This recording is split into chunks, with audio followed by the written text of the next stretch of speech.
One. Let's go! This show fucking stinks, and the fact that you listen, we are very, very thankful for it. AJ, never cease to amaze me with your toxicity, pal. You got a couple of these? God damn it! What the fuck are you doing? Fuck Boston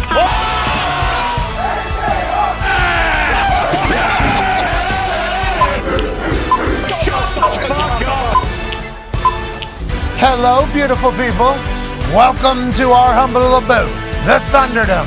On this free agent tampering period, March 13th, Monday, 2023, we start now. Tamper! That's right. Teams are tampering with free agents. The free agency period that officially launches on March 15th as the new league year starts is actually starting right now. 3 minutes ago, it was, the legal time for teams and agents and players to kind of piece deals together. So for over the next hour or two, we will be learning a lot about the future of free agents and a lot about future of teams. Now, will that involve Aaron Rodgers? We're not 100% sure. We do not know. Do not look at us. I know a lot of people are. At this exact moment, I have no answers for you. I got no idea what the hell is going on. AJ Hawk will be joining us in about 56 minutes, though. What does he know? Everything. There's a lot of things popping off. Jimmy G is allegedly going to be a Raider or a Texan, although the Raiders have been in on him pretty strong. The New England Patriots already made some moves this morning. Many teams are gearing up for a lot of contractual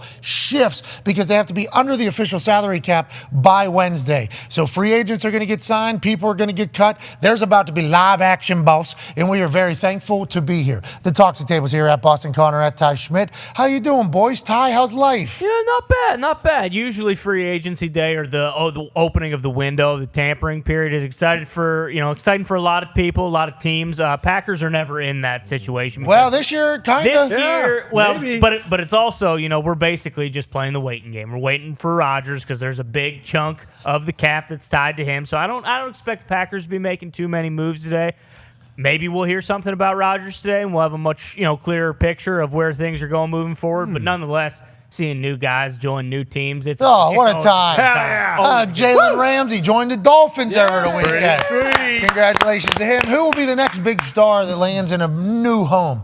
Speaking of new stars with new homes, Blake Shelton has a new home in your brain and your heart. My God, I now know what it's like when people talk about, Elvis coming to town, because that's what Blake Shelton is. I've never been a part of a concert where you can sit there, feel chills when he's singing to Gwen Stefani while she's up on the big They're in board. love, dude. They're in so much love. I feel like I could see the love. And then I've never also been a part of someone who is so over as, the guy who can then also be a massive heel and still have the people of Indianapolis love him. I mean, what are you talking about? He brought up all three of the Patriots Super Bowls during the Manning Colts era, and I mean, people still cheered for him at the end, still wanted the encore. Blake Shelton is he's the king. He should be the president of the United States, I think. I'm going to say this, and I think it'll never... Greatest concert I've ever been to. Wow. Mm-hmm. Greatest concert I've ever been to. So good. It was so good. I got a chance to meet him beforehand. Now, was that a part of it? Maybe. Because he was Sure. so fucking cool beforehand.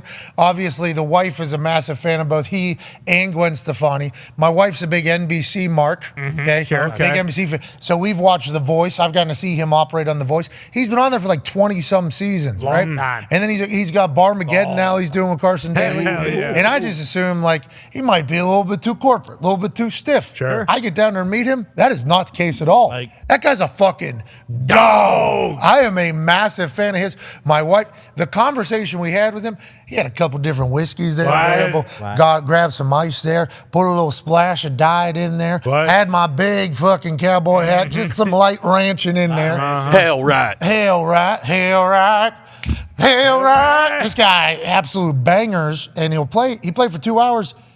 Didn't flub a single word. Nope, no fucking flubs. No flub. Even talked shit before the concert started Yes. about other people potentially not knowing the words. And they say, hey, you sing it or whatever. He's a stand-up comedian. Oh, yeah, funny. He had standing room only tickets in this arena, Gamebridge Arena, probably 16,000, 17,000 people. Standing room only people all the way at the top. Place is packed. I mean, absolutely packed out. Got a chance to chat with him. I think he does like 18 to 20 arena shows a year or whatever. And I'm like, are they always, because I got the chance to stop in the suite. Got a suite. Wife and her friends got a suite or whatever. So I got a chance to go along. There was a couple open spots. Got a chance to invite some of the boys here. So we go in there and it concert starts at 7. That's the opening acts or whatever. So we go in there. The wife and I were playing host, so we want to get in there before everybody else. 7 o'clock, that fucking place was packed. Fucking packed. I go in because, with WWE, I've been in a lot of arenas. I've seen the way a lot of things are kind of go and how they operate. I go in, I peek my head out of the suite, and I start looking around. I'm like, holy fuck. Blake's making like $3 million a night, probably $2.5–3 million a night. This place is packed to the roof, and he's two hours out. He's not even close to coming on stage. People are having a great time. So then I get to go chat with him, meet him. I go, yo, you got this place to the fucking, to the gills. I don't know if you know this, but I don't think there's another human that could come into this fucking arena.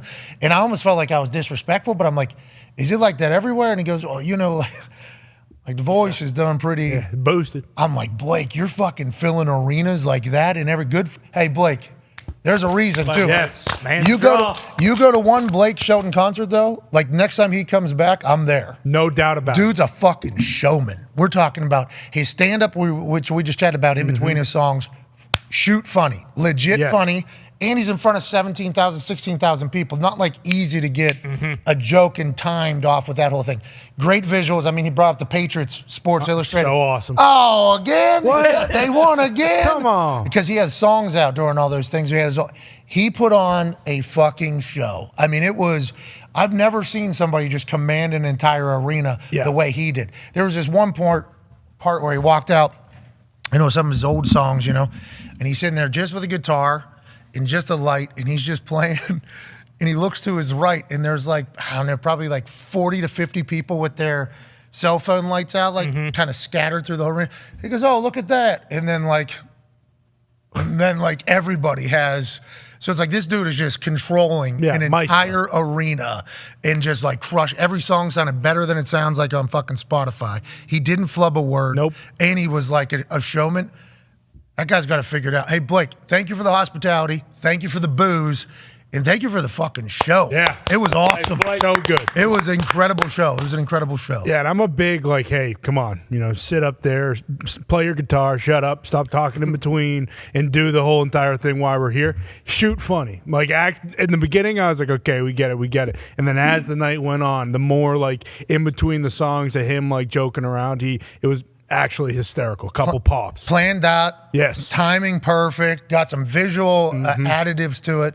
Tone, you watched The Voice, obviously. One half of the Hammer. Dahn. Cowboys. When we were talking about this earlier, we were like, fucking dude is actually funny. Yeah. Stand-up, funny, hilarious human. And I've watched The Voice alongside my wife. Tone's like, you ever watch The Voice? The guy's fucking hilarious. Yeah, that's the whole thing. You were 100% right. He was unbelievable. I always root for Team Blake because one, he is funny, and two, he's always drinking a cocktail. And they can't openly say that he's drinking a cocktail, but they always insinuate that he's drinking a cocktail. He's just my type of guy. It was a good vibe. Good time. First time I was ever at a country concert inside. Exactly. So I've never been to a country concert inside before. Obviously, I have that massive fucking cap on, and I got a flannel on. You know what I mean? It started getting a little hot though, but I didn't want to. I took the flannel off, kept the hat on. Smart. You know what I mean? I was still everybody in there standing though.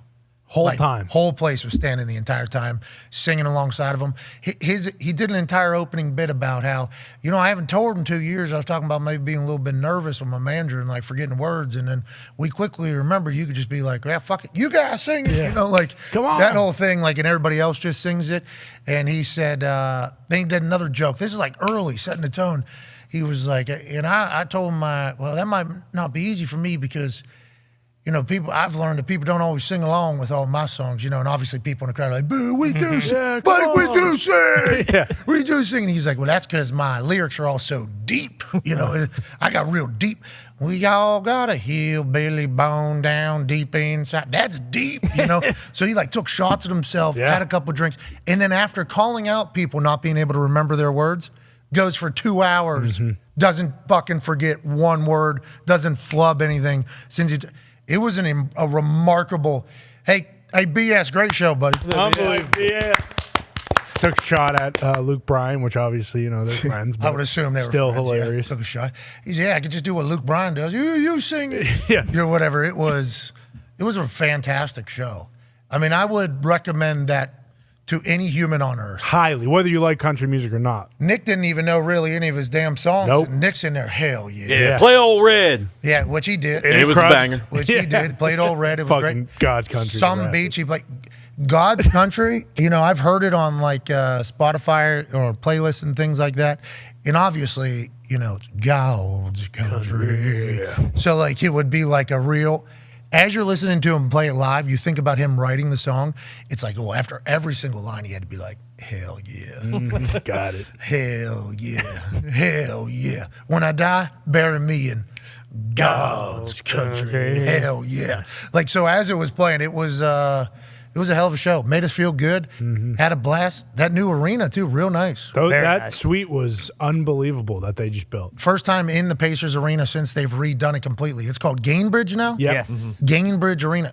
Fucking real nice. Sweet. Great setup with the bathrooms, too. Toilets! Yeah. Had a pretty solid setup with that whole thing. In and out seemed easy, efficient. Congrats to the Pacers and that whole building figuring it out as well. Because I went to a concert not too long ago in there, like 2 years ago in there. It was one of the worst experiences of my life. When you're talking about lines and getting in, getting out, how you do, how you don't.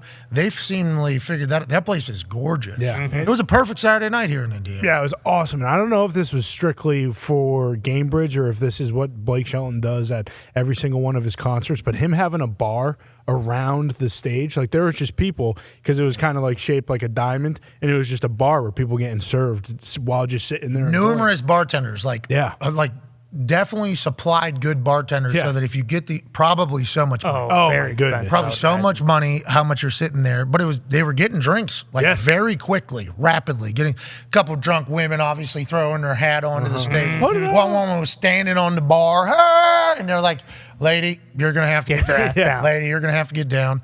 But he wasn't distracted by anything. No, locked in. He didn't even see the cowboy hat that lady threw on the stage. Yeah, it was fucking remarkable. I'm being serious.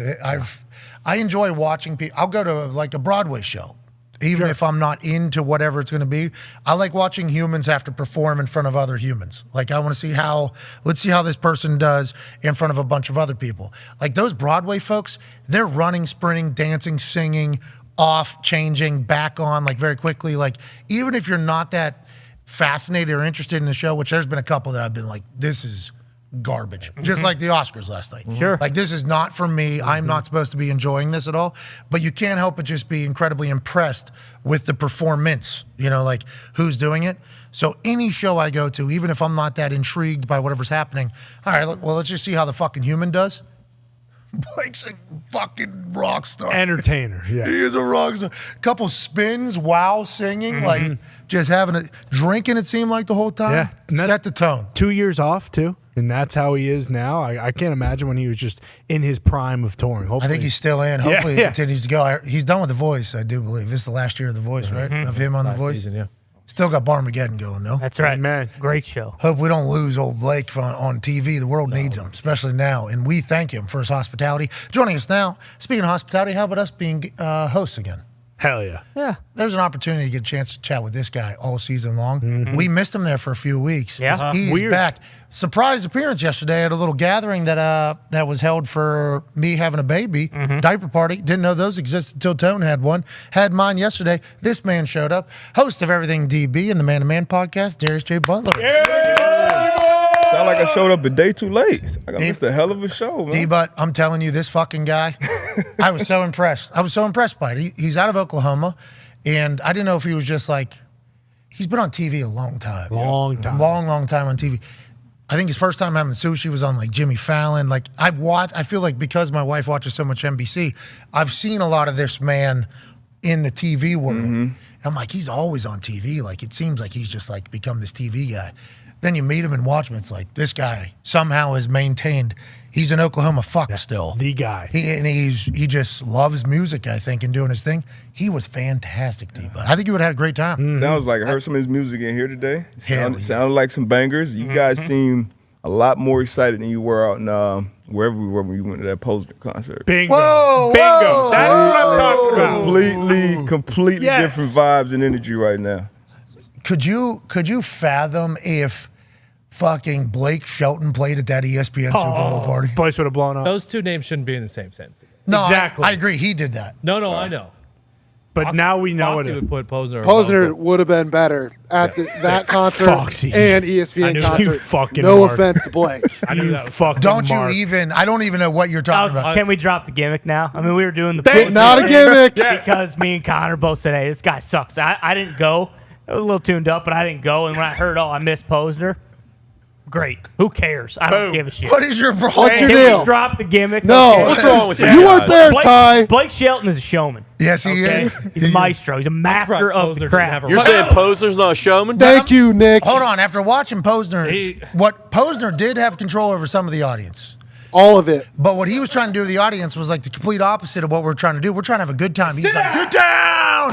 Get down! Blake Shelton was the complete opposite. Blake Shelton was like, hey, let's have a good time tonight. Thing was called, And that's all that needed to be said. it was like the largest honky tonk in Indiana is That's pretty much right. how they viewed it. We're talking about, oh my God, we're getting after it in there. So much different vibe than Posner. Foxy, you need to watch your mouth. Yeah, I Okay? mean, 1A, 1B. Let's put it that way. No, Yeah. no. Yeah. I like Posner. I have been positive on the Posner. With that being said, I've seen Posner live now. I've seen Blake Shelton live now. If Blake's going to be 1A, Posner might be around 250, 230. Thank you. Posner ain't even. When you're talking about Easy. two different fucking, because remember the goddamn Lee Corso on the sacks, on yeah. the sacks was a massive part of the program. Yes. Blake was just, there was one point Blake was just him, his guitar, and a spotlight. Well, how's Blake's social media game? Because I know it's not up to Posner. 1,000 times better than me. No! Yeah, that's how he got on TV. Armageddon. Yeah, he's actually that's why he is in there. So once again, if we want to do a ranking system, if Blake Shelton's social media is 1A, Yeah. Don't do it. Posner's down about 150. Let's be honest, okay? 160, yeah. Posner and Shelton, they ain't in the same fucking alphabet. No, There ain't no they are. 1A, 1B. You're okay? right. You're 100% right. We need a different language. Exactly. Two vastly different Sorry, humans. Posner. Yeah, I mean, I didn't even have to bring this up, and I knew we would get here eventually. First of all, we should probably cut the mic From Fox. From Fox. That was so disrespectful. Just You cut- have no idea what we did with Blake Shelton, No. the night we had Yeah. with Blake. The entire state of Indiana had like one of the greatest nights of their life on Saturday because of fucking Blake Shelton. And here you are saying, Posner a little bit. He's not like 1A, Posner. 1B. You can't do that, Foxy. We can't have that right now. Did Blake Shelton change your life? Yes. Sounds like it. 100%. Bro, it felt like He said it was the best Because concert Posner he's changed ever my life been that to. night. it was the best concert I've ever been to. It was the best concert I've ever Second been best to. concert you've ever been to. Nope. The best concert I've ever been to.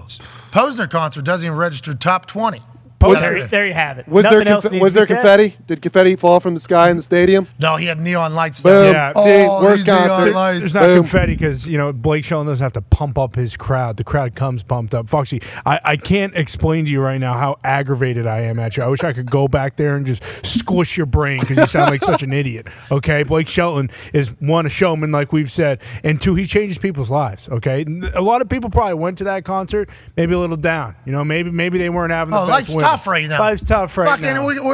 we're staring down our third winter here in Yeah. Indiana. It's snowing. Yeah. Bingo. It is snowing in Indiana right And now. it snowed on Sunday right after that concert. And you know how many people that Blake Shelton saved on Saturday night? I don't think you could put a number into it because, yeah, he saved all 17,000 in that arena. How many of those 17,000 reached out to people around them? Like after we Blake? did. Exactly. As soon as we came out, we are like, you got to go to a Blake Shelton concert. This is incredible. He's fantastic. Seemingly drank in between each song, too. Yep. Of course he did. And I also didn't know this for boys around here. The guy actually who does the red did that live. So like even the dudes in the back, I mean, they were locked in. You had a drummer, had a guitarist. Scally cap on that guitarist. Guitarist, Sweet. pretty solid guitarist. I believe there was a section, a little horn there. No saxophone. No, yeah, I think there was a horn there. But it was Full literally- ensemble. Bro, it was him and like 5 people. Okay? So you start doing the math, him and like 6 people maybe. Yeah. 17,000 people. Tickets very expensive. It's like Blake, Yeah. He's doing just fine. Eating. And nobody left No. thinking to themselves like, hated that I spent money on that. No. It's like Blake's got to figure it out. Blake would do another show here. He could do Lucas Oil Stadium, I bet. Definitely. I don't know if he'll want to. I don't know if that's something that like Some people do, and then the music is so terrible because I guess some stadiums, the sounds are just so terrible. So some people do it just strictly as like good money. Like Kenny Chesney was doing a stadium tour there for a little bit because it was supposed to be like a festival feel almost. It was. And people used to get fucking after it, but the music was god awful. We're not here for the music pretty much. So I wonder if the arena is better for that.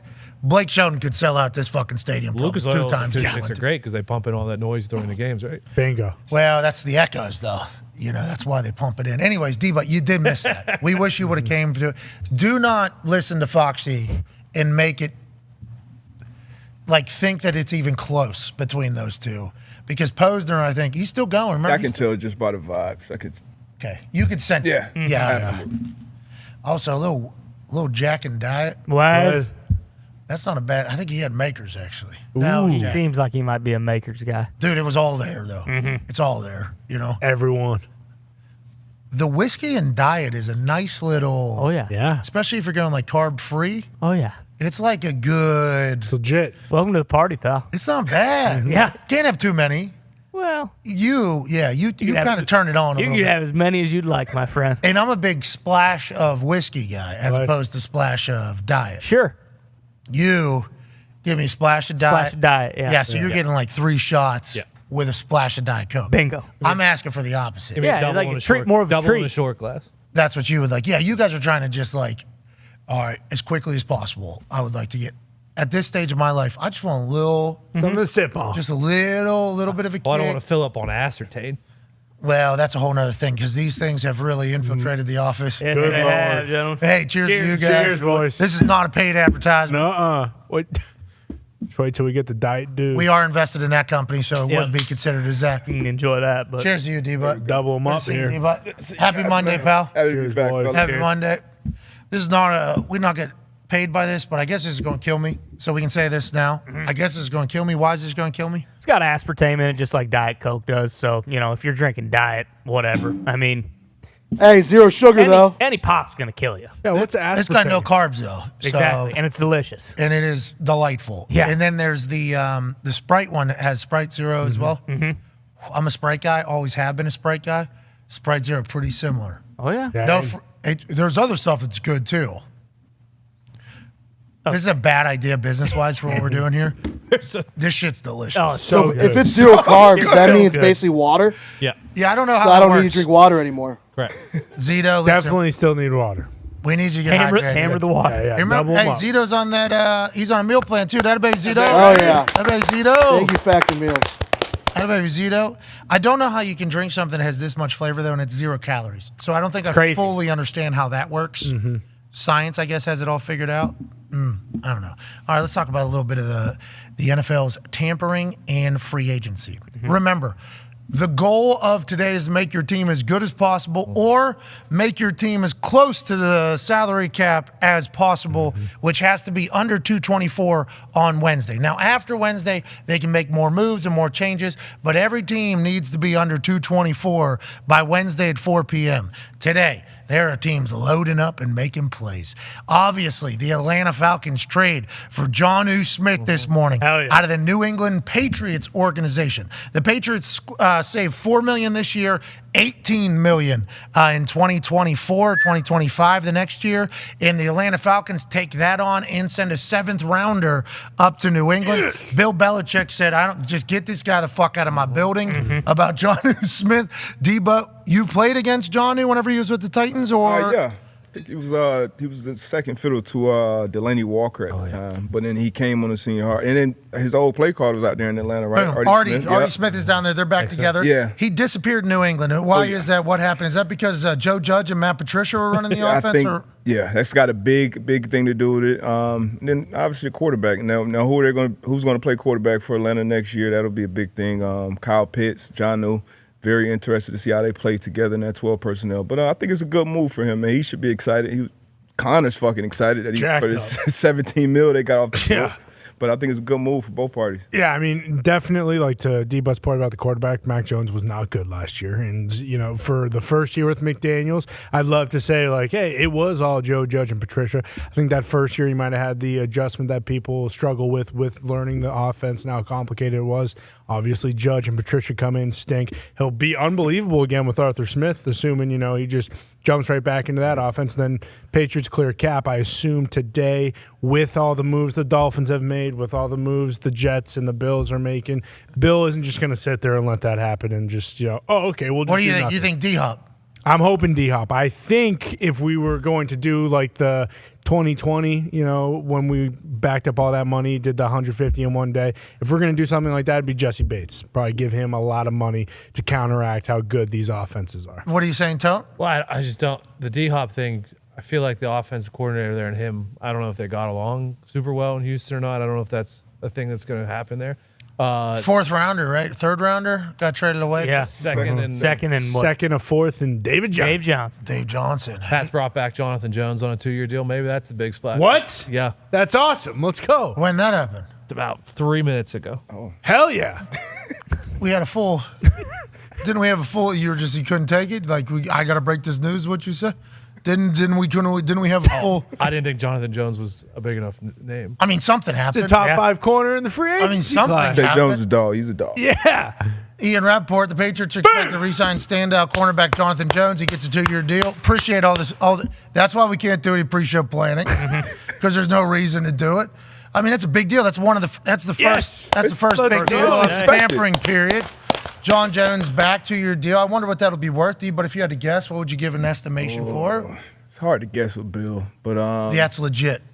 maybe 10, 11 a year, something like that. Congratulations to John Jones getting a deal, and the Patriots getting a little bit of defense. Huge. And you're talking about Jalen Ramsey goes down to Miami, so obviously they're making plays. They restructured his contract. He gets $25 million more in guarantees, but becomes more salary cap friendly somehow. Mulligeta's fucking working again. Okay, Mulligeta's doing his thing. He's down Lamar there. to sign him. What's that? I need Lamar to get with Mulgeta. So we were pushing that last week as well. Pac-Man was pushing that very hard. I think I even got on board with that.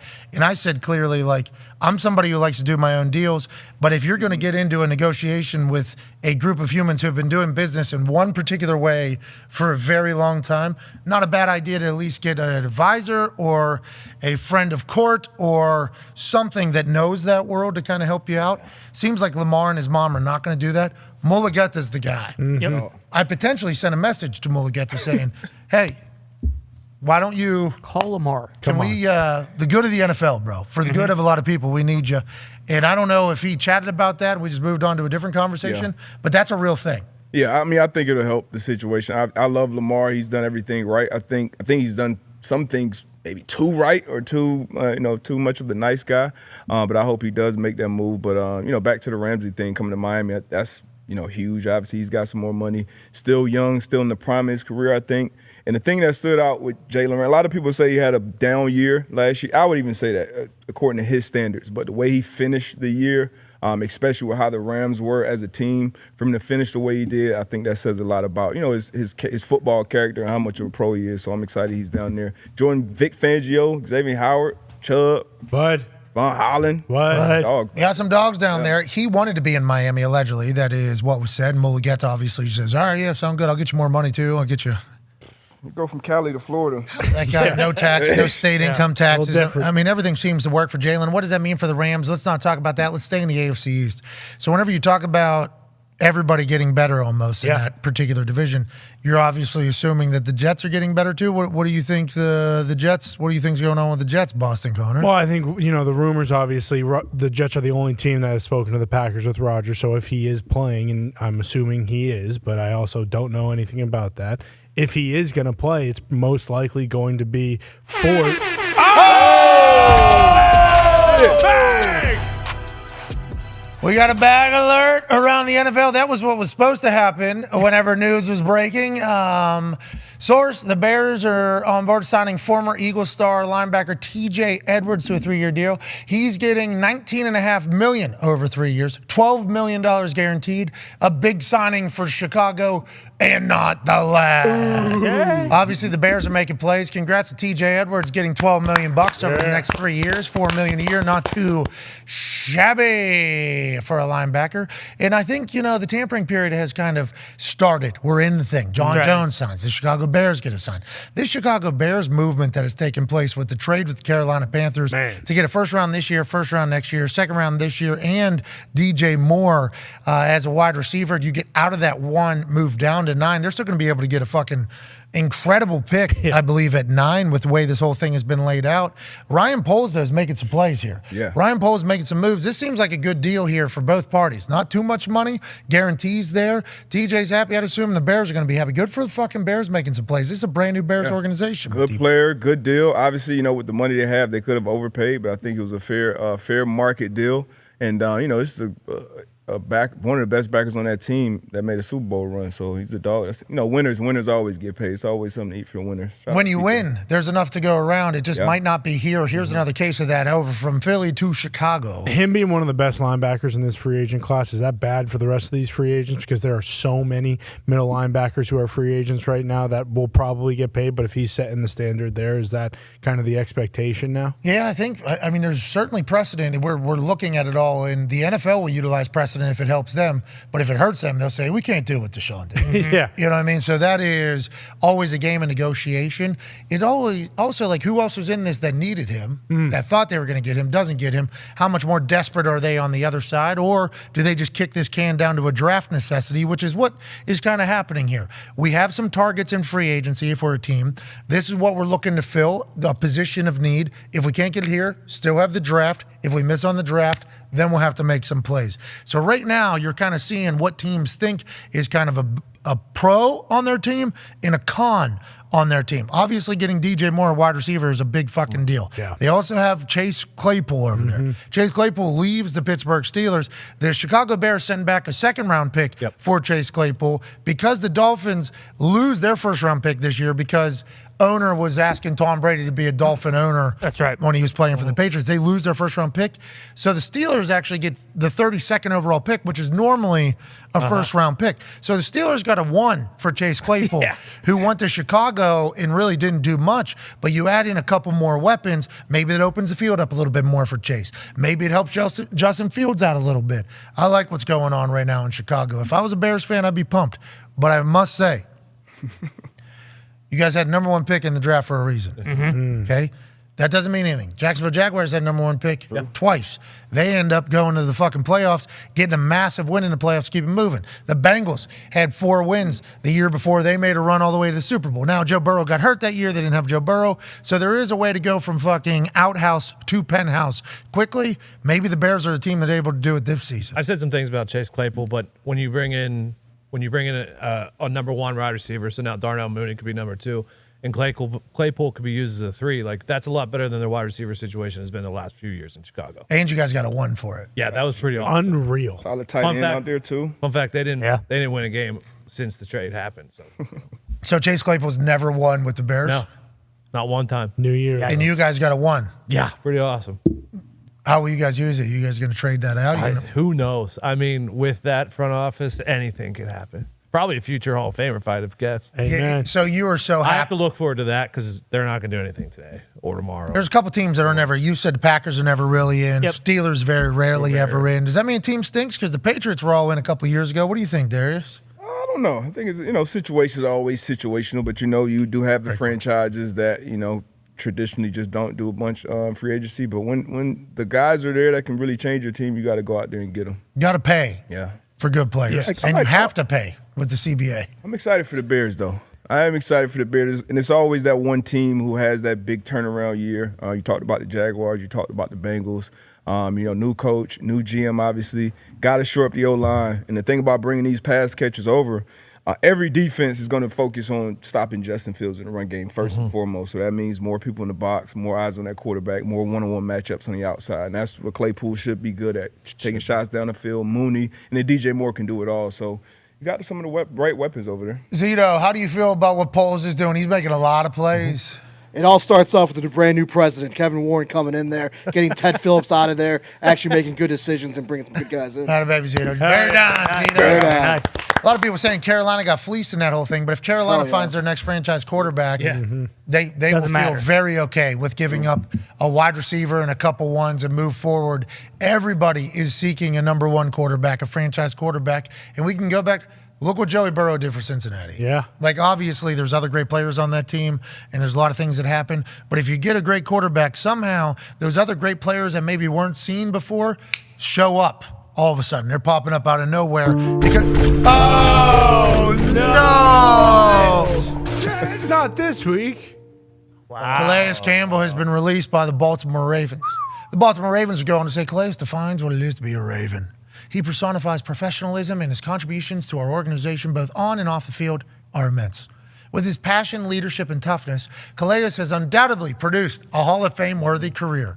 While this is the worst part of the business, we have not closed the door on the possibility of him returning to our team in the future at a much cheaper rate. Yeah. I think is what they said. Oh, that was not. No, it's in a. That was not. I thought that's footnote. Oh, they edited that one out. They didn't have enough characters on the entire thing. I've gotten an opportunity to meet Calais, party with Calais, have a good time with Calais. He's been on the show. He is obviously an incredible football player, incredible human, hilariously big. Yeah. Deepest voice ever. Deepest voice of all time. Voice matches the size of the human. Good dude. Has been great for the NFL, both in like the NFLPA side of things and also as a player. We remember the unceremonious exit from Jacksonville to go to Baltimore. I like the fact that Baltimore said there, we think he's a Hall of Famer.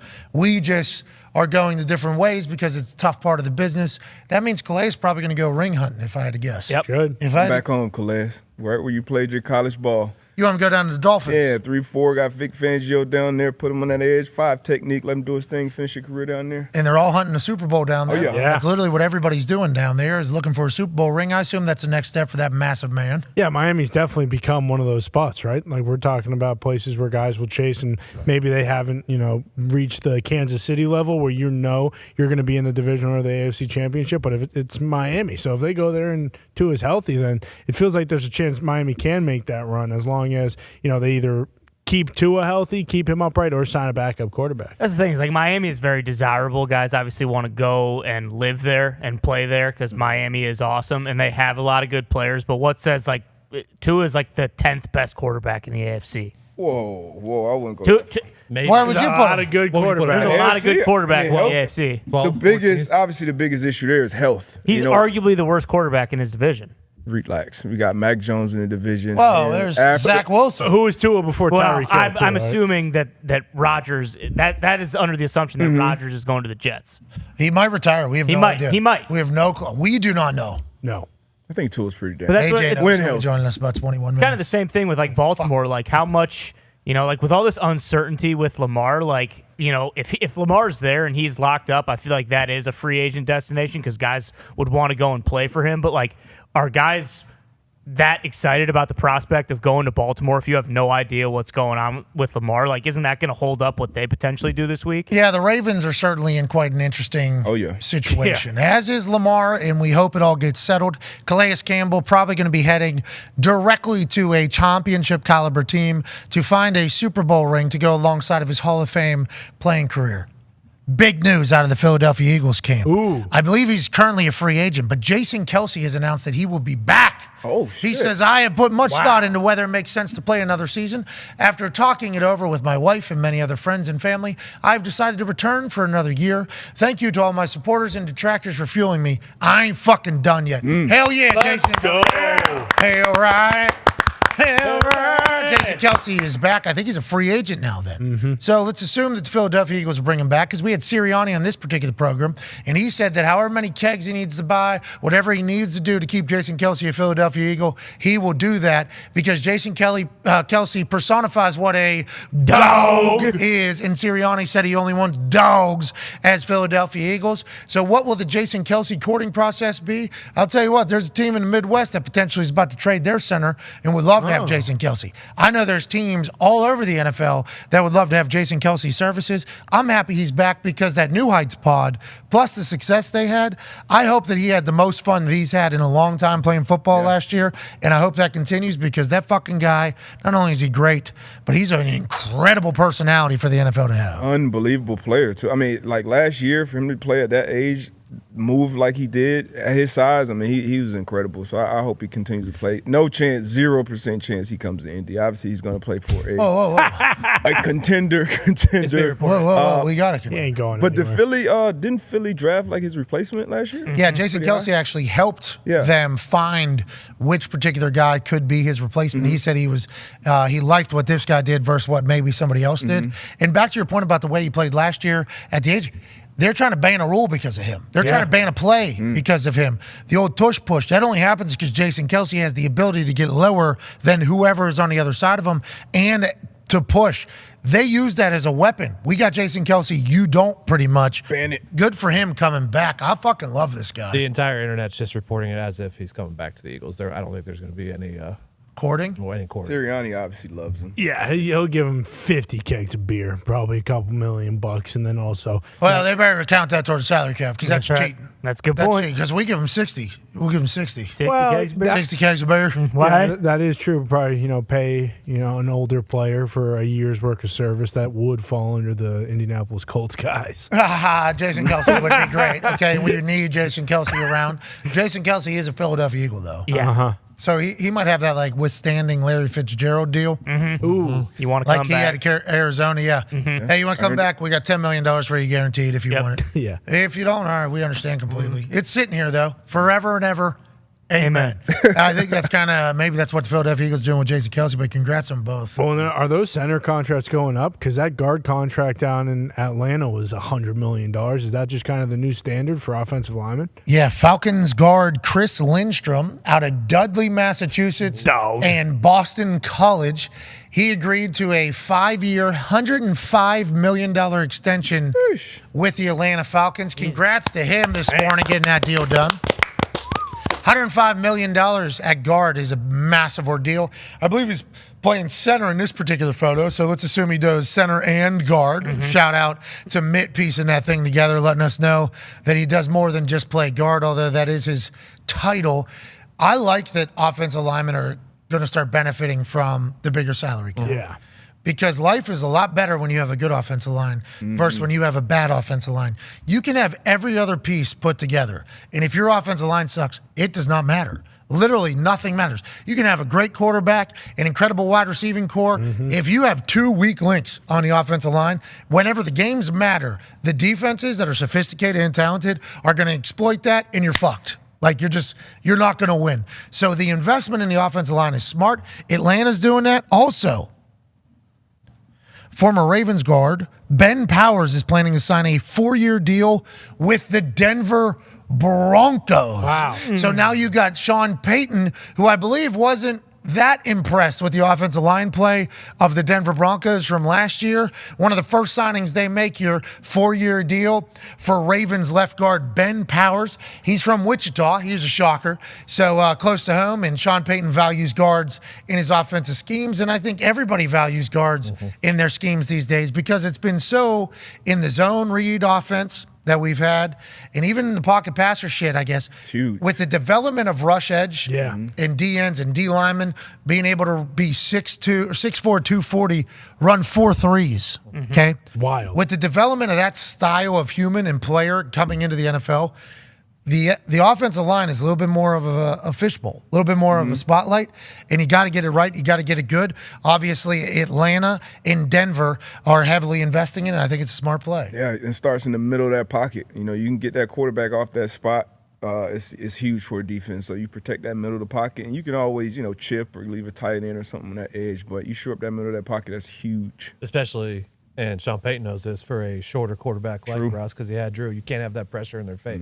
Oh, that's piecing two and two together. Damn right. We got to get the middle of this thing figured out first. Now, obviously, you're always going to need tackles, blind side, front side, all the sides. But then the middle in the pocket, that's your entire middle game right there. if that person's getting driven back into your life with being undersized. Now, being 6'3", 6'4", still sucks. Yeah.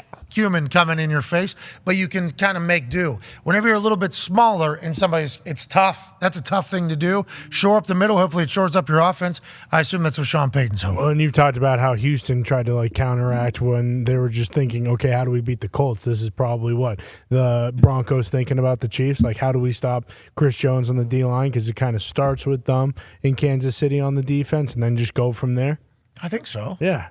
Defensive Player of the Year finalist. I mean, the Mario Williams draft over Reggie Bush got Charlie Casserly fired as a general manager, but he said, all I want to do is just tackle Peyton Manning. Yeah. He said, we're a brand new team. We want to make the playoffs. This fucking 5-head, big brain assassin up here in Indiana, I'm just trying to tackle him. Okay, so can Reggie Bush do that? Maybe. Maybe we teach him how to rush the passer. He's incredibly athletic. But this Mario guy you remember Super Mario Williams? Yeah. Where's Louisville? No, NC State. Yeah, NC State. I forget. I didn't. Freak show. He was a freak show. Absolutely. What happened? Did it not work out? I don't remember. I think he had a good career. He had a solid year. Solid. He was there for a while. They just sucked. It's not the one overall career.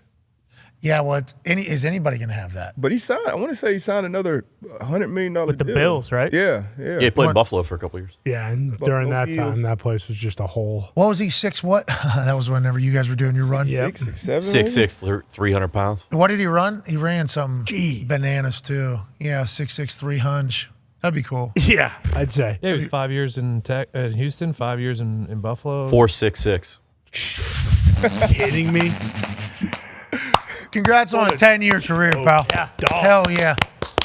Yeah, but Castley probably got fired because of that play, but it's like we're trying to win the division. So I guess you could say that they're trying to do that, but I think Sean Payton had probably a vision for the team in which he wanted to piece together and what he thought some of the problems were. And I think he mentioned the offensive line when he was with us at Radio Row. I think because AQ asked, AQ's problem. What do you think of the? Did it feel like AQ was like, hey, you need an offensive line coach? Did it feel like that? Almost. Yeah. Didn't it? He's kind of throwing it out there like, hey, I'm available. Yeah, kind of angling. Yeah, There was Super Bowl resume. There was that report for a little bit that Stink was going to be the O-line coach. Which would be sweet, and I think AQ would be happy about that as well. But it did feel like AQ, I don't know if he was angling for a job, because I don't think he wants to get back into coaching just yet. But he definitely wanted to have let's have a high level. Yeah. Let's have a conversation here, pretty high level. And the offensive line was an issue, I think, for the Broncos. Oh, yeah. So they take care of that. Atlanta locks in their guy. We got some news happening around the NFL. Darren Payne has signed a 4-year, $90 million with $60 million in guarantees. Highest paid D tackle ever, remains in Washington. He was franchise tagged because I guess they were close on a deal taking place, but they weren't there. The Washington Commanders did not want to give up Darren Payne, who's an absolute dog in the middle of that defense. So they end up negotiating a little bit further into the franchise tag, and he gets $60 million guaranteed. Albert Hainsworth, another guy who's the highest paid. Not that two different operations, two different teams, two different players, two different eras, 3 different names now at this point for that whole thing. I'm not saying it's the same, but Washington has to their core, we need the big guy in the middle of the defense, and they've taken swings in the past. Here's the latest, Darren Payne. What do you think of his play? They've had a lot of first rounders across that front line. Obviously drafted Chase Young too, but they got a lot of dogs over there. A lot of money, highest tackle, and not named Aaron Donalds, but up in New York, I think he'll probably reset that market pretty soon. Quinnen Williams up there, but that's a good number, good money for his him. brother just got paid actually for the New York Jets. Played for them 2 years. I think he got $18 million deal that has $21 million capabilities and incentives. That's Quinnen's brother, Quincy, who has played alongside Quinnen, who's going to get broken off whenever his deal is up. So congrats to Quincy getting a deal as well. A lot of money getting tossed around the NFL right now. We like seeing this for the players. Yeah, and the other guy in New York, I mean, Dexter Lawrence, they're talking about him. Oh, Sexy Dexy. Isn't that what you call him, Bruce? You go, oh, Sexy Dexy. You know what you say? Yeah, Sexy Dexy. He's getting $105 million at least now. So I got to talk to him at the Pro Bowl. Good guy. Great dude. Hell yeah. Yeah, cool dude, man. He's fucking big. Yeah. He is big son of a bitch. He is a big, big gentleman, but he felt like a good guy, good conversation. Those large gentlemen that can move in there, they know that there's only a few of them. Yeah. There's only a few of them. It's almost like how you watch the NBA and you think, if you ever been to a live NBA game, you go, oh, you got to be born to be into this. Like this seems like you got to be. Everybody's 6'5", 6'6". I mean, obviously Steph Curry's changed that a little bit, and Steph Curry looks tiny. He's 6'2", 6'3", or something. Real life, he's looking down at me. He's looking down at everybody, but he seems small in the NBA. They're all massive, and I think they know too as they're growing up. Like, hey, that guy's probably gonna be in the NBA. That guy's probably gonna be in the NBA. It's almost like a crew. I feel like these massive humans that are able to fucking move, I feel like they all know each other. Like, all right, you're probably going to make it. You're probably going to make it. I'm going to make it. We just got to have our joints and ligaments survive long enough. Because these D tackles and nose tackles, how athletic they are for how fucking massive they are is unbelievable. And I think you have to be born to do it. I don't think that's something you can just work for. I think you have to have it. It's crazy just to see. Like, I remember playing with even Vince Wilfork, who was kind of known as like a space eater, take a double team, but he was a unbelievable athlete. Richard Seymour, Big C, but Sexy Dexy, he took over that wild card that game late against the Vikings. Talk about shoring up the middle of the pocket, just collapsing that pocket early and often, then been a dog in the run game as well. So he definitely deserves it. We were talking about in the division, I mean, with him and with Payne in the division, you got to stop the Eagles' run game first and foremost. And they're not going to let good D tackles out of that division. Yeah, it'd be a lot better to have one person eat up the middle as opposed to having to use two, because you got to have another guy for the end for Jalen, so you don't just freeze up everybody. You get a good D tackle, nose tackle down there. Come on. It's almost like football's coming back, huh? A little bit. Little bit of the big money we've seen so far. 2 guards and D tackles. Right. You know what I mean? Now, granted, corners have gotten paid as well, and there's been a little bit of movement there. But it feels like the big boys starting to become a little bit more of a priority for people as the game starts to change a little bit. Especially, I mean, just you look at how the games were played last year, like early on when it was the lowest scoring the league has had in like 10 years or whatever, and the teams who were dominating early on were the teams who were rushing it, 40, 45 times a game. And so same deal. Like, I mean, we expected it, as they continue to change the rules, like, oh yeah, obviously, quarterbacks and passing is still important, but you look in the playoffs, like even the Chiefs, like we know what Mahomes can do, but like they get a guy like Pacheco who runs hard, and then obviously the Eagles, like feels like now more than ever, and they're talking about Bijan Robinson maybe going in the top 15 in the draft. Like the running game is having a massive resurgence, and last year was really kind of the start of that. I feel like we're getting money here for Ben Powers. He's getting 4 years, $28 million guaranteed, $52 million in total. I'd be excited to hear what gets him to 52. Yeah. That's a lot of incentives, $24 million in incentives, $23.5 million in incentives. I assume that's health, that's offensive performance, run game performance, playoff performance, I'd assume probably a Pro Bowl bonus in there at some point. Yeah. That's a lot of money in incentives, though. Yeah, probably just the most guarantees, obviously, first 2 years, and then, once you make a roster, that new league year in the third year and beyond. But good. Great deal for him. $28.5 million. Hey, congratulations, Ben. Take that. Remember, those are the only numbers that matter. Let's remember that. What's the guarantee? That's the contract, actually. I mean, we can do that. $23.5 million in incentives is a hilarious amount of incentives. Now, is that just surviving to year 3? Probably a large portion of 15, 14 of that. And then whatever last year is probably like 7, 8 or whatever, however you taper it out. The guarantees are the only thing we're looking at right now. It feels like in a lot of these contracts, it's 2 years. Like 2 years guaranteed in a lot of these. And it started with Derrick Henry a few years ago when he got that 4-year, 5th year, whatever. It was basically 2 years, 28. Like the 2 years is the NFL thing. It's good for the players, too. Now, there are some players that probably would like long-term, and teams would like to do long-terms because they can just kick the can down the road. Deshaun Watson has restructured his contract and opened up like $35 million in cap space. His cap hit this year is $19.1525 million. Next year, it's $63 million. Wow. But then again, you know what they're going to do next year? They're just going to kick the can again. They're going to kick the can. So at some positions, the long-term deal is better for both sides. Like, you can renegotiate, I can renegotiate, we can get signing bonuses, we can do that whole thing. But at some positions, if you can hit the market again in 2 years, it's like, who knows what it's going to be? Yeah. Get me there. And I think that's a very player-friendly style deal for depending upon what position it is. But it's also very team-friendly because they're not committing 4 years to something, then they have dead cap hellhole, which some teams are going to have to deal with. That's some flexibility there. But another thing with that Ben Powers deal with Sean Payton, a lot of people always, because Drew Brees and his unbelievable passing numbers, it still started with that run game in New Orleans. That screen game with him. He always had big, huge guards, really good. Evans, I think, was one of the guys who was always in there. So big piece for old Sean Payton up in Denver. So I think, if I'm not mistaken, there's some coaches that understand protection and run game and passing offense, and they call plays. And then there's some people in the NFL that don't. Like, there's people in positions of power right now that don't understand. I didn't know that. Protection. Me neither. It's nuts. We're trying to call AQ right now because I think AQ told me this piece of information. Yeah. I just want to legitimize it.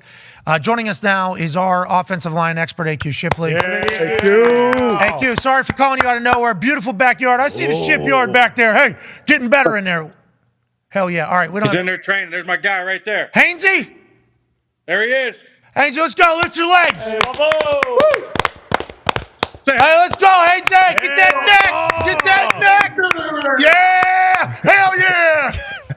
All right. Nice to see him getting better in the shipyard. Sean Payton, his first move here as a Bronco, signs guard Ben Powers to a 2-year, $28 million deal pretty much. 4-year, $28 million in guarantees. Darius Butler just said, a lot of people talk about Sean Payton in that passing because Drew Brees, his run game is pretty good, which made me believe, not every coach understands run game protection and the pass game, right, who are currently in a situation of power. And is Sean Payton a guy that you have a lot of respect for? Ton of respect, and the guards are the keys to their scheme. They love a ton of pull stuff. Look at all the stuff they did with Taysom Hill. It was a lot of counters, a lot of powers, a lot of one-back powers, a lot of quarterback powers, a lot of all these different things. And so, I think the guards are the key. They've always had great guards there. They pay their guards. Andrews Pete was always paid. Before that, they had Jari Evans. I mean, they had some really good guards, and they've paid their guys over the years. So I think that's a good move. Ben Powers is a stud. He loves to pull. Baltimore pulled him a ton, and, I think it's a good move. Do you think are there guys, though, that don't understand, protection and run game and the pass game who are in that? Didn't you say that something like that? Or because you complimented Sean. I remember you complimenting Sean Payton, and then you said, some people don't even, and I was very alarmed by that. I remember, is that what you said? I don't remember your exact words. I'm thinking back to the Super Bowl, I think, after Sean Payton was on the show. Yeah, so I think the biggest thing when you look at a lot of coordinators is a lot of them understand how to get guys open. They're great in the pass. They understand the pass. But they put no effort into the run games. And then when you have that, what you see is things don't marry up. And what I mean by that is then they give all the power to the run game coordinator, who's usually the O-line coach, and he doesn't know the pass game. So now we got two different things, right? We're sitting there putting together a heck of a run game, but maybe the formations don't match up, and that's when teams can start getting predictive, right? We can start understanding, okay, hey, when they're in this formation, they don't really fucking throw out of that formation. So we know run's coming. We know this is coming, right? And same thing vice versa. Hey, we're in whatever 3-4 wide. That's why everything that San Fran does is so good, because it all looks the same. No matter what they're doing, their motions, their shifts, they're doing that and they're running passes out of it. They're doing that and they're running deuce counter tray. They're doing all these different things. Oh, yeah. Okay. Yeah. Hey, we appreciate you breaking that down, and I assume Ben and the Broncos fans are pumped to hear what you had to say there. Now let's go get Hainsey better, AQ. Hey, big shout out. I know the Falcons were on my stuff early in the season. Chris Lindstrom, $105 million deal. Hey, that's a big-time deal for a guard, bro. Big time deal, and that it fits into what they're doing down there. You got to love seeing the big boys getting paid. I love it. You saying that about Ben there real quickly, Sean is going to like to pull. Mm-hmm. It's the guards are the pullers. Mm-hmm. You know what I mean? So Atlanta makes a lot of sense to want to keep a great guard down there with everything that Artie Smith runs, right? Exactly. That's exactly right. I mean, he's a stud. I mean, they can keep that right side of the line together. They got a good thing going down there. All right, we appreciate you, ladies and gentlemen. AQ Show. Yeah. Okay, so that's why guards are getting paid. Makes sense. It makes sense when he was like, with what Sean Payton likes to run with a lot of pullers and everything. It's like, oh my God, yeah. Why didn't we think of that before? I legitimately didn't even think like guard, it must protect the inside of the pocket or whatever. It's like run game. Those are the fuckers normally all over the place. Yeah. Look at the guards. Yeah, Here stock is rising. Right? That's good news for guards. That's great news for guards that the zone read game is starting to take off a little bit more because there's a lot more homes that are going to need you to be nimble. Now, I'm not saying all guards are nimble and able to do what everybody else is, but if you're an athletic guard who is right now is a great time to be you. Congrats to all these guys getting paid. Yeah, and we were talking about, the draft these past couple of weeks. One of the guys who was the top. Yeah, and we were talking about, the draft these past couple of weeks. One of the guys who was the top tackle was, Skronsky out of Northwestern. They're saying he's too short, and all of a sudden it's like, hey, yeah, left tackle is the highest paid on the O-line, but all of a sudden if you move to guard, you're also getting $100 million deal. And we got highlights coming too. Yeah. When you're out in space, like there is a chance to make plays at guard. Go ahead, Tom. Yeah. Arms measured a little too short. He had that AQ disease. Oh, no. That's the Michelin Man, the T-Rex. They spread out your arms, sir, all the way. Spread them out. Sir. Bag alert. Bag alert. The news the Packers fans have been waiting for. They've agreed to terms with All-Pro kick returner and punt returner Keyshawn Nixon on a one-year deal worth a value of $6 million. This guy was a game changer. Hell yeah. Aaron Rodgers will come on this program and cut promos about how great this human was as an addition to the Green Bay Packers. He said not only would they score, but it's really nice that whenever you're jogging on the field to take an offensive possession, that you don't have to run all the way back towards your end zone. Like that is something that happens. You always see the offense lined up. The offensive line, the quarterback, they're all standing like near the 30 on the side in which the ball is getting kicked. You see them all out there. As a punter, my job is to make them have to fucking turn towards end zone whenever they are leaving that. And it's automatically, you see body language, kind of like not exactly thrilled to go back to 6, go back to the 5, go whenever you're going out to like the 40, when you're going out to the plus 25, it's just like an entire igniter for an entire team, an entire city. And this is exactly what Nixon was. Rich Bisaccia came in, and at the beginning it was like, there's never going to be able to be fixed, this fucking Packers special teams. Yeah. They are doomed forever. If Bisaccia can't turn them around, and he's literally had so much success that he's supposed to be a head coach as a special teams guy, every single player that's ever played for him said, I love this guy. I'd go into Baghdad with this guy. If he couldn't get the Packers special teams to go, nobody would be able to get him to go. Then towards the end of the season, it was the emergence of Nixon, and it was the emergence of that entire special teams. Congrats to you guys getting a weapon and keeping a weapon. Yeah, no, I mean, this actually is huge. It seemed like a no-brainer with how good and how explosive he was in a year where there really weren't too many guys like that who really gave the team a spark. Like, it was like, okay, they'll get this done no matter what. And if you are to lose Rodgers, having a guy like that where you're going to have a quarterback who hasn't really ever played before, like not having to start at the 5 or the 10-yard line every single time. Fucking possession like they have for the last 10 years, it seems like that's massive. See, but how nice is it as a defense to see obviously a turn and then a flag on the field teel. It's like, back on the fuck up. We got like 90 yards now. We got like 95 yards.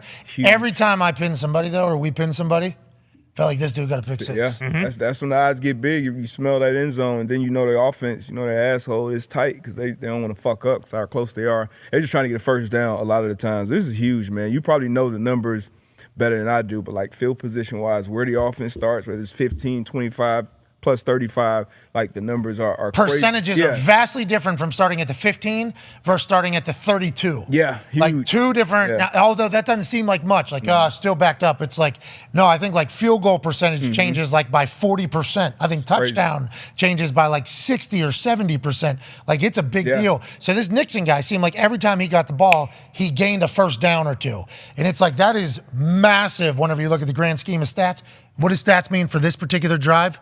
Nothing. But what does history tell us? That this could change completely. There was a point. Bag alert.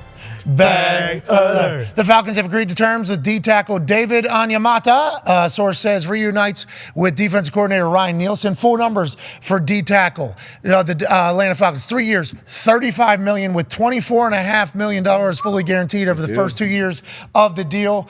Congratulations to David Onyemata. Go, David. And a baby Dave. Trenches. This is guards and tackles getting paid right now. Yeah. To the point of what we were talking about just moments ago, the re-emergence of the run game, the power run game, has really changed the way these contracts and rosters are going to be configured. I'm happy for these big fucks. The big boys are getting paid right now. Trenches getting paid for. I guess it's the front office saying, "Hey, let's handle the trenches first, and then we'll deal with the skilled players and the other players around." But it's a good deal. Because you can get bullied. Yeah. Money too. Right now in this league, this is $24.5 million. Congratulations. Come on. That changes your life. 24 out of what? 35 guaranteed? I mean, 24 out of the 35? 24 and a half, yeah. 2 years ago. 2 years? I mean, that's life-changing money, bro. Yeah. Fuck yeah. Everybody sees, obviously, the massive numbers for every other position. It's like, you get $1 million. Imagine winning a scratch, like hitting a scratch off and getting $1 million. You're like, holy fuck, life changes. Yeah. Now imagine doing that 24 times. And a half. Yeah. And AQ Shipley said. Uncle Sam's going to come in. AQ chimed in and said that Onyemata is one of the strongest guys he's played against, just a stud on the interior D-line. Okay, so there seems like people are putting a priority on that right now, early into this tampering period that started an hour and 6 minutes ago. Let's get to a break. AJ Hawk will be on the other side. What does he know? So a lot of people tweeting me, well, when's the Aaron Rodgers news coming? Yeah. It's like, yo, I do not know, bro. Aaron Rodgers Tuesdays during the season. We are in tampering season. That's right. Much different. We're not in football season. No, we're not. We do not know. AJ does. Somebody does. Yeah, Be a friend, tell a friend. We are going to put somebody on the stand pretty much on the other side to find out what he knows about Aaron and also his thoughts on who's getting paid and how they're getting paid right now early. Seems like the big boys in the trenches, in the middle of the trenches, are getting some money. Is that the change of a game? Is it going to go back old school? Are we going to see more of the power football styles? Is that what the future looks like because the Philadelphia Eagles had so much success and because other teams have been able to recreate it and because a lot of college quarterbacks right now are seemingly good at it? Are we going to want to transform all of them into our style quarterback, or do we transform into their style of game? Seems like the latter is taking place, and this is good news for who? Anthony Richardson. He's going to be an Indianapolis Colt. That's right. Be a friend, tell a friend, take 5.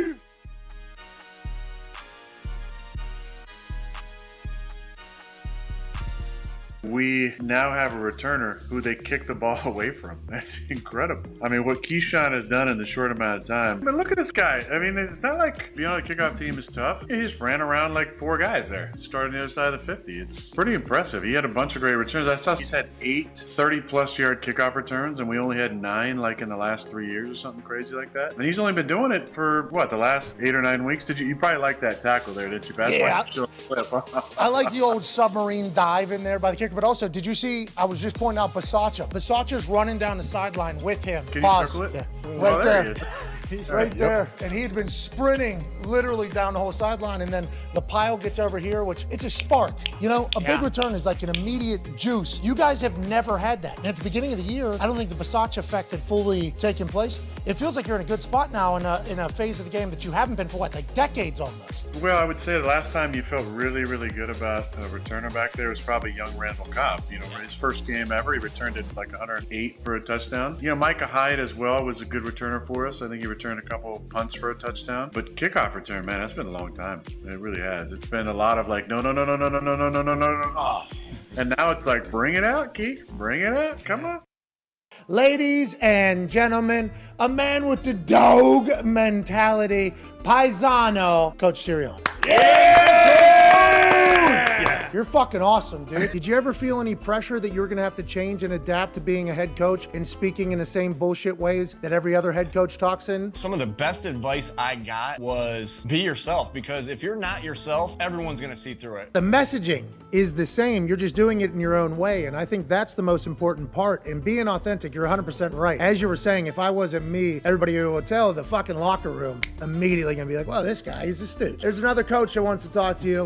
Coach Sirianni, your question for Coach Coach Sirianni? I feel like I know you just as good as I know myself. What is it about Jalen, you think, from your point of view, last year to this year, that is like cementing him as a guy that people are talking about? This motherfucker might win the MVP. Well, I know which one thing you want me to say. He's a dog. Yeah! Yeah! He's a dog. Yeah! Fucking dog! Do you maybe want to play best 2 out of 3, rock, paper, scissors, coach versus coach? You're there forever, huh? Like, you have to have that mindset as the head coach. Like, do you feel like you're the perfect head coach for the Philadelphia Eagles? Because it feels like the team is the perfect representative of the city of Philadelphia. And I might be wrong. I'm from Pittsburgh, so the Johns are going to judge me for that. I love the passion of the city and how much they care about football because I care about football. I love football. I don't have a lot of hobbies. My biggest hobby is football. Rock, paper, scissors, shoot.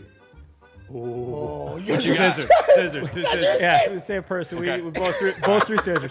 Dog mentality really is to be in the moment that you're in now and not worry about what happened in the past, not worry about what's going to happen in the future. It's all about our process and about being here today to make sure we're about to go 1-0 this week. That's it. Rock, paper, scissors, shoot. Ooh, I definitely got Jason Kelce the kegs of beer. I was just trying to sweeten the deal of him coming back. As long as I'm the football coach here, I want him here, so I'm ready to give as many kegs of beer to him next year and the year after that and the year after that because that guy is a dog. Rock, paper, scissors, shoot. Same man. We are getting our ass kicked in this preseason game. Belichick is taking it to us. It's halftime, and we are getting booed like you've never been. I was like, paper, rock, paper, scissors, shoot. Oh, I think you might have rock there, but hey. You got no idea what I'm going to do because you're like, there's no way he's throwing scissors again. Come on, baby. I got a damn flower thrown at me. Right? A flower chucked down. We lost to the Chargers. Boom, flower chucked down. Hey, how's your little manure settling in? That's literally what that John said as they were throwing that John at you. They were like, how's the manure and how's the flowers coming, coach? Hey, this is game 7 here. Rock, paper, scissors, shoot. Oh. Scissors again. He threw scissors again, so did I. Rock, paper, scissors, shoot. Oh, you guys are the same. Come on, hey, this is for 15 or 10. Paper, scissors, shoot. Oh! Dog mentality. I got dog mentality, coach. What can I tell you?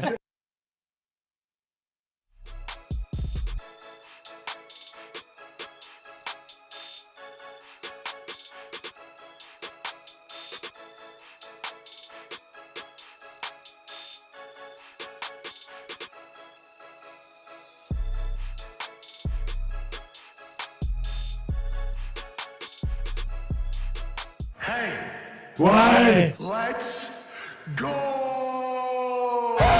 This show fucking stinks. And the fact that you listen, we are very, very thankful for it. AJ, never cease to amaze me with your toxicity, pal. You got a couple of these? God damn it! What the fuck are you doing? Foot Boston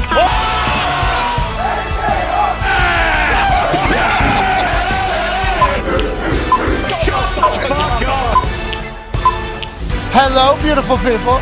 Welcome back to our humble abode, the Thunderdome, on this free agent tampering Monday, March 13th, 2023. Hour 2 starts now. Tamper is the topic of the day. The toxic table is here on this Tamper Monday.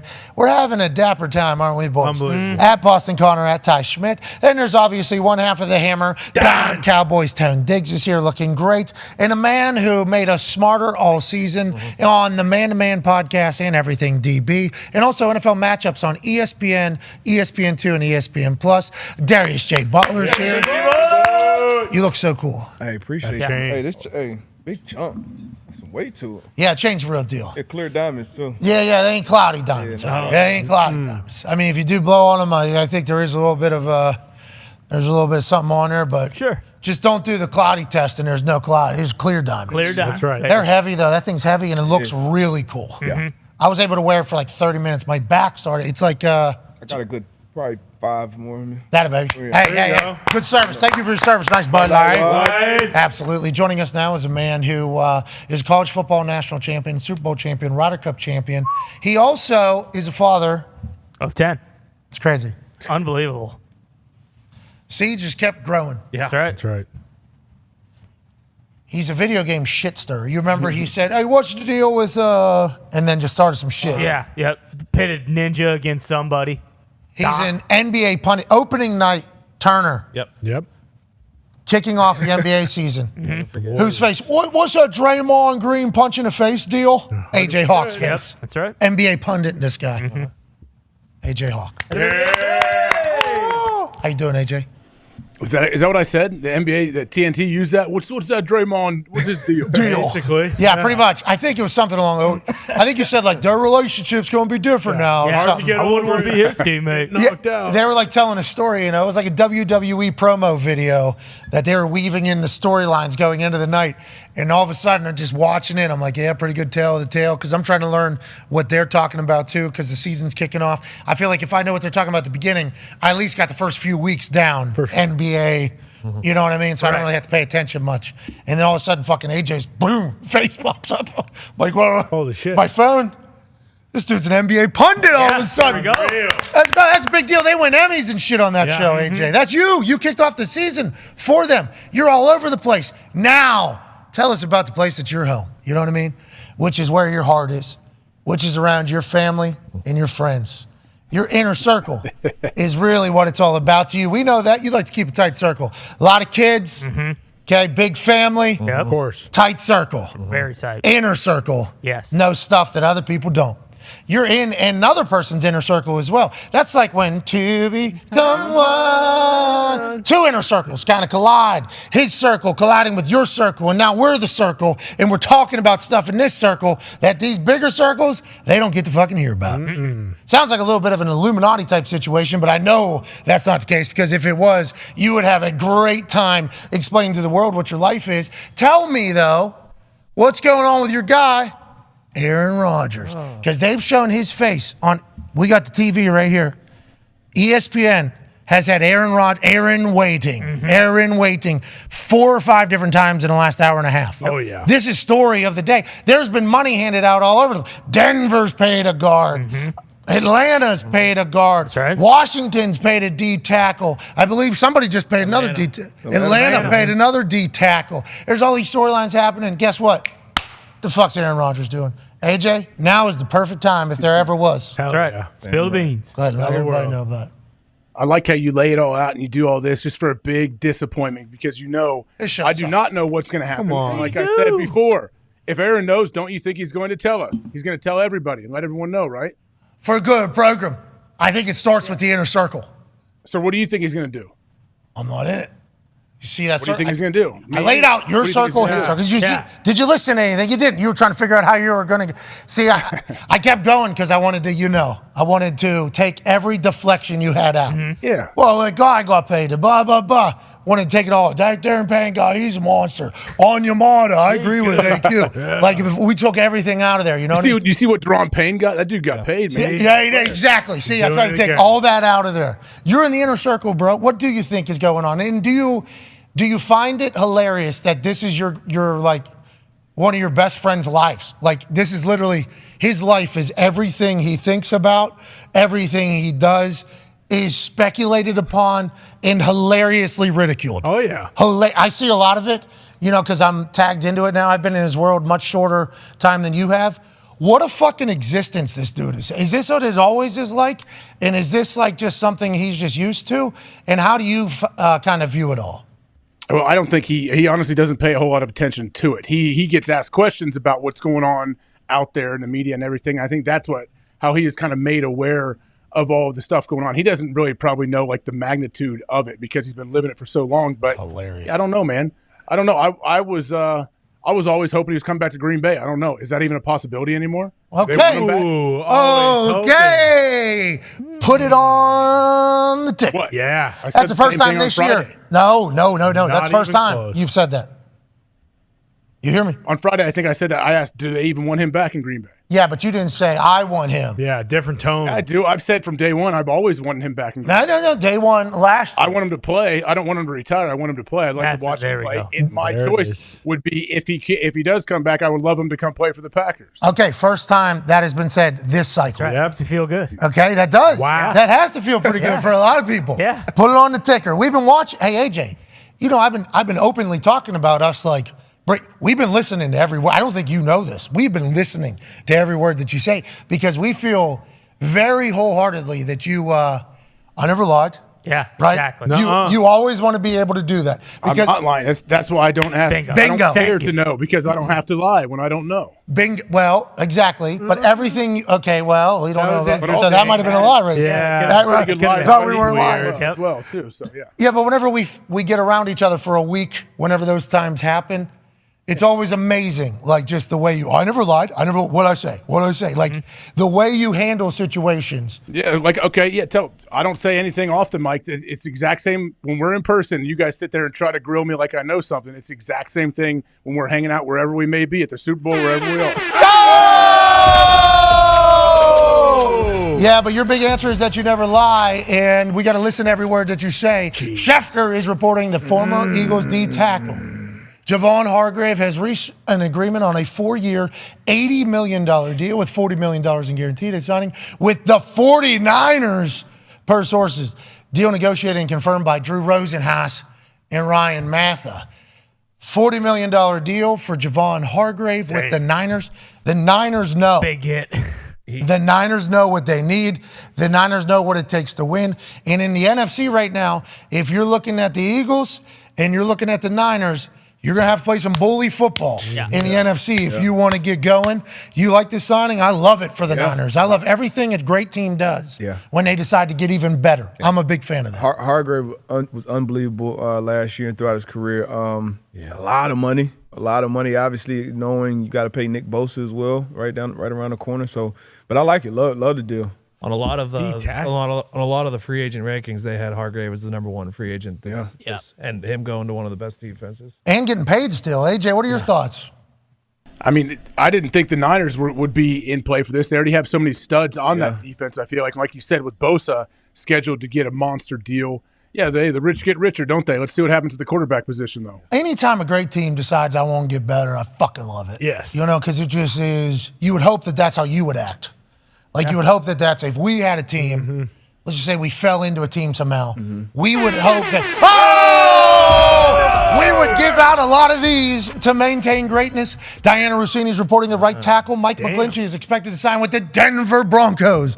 Per sources, congrats to the Broncos. Here we go. Seemingly attacking and trying to shore up an offensive line that I do believe Sean Payton thought to himself, we got to fix that. Everybody's worried about Russell Wilson. Okay, we can understand how you're worried. There was a couple times he was on Everything DB where he was clearly making the wrong read for the particular defense that he was staring at, a read that he has made probably 50 to 60 times throughout his career and done successfully. For whatever reason last year, he couldn't do it.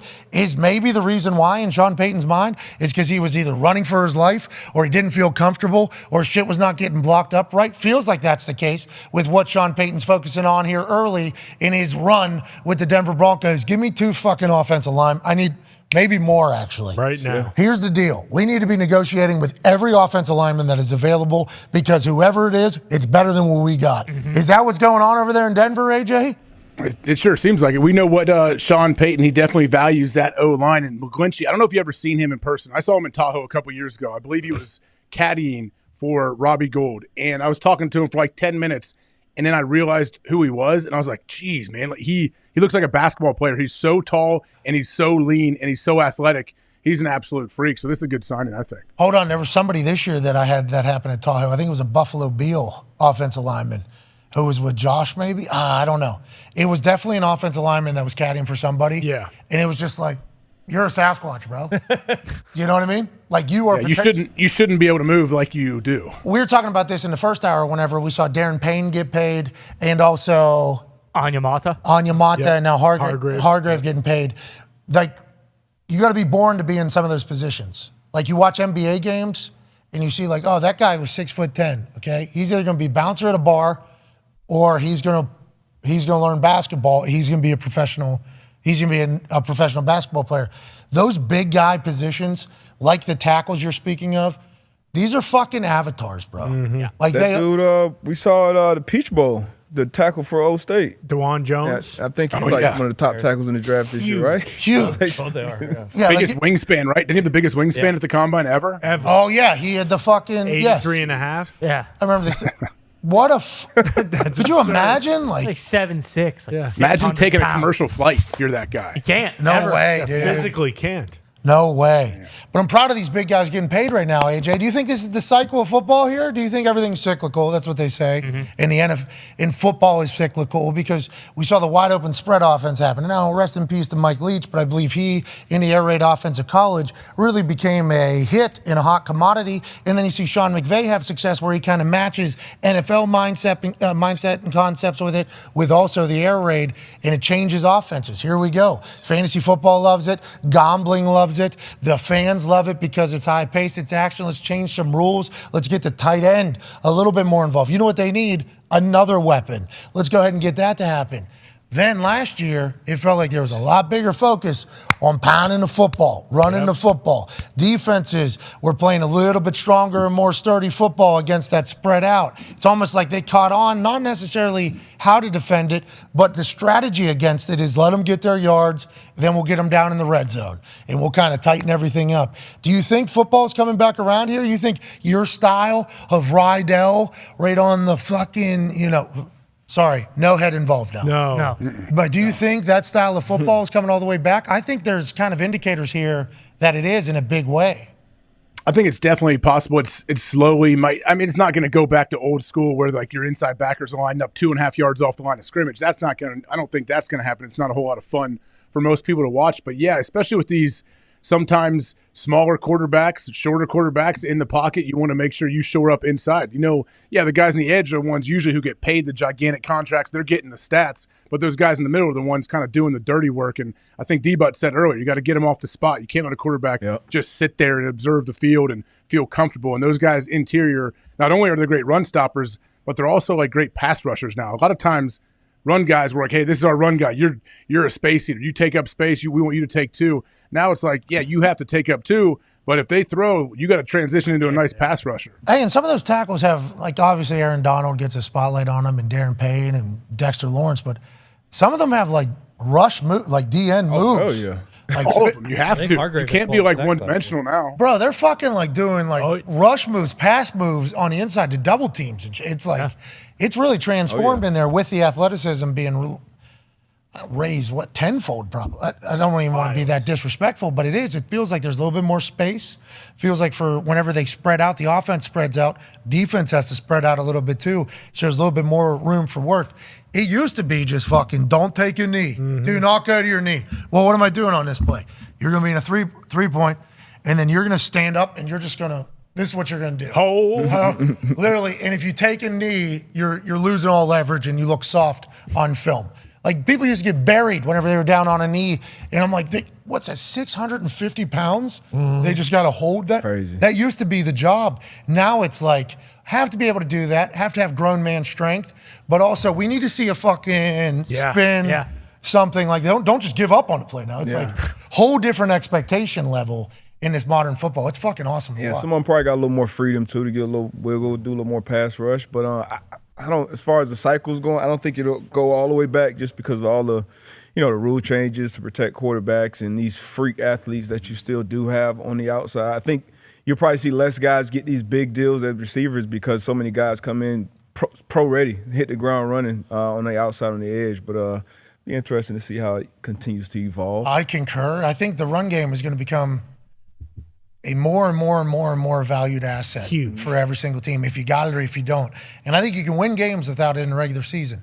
But whenever it gets to the time that matters, which is the only time that matters for any of these guys, you're going to have to be able to run the ball. There's some bullies across the league. Yeah, and we talk about it being a copycat league. Like, at the end of the year, you look at the two teams that made the Super Bowl, and both those teams are, centered around the O-line and the D-line. Like, both of them are stacked.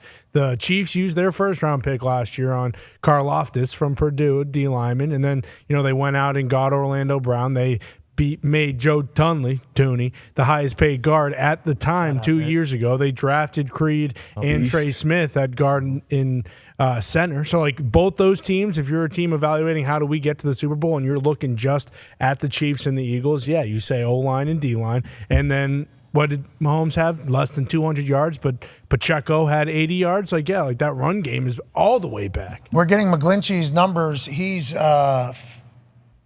5-year, $50 million guaranteed, 87.5 total. Congrats to McGlinchey. That's right tackle. Whoa. That's right tackle. Yeah. There's a left tackle over there that gets paid more. Yeah. Probably. If you're looking for money, hey, kids. Start eating. Start kick slots. Right. Yeah.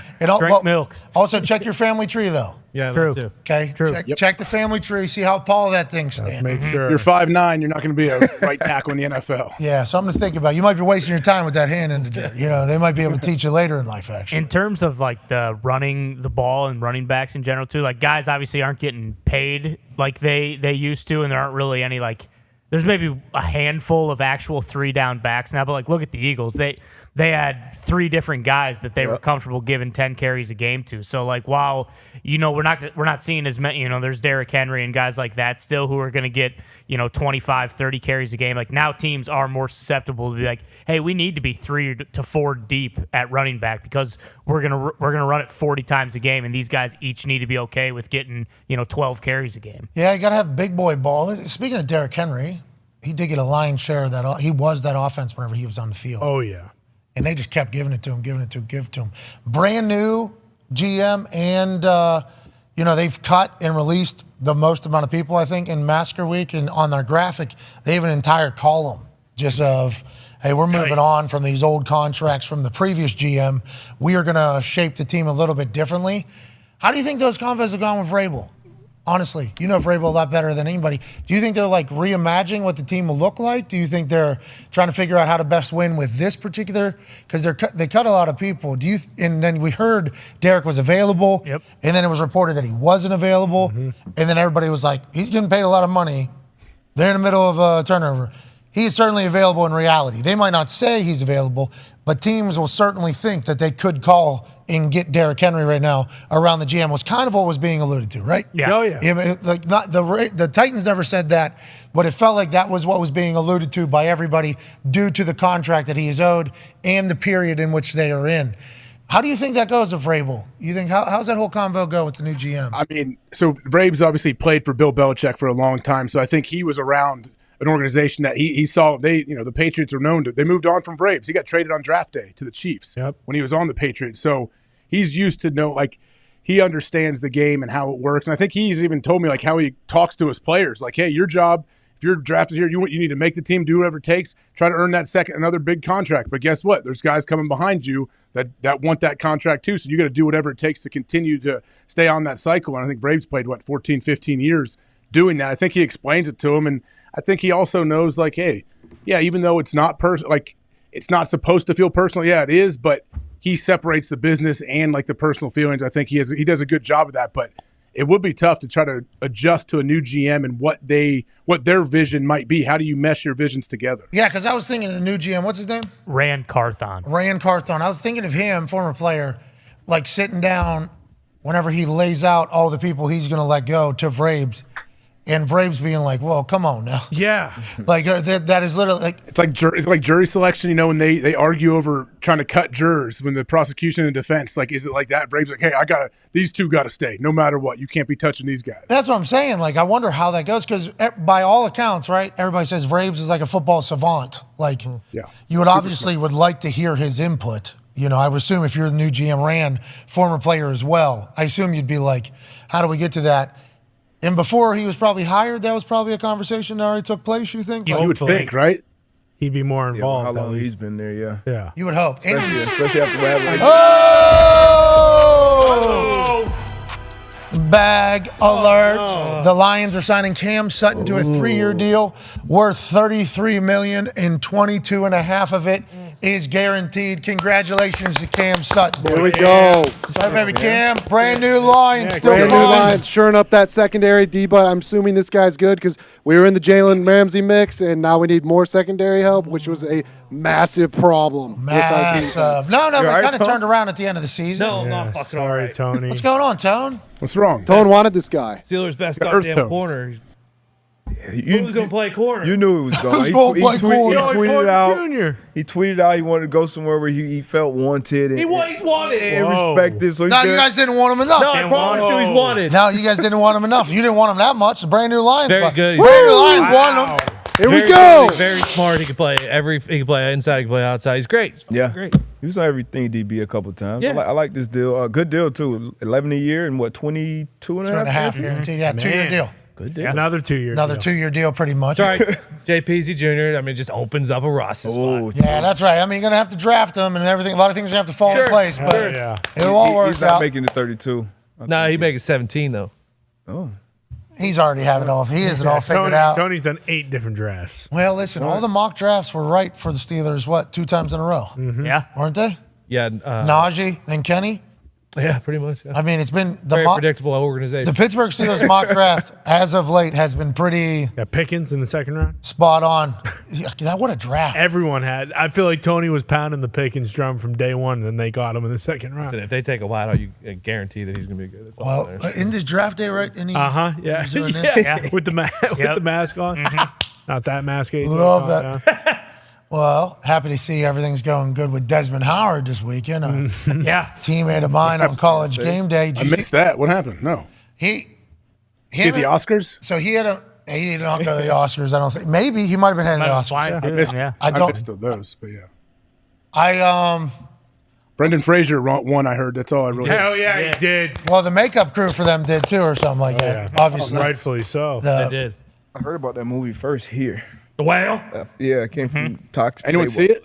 Yeah, that was because The Rock and they did a whole, course, yeah, they did Brendan the whole Fraser. thing. Yeah, there was a time where they were lying about that. We can no longer Speaking of the Rock, obviously do that because they're all the way back. But the Oscars, I don't think I fully am the demo.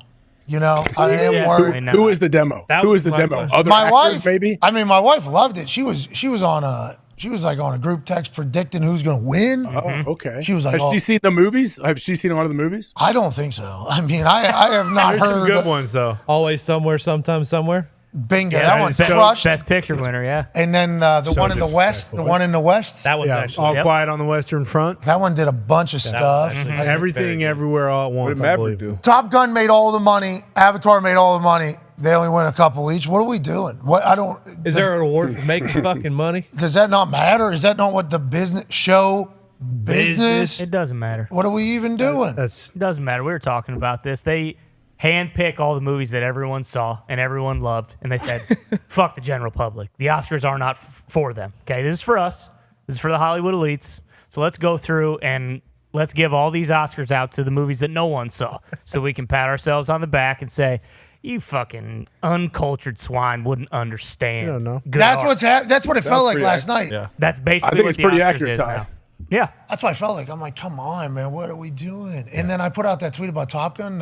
Then I had to ask my people, like, hey, you following me? Give me a heads up. You watching the Oscars? 70,000 votes, dude. 9% said yes. That's 7,000 or so. Yeah. there you go. 7,000 Pretty were good. watching. Pretty good little crowd. We were kind of Was Jimmy Kimmel the host? Jimmy Yeah. Kimmel was the He host. freaking crushed, man. You have no idea. So It was sick. that's an I'll take your impossible. word for it. It was sick. It's an impossible job. He and Malala, Yep. who did some research on badass. Yeah. She's a beast. There was a joke that took place between he and her, and I think as just following along on the internet, that was the moment it all changed for Jimmy last night. And I don't keep up with the entertainment world enough. I'm speaking strictly about last night's operation with Jimmy Kimmel's name on Twitter as a whole, not just my timeline. Sure. I'm talking about Twitter as a whole. And you can't really always judge that because it is a focus group. It's not everybody. Obviously, their numbers will be in the millions, and we're talking about thousands of tweets. So that is vastly different.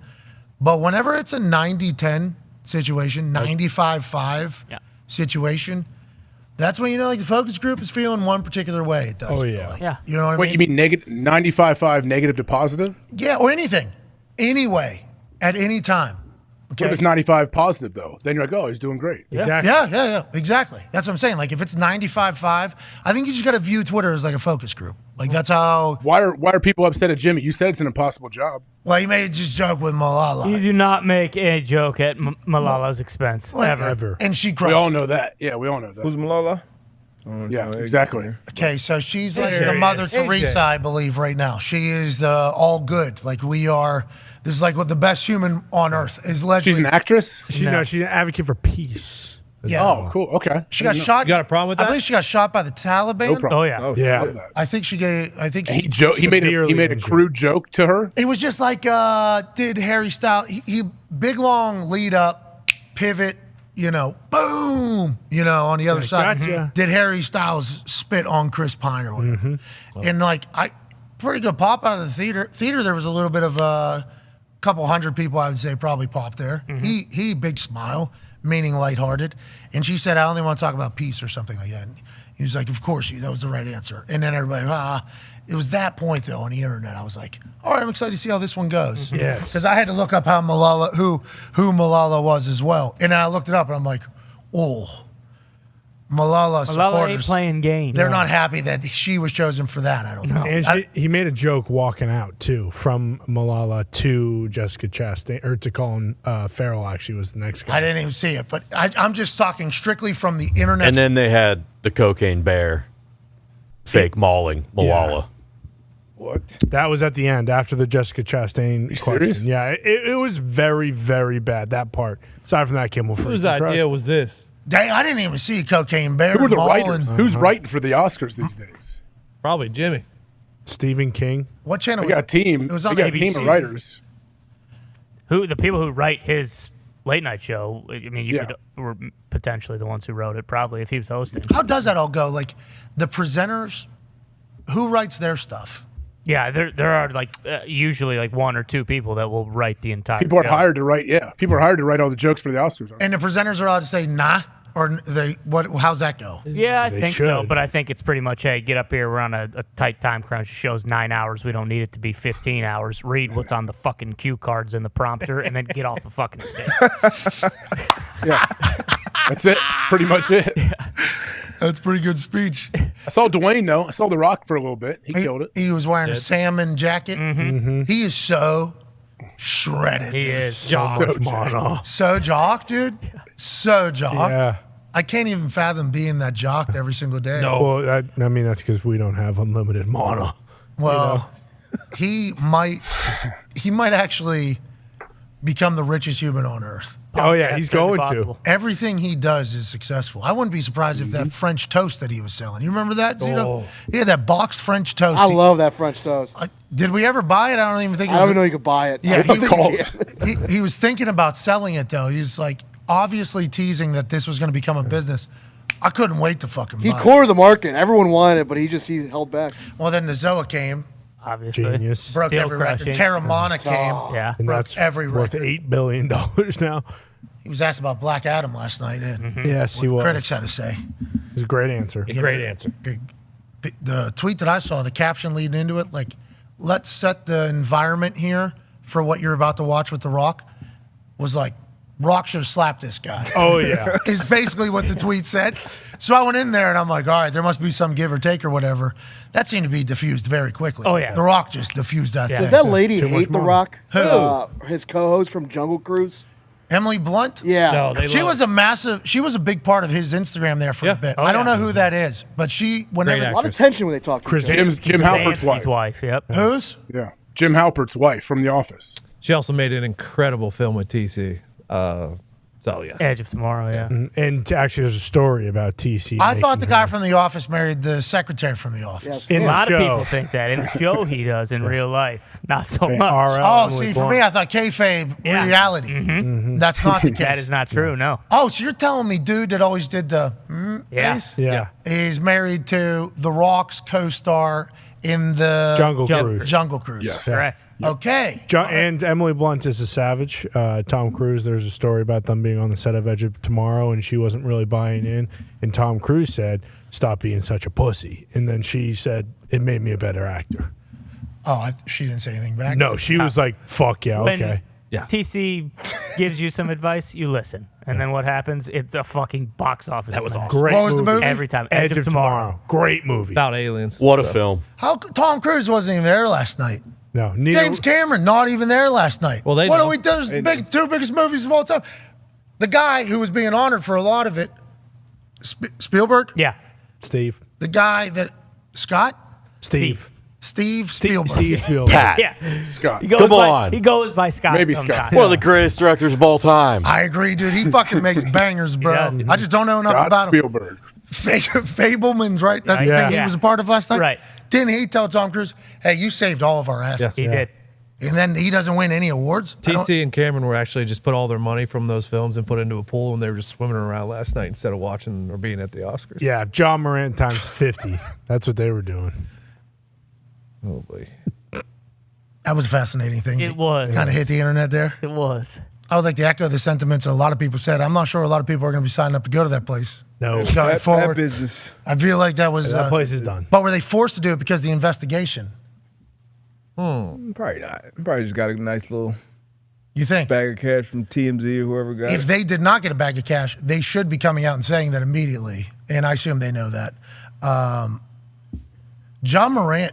So what's? When's he coming back? I When don't will he be know, back? dude. I don't know. Yeah, they're really. He's not living, sure. man. He was living. That was night of game. I know they're And then what? They got a game 2 days later. Uh-huh. John Morant. He didn't give a fuck. Hey, How old is wasn't he? drinking? Wasn't drinking. He's though. young. Yeah, I didn't see any. Yeah. The owner. That's what they said. Yeah, the owner came out of the club and was like, "This guy is one of the most like respectful, wasn't drinking, very nice kids they've ever had in their club." So he's going in there Drinking sober, alcohol. dropping 50,000 in the in a particular adult establishment, and then photos get leaked to the internet, and it just appears as if That's there's an amazing. actual flood of money in a place, and I don't know why if a human was willing to. There's no way. How much money did they get for the picture? Did they get $50,000? Because No way. No way. I would assume Job might want to, Job's not the only human Are that's they all ever going to done this. scramble? Like, when are they going to collect all that money? Everyone comes out and scrambles. Also, who's and gonna goes eat those and candy grabs canes it. over there? They do it after. Yeah, they do a Come in, vacuum. Split it up. Yeah. Yeah, they Split it clean up a evenly. vacuum and then suck it up. It's like some good food there too. I'll tell you what, the Fantastic. wings probably fantastic. He actually ordered the wings, I do believe. It was on the receipt or whatever. some steak, I believe. There was a couple places that I was invited to that honestly, I was told we were going for food. Yeah. I was actually told, like, hey, we are going for food here. I may or may not have been the only Caucasian within miles and miles. Sure. And I walked into this place, and the food was certainly fantastic, but it was definitely, we're in a strip It was club. second fiddle. We're in a strip, but the food was like real deal. Oh, yeah. Chef, real deal. Food, like award winning. Let's go. Like these fucking wings. That's why whenever it came out for Lou Williams. Lou Williams for the bubble, he Lemon was pepper. Yeah, he Needed was. 'em. Yeah, neat. Like these aren't just like throwaway microwave. They're like some of the greatest fucking wings I've ever had in my life. And then on the side, it was like, oh yeah, normal situation. And I was like, yeah, of course, yeah, it's fucking. A lot of establishments in these cities where strip like Miami, Atlanta, other places. Houston. Like Houston, like five-star type cuisine in there for sure. Didn't Club Z have a great late night buffet? Yeah, Club Z, not a strip club, but I'll tell you what, a lot of bodies hitting the floor. In there. That place was crazy. I believe how white folks view adult ballets and different cultures. I don't want to just say black people because I don't know how many other cultures. I've been very fortunate to experience both of those numerous times. Vastly different operations. I would imagine. We're talking vastly different operations. And seems like these were dropped on both of them, though. They both have that in common. Mike Garofalo is reporting that the Raiders are closing in on a deal with quarterback Jimmy Garoppolo. Sources say after 6 seasons and a Super Bowl appearance with the Niners, Jimmy G is on his way to Vegas to reunite with Josh McDaniels and also the site of this season's Super Bowl would be a hell of a story for the Raiders as they have found a new home in the middle of the desert. Damn. Jimmy Garoppolo back with McDaniels so he doesn't have to relearn an entire offense. Obviously, he'll be able to just drop right in where Devontae already is and Darren Waller if he's back again. And obviously, Renfro, who is a dog. Josh Jacobs got the franchise tag. They have a great team. We all knew that they needed a quarterback. There was reports that they were in on the Carolina-Chicago trade to be the number 1 overall pick. They must have liked somebody coming out of this draft class. Since they weren't able to get one, it appears if they said, okay, we'll go with Jimmy G. They were allegedly never in on the They were allegedly never in on the Aaron Rodgers. Our whole thing just crashed over Jimmy here. broke it. Yeah, just completely crashed right here out of nowhere. They were allegedly never in on the Aaron Rodgers thing, but then they were in because it's Aaron Rodgers, so like they would listen if he wanted to come. They get Jimmy G. This seems like a massively great fit for all parties here, AJ. It does, but for the Raiders, I want to see what the deal looks like. Do they still draft a guy? What do they do? Yeah. Do they look at him. Is he the long-term option? Like 2-year gap? What is he? Yeah, that's the most interesting thing because hearing that they were moving up to 1 or trying to was terrible for the Colts because if they weren't going to get 1, maybe they would go to 3. Do you think they still would? So I've tried not to think about that just strictly because that's one of the first things I asked you. Like, hey, what are the Colts going to do? And yeah, because if we have to go get a quarterback that we know will still be there, we have to go to 3. But it's not just like trading one spot. Now we're trading against everybody who's trying to get up to 3. Yep. So although we're only moving 1 slot, we're going to have to give up the same amount that people who are moving up from fucking maybe 15 or 13 want to kind of get up in there. So they love Levis too. Yeah, true. Then you're good with whoever. When you're good, whoever. And then, who says the top 3 takes quarterback? Well, that's the thing. Like, if somebody is to trade. Cardinals. Someone will take the Cardinals spot. They'll trade to 3, but we would have to negotiate against 3 with somebody who's maybe in the teens. Yeah. You know what I mean? It's that one team we were just talking about that, the Titans. They have guys they're trading. They might love somebody to start their new era with Carthon. Like, that's a simple little. What if the Panthers what if the Texans only like one guy and the Panthers take that guy and then the Texans stick with Dougie Mills? Yeah. I do like the fact that Chris Ballard could be in a situation that Tom Telesco was in a couple years back when Tua and Justin Herbert were going to be available for the Dolphins at 5, Chargers at 6. Everybody knew the Dolphins were going to go quarterback. Nobody knew which quarterback they were going to go with. Tannenbaum was on television with a noted relationship with the Dolphins and Dolphins ownership. And he said, if you take Tua top 5, you're being, I forget the way he described it, but like reckless almost because of his injury history at college and everything like that. So we were all like, okay, so that means Herbert's going to the Dolphins just because we thought he wouldn't be given that take unless he had some information for it all. So I think Telesco was in an interesting spot, not because of that take, but he was like alongside us, not knowing what was going to happen. He told us, whatever the Dolphins did, we're good with. If they took Herbert, we'll take Tua. They take Tua, we take Herbert. You're saying Ballard might be in a position like, whatever they do, we're cool. Hey, might be, but Tua and Herbert, they were, in my opinion, much better prospects than Levis and Richardson. And but going back to Jimmy G signing, I love that deal for the Raiders as well. He just got to stay healthy. That's the biggest thing for him. I think someone just fell off the roof. Is that why? What was that? Did you hear that boom? Was that? Yes. Did Zito go on the roof? Zito's right over here. Okay. Check on Mitt. Someone check on Mitt. Dude, where's Tim? Did Bill kill somebody? No, your pops. Whoa, that's probably new Bill. New Bill. You're right, my bad. Yeah, new Bill. 3 workouts. That could have been something blown up because we lost all these screens here, right? So these screens are out, those screens are out. So I started thinking like, maybe this is the TV cabling. No. But what could it? The power's still here though. Yeah. Still got power. That boom would have been a power though. You would think. Like some random wires like connecting to each other aren't going to make a boom. No. Power though would make boom. Yes. Mitt just came out of his hole too, so it wasn't him falling off the roof. All right, Mitt. Thank you, Mitt. Happy to hear you're okay. All right. Happy to hear you're okay, Mitt.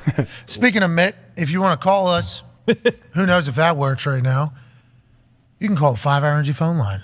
1-833-432-3663 or 1-833-4-DEAD-DOME. That's the Thunderdome we're in right now. I truly wonder what just happened there. AJ, you could hear that? Oh, yeah, I heard it. It sounded like something fell off the desk that was big. Yeah, it was almost like when you lean a massive piece of wood against a house and then it slides down one side or the other side. That's the sound it made. Sounded like a shotgun. Someone's dead. Oh, no. Okay. Let's quit sugarcoating this, okay? Go do a lap around the perimeter, Diggs. Go check it out. Was it the satellite? Well, my fucking firearm's in my car, so I'm going to need someone to cover me till I get out there. I don't understand why these TVs just stopped doing what they were doing, but if you want to go saddle that horse tone and check the perimeter, we'd be very thankful. Please send a camera. Send someone a video of that. That was bad. We do have cameras everywhere, but I fear.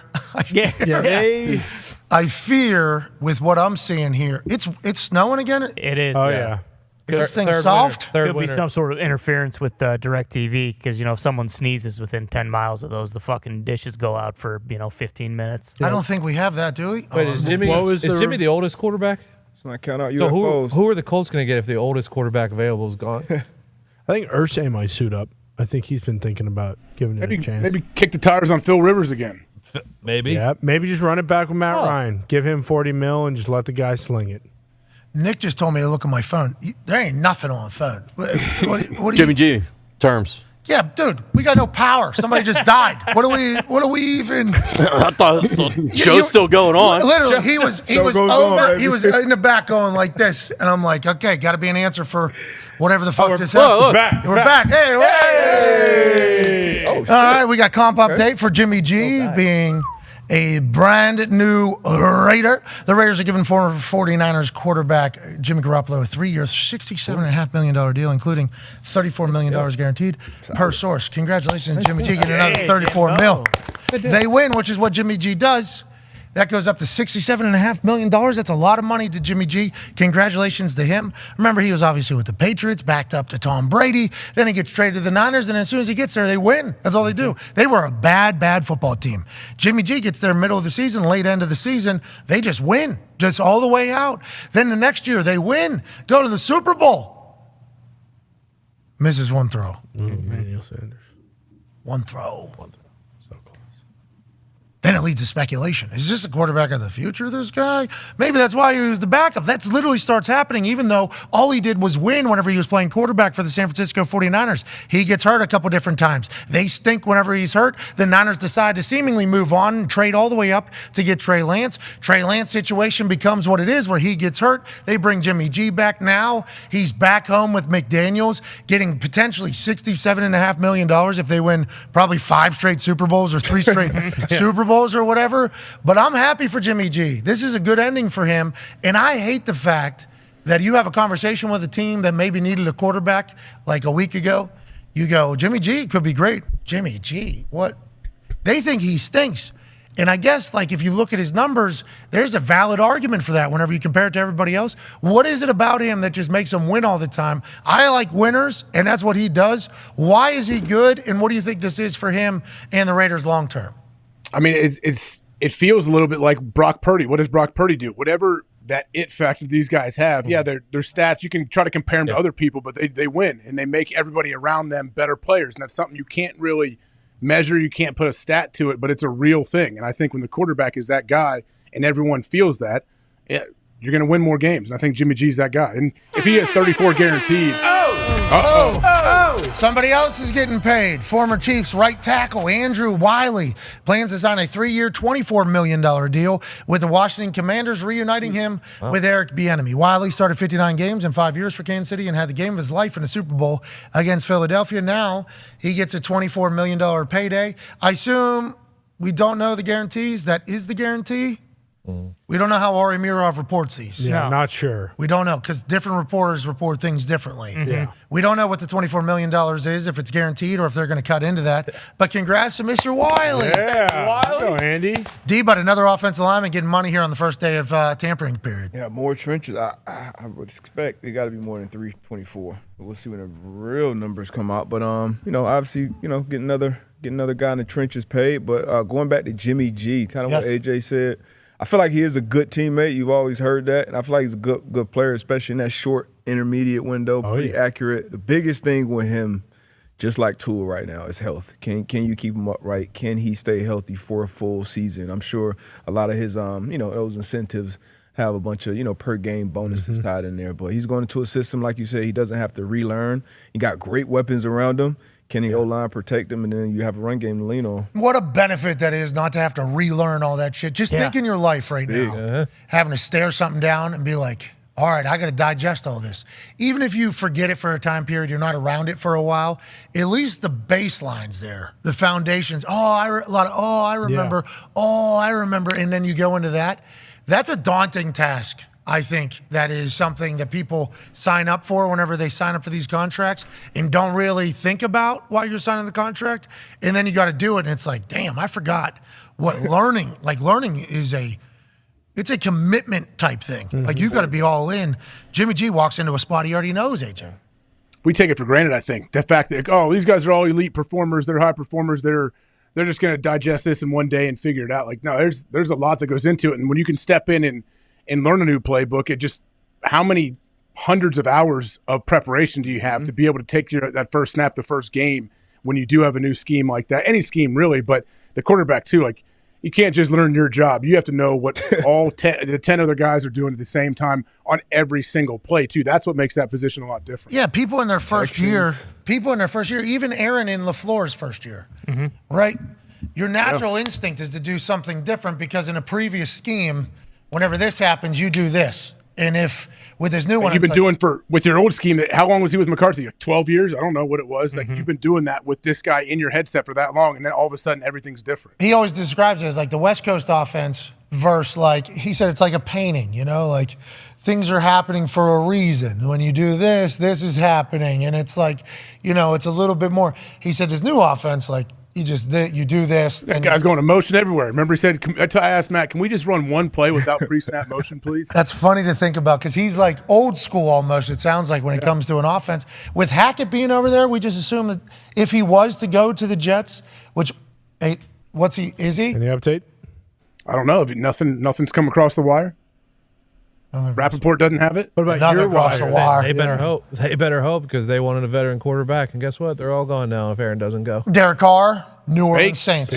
Baker's getting some heat. Oh, I guess Baker. Baker allegedly was going to be signed to the Buccaneers by now. Today is what the conversation was this morning. If I was reading it all right, Ian Rappaport reported this morning that the Bucs were expected to target ex-Rams quarterback Baker Mayfield as a potential starting quarterback option per Ian and Garoppolo. This could be competition for Kyle Trask, their former second-round pick, who the team likes a lot as TB plots life without Tom Brady. When free agency begins, the Bucs are expected to target. And then he was allegedly going somewhere else, too. Where was it? Raiders? Texans? I thought it was the Rams and Niners who were both considered. Oh, yeah, the Rams, because McVay enjoyed him, but they still got Stafford. No, there was somebody else that was in contention, I think, from what I remember. Well, you got to assume Atlanta's in on it, right? Why wouldn't they be? Especially if, Tampa's looking. Why wouldn't Atlanta? And also, with that statement, guess what? Tampa isn't high on Kyle Trask. They're thinking about bringing in Baker Mayfield. No, I think the contract, remember, everything's fake. Yeah. Yes. But on the internet, there was some reports of him getting like a $10 million a year contract or something like that. Like, Baker Mayfield's going to agree to a $10 million a year contract if there's 3 teams involved. I don't know. With how he played with the Rams last year, he was kind of reinvigorated almost. I mean, he was looking like he played. And I was high on Baker Mayfield coming into the year with Carolina, but it was ugly last year for a large chunk of it. What about for the Rams? That first game for the Rams. Yeah, the Thursday night game. Yeah. First game. Special, just numb out there slinging it. Packers too. But I mean, I don't know. I don't know about that one. Whoa, Darius, this is a different tune. You learned a lot. You watch film, your opinion changed. They should, at least. Some people keep the same opinion about people or keep screaming it regardless of what the tape tells them. But that is true, isn't it?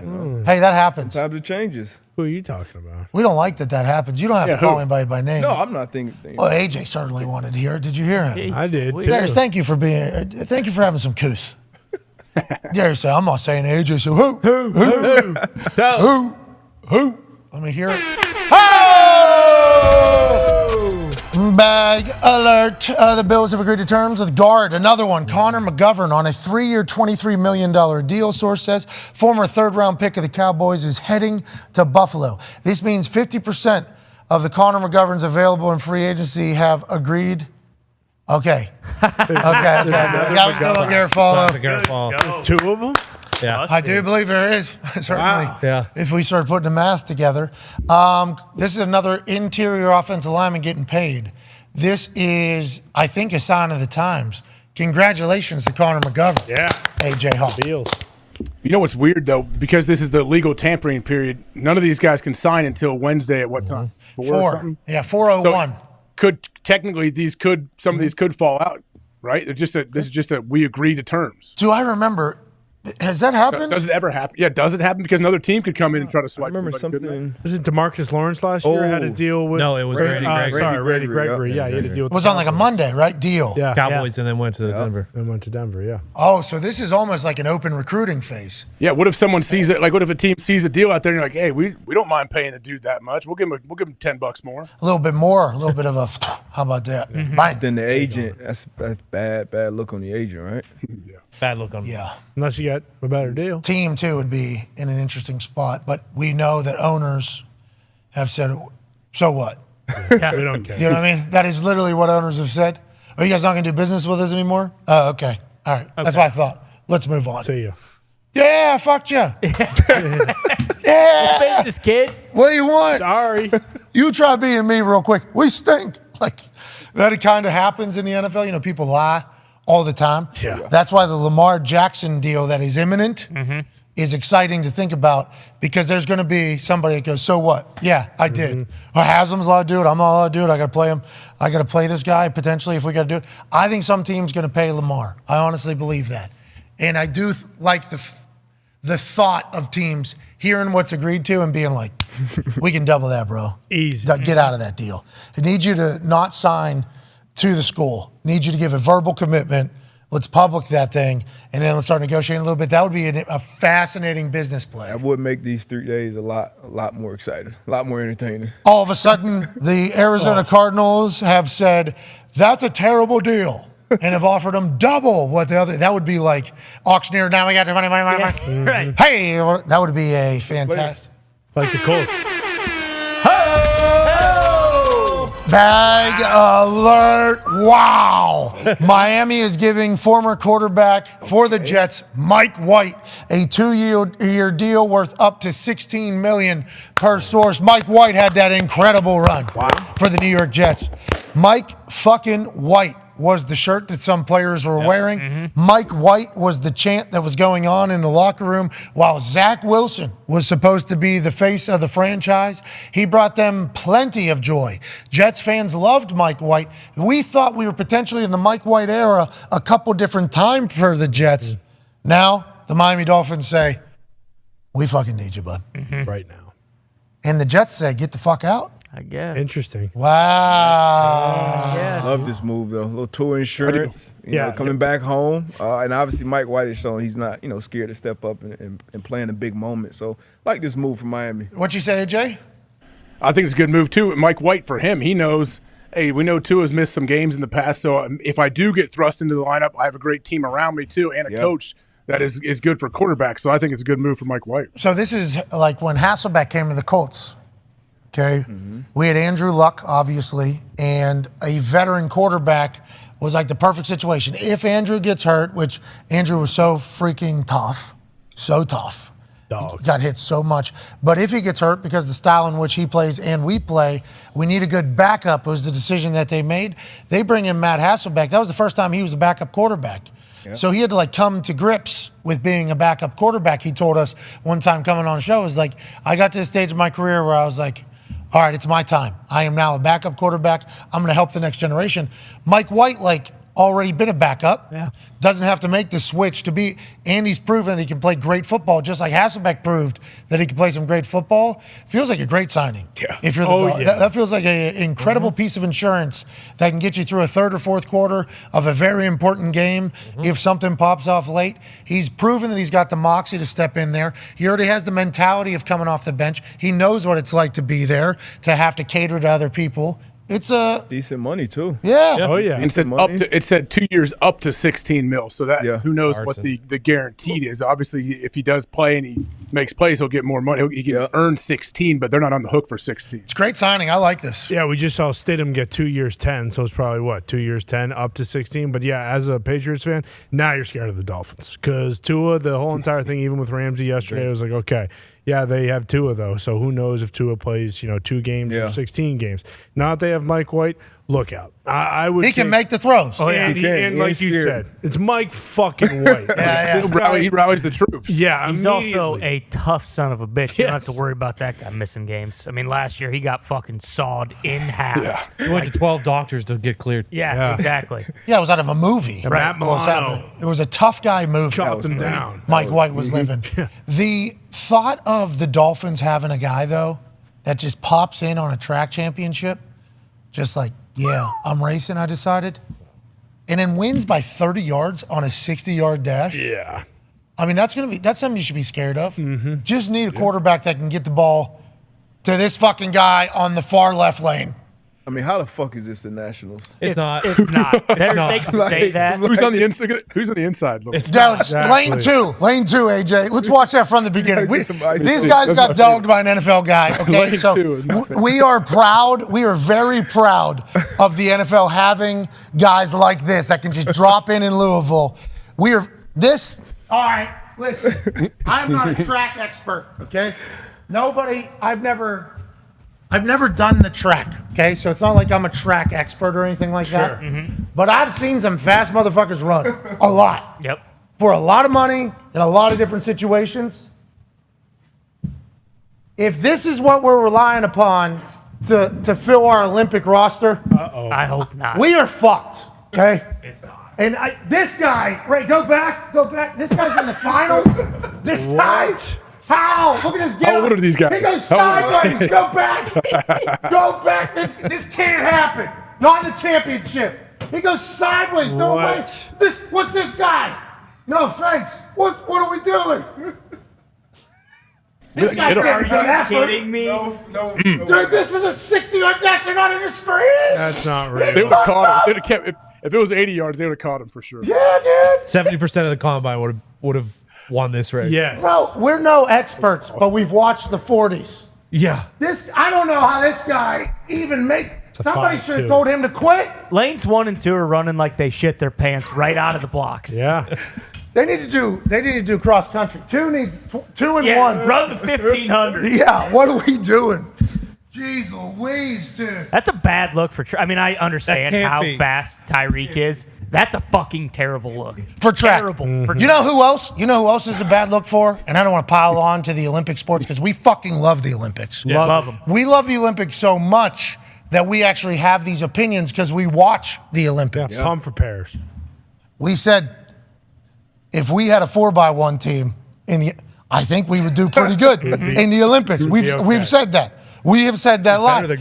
We get attacked, bro. I disagree with that. Okay, boom. I get attacked. To be on record. I get attacked. I get killed. I get killed. This handball sport pops up. That's right. Of course. We love it, watching it. I'm like, if the NFL quarterbacks and a couple athletes that we have in the NFL rosters were to take 1 year and they did nothing else but play fucking handball every day of their lives. Hey, listen, COVID again. You can't leave unless you're going to play handball. That's all you can do all day. We'd win the gold, bang. Every single tournament we would win. I think that whole thing. I get murdered, these handball people. You don't understand the intricacies. It's not just a sport that you can pick up or whatever. I'm getting killed. And I'm like, maybe you guys are right. Then I see this happen. Okay. Hey, Olympic sports, I see what you guys are doing. We have dogs in our league, dude. Tyreek beat that guy by 20 yards in a 60-yard dash, and that was the finals. USA track and field in there. What the fuck are we doing over there? Are these college kids or what? What is this? So I just did some research into it. To qualify for this national championship, all you have to do is pay a coach that is qualified with this track meet. Okay. Oh, Jesus. So this is Fugazi. It's got. Come on now. Then you can't call it the fucking USA Track and Field Finals. Masters Finals. You got official-looking folks out there, too. Red Jack. Look at those dudes. They look like they're the real deal. The guy's wearing sweatpants in lane 1. I mean, what the fuck are we doing? First, they grabbed 5 slobs out of the stands who were just drinking beer and eating hot dogs. Hey, you want to fucking race Tyreek Hill? It's just like a pink slips thing? Yeah. Who just shows The best up? part is Tyreek Hill's the tallest of them by far. How tall is Tyreek? Yeah. 5'9". Hold on, though. Now, we did a little bit more research earlier. What was it? 43 high schoolers have a better 60-yard dash in America or something like that? That time with the That says top 200. Yeah. So maybe once again, I'm wrong again. Yeah. We can't beat them. But still, great race by Tyreek. I mean, he won. It was a good internet moment for my. Former Jaguars offensive tackle Javon Taylor reaching agreement on a 4-year deal worth $80 million, including $60 million actually going to him, with the Kansas City Chiefs, per sources. Deal negotiated and confirmed by Drew Rosenhaus and Bob Bailey. Drew's working with numerous people today. Okay, you got a deal, let me come in and help you out. You got a deal, let me come in and help you out. That's Drew Rosenhaus. I'm in a fucking Sports Center commercial. Been doing business a long time. Billions and billions of dollars probably negotiated with the NFL. Not a bad person to get in if you're looking for a couple $100 million deal right now and not represented. Yep. You know, Something to think about. Something to think about. Something to think about. But is this left or right? Because Orlando Brown, right? So in 19, 20, and 21, he played right, but Wiley just was their right tackle, and he went to the Commanders, so they need a right tackle and a left tackle. Yeah, Orlando Brown is a free agent right now. Yeah, if they're spending that much on a right tackle, do they have enough for the left? That's kind of what I was thinking as soon as I was reading that. I don't know what he played last year. I thought he played right because they tagged Cam Robinson Jr. to play left. What do Orlando? That's a good fucking deal, though. Is Orlando Yes. 4 for 80? unrestricted free agent? Yeah. Yes. Yeah, the tag last How year. do they keep him then? I don't know that. I don't think think so. they do. Yeah, I don't think it's gone. possible. They are. Coming to Colts, too. Yeah, which is There's good been for the some Colts. trade rumors with the Chiefs in the last couple minutes, but just rumors. Just rumors. What's that? For who? Tunsil. I saw that. Oh, baby. How much is Tunsil's cap hit? Oh, probably a good bit. I thought he's 23 a year. So the Chiefs, just so we get this right, the Kansas City fucking Chiefs just won the Super Bowl. Mm-hmm. And now they're going to get Laramie Tunsil at left tackle. His and this Javon Taylor. His cap is listed at 35. And they're probably going to trade for D-Hop. But they can read. And why does Bullshit. that? Why does What that it is. happen? It's not fair. I mean, That's not fair. I'm sick of it. they got rookie contracts. This is why they got people robbing banks to get to their games. That's right. Yeah. Is he at the Super Bowl? Could you? I heard he was able to make a family trip. I heard. We don't know. We did not know if the Wolf, who was also a bank robber, made it to the Super Bowl to watch his boys win a Super Bowl. We do know that he spent some time in jail because he's certainly scared the shit out of some people. But the Chiefs are always trying to get better. Veach is a dog, bro. He was on the show a couple weeks ago. Just the way they view the whole operation and what they need to do, how they need to do it. We got Patrick Mahomes right now, okay? They don't. We do. Yeah. Let's, just like Joe Burrow said, my window is my whole career. Everybody that's ever watched Patrick Mahomes play knows that his window is his entire fucking career. He was tossed into GOAT conversations after like his 3rd year in the NFL. Yeah. Oh, this guy's like greatest of all time. And then he hasn't come down from that at all. Like it's just like, yeah, he's being talked about. Not even talked about with current quarterbacks, really. He's always compared to people that are now retired. That's who Patrick Mahomes is compared to. And Veach over there goes, we got to take advantage of this. And they do. They are not scared at all to fucking turn over and get the team better and better and better. They lose Tyreek, the offense somehow gets better. They trade for the next Tyreek Hill. He has a massive punt return in the Super Bowl that helps them win the game. They draft a guy in the 7th round who turns out to be the fucking hardest running back in the NFL. It seems like they can do no wrong over there in Kansas City. It seems like he has no ego when it comes. Like you see some of these GMs who it's kind of like they have their guys, whether they drafted them themselves or like they bring in a guy in free agency, and you can maybe tell like, hey, this isn't working out anymore for whatever reason. Like this guy, he just needs a fresh start. He needs to go elsewhere. But they don't do it because like their legacy is kind of tied with those guys. Seems like he has no ego. He's like, hey, listen, yeah, we won the Super Bowl. We need to get better. So like it doesn't matter. I don't have guys that I need to keep here because I brought them in. Like this is all about winning. It's all about the team. We have a massive window, and I'm going to do whatever I can to capitalize on that. And I don't know how, but for the players, it seems like they always put together great fucking deals too. This is a 4-year deal with 75% of the money guaranteed. We just saw another $80 million deal with only 40 guaranteed. Right. This one was 60 guaranteed. Like, Hargrave was man. Yeah. Yeah, Hargrave, yeah, fucking damn near all-pro. Should have been all-pro last year, but good deal. Right tackle at that, good money. Yeah. And then Laramie Tunzel's coming in?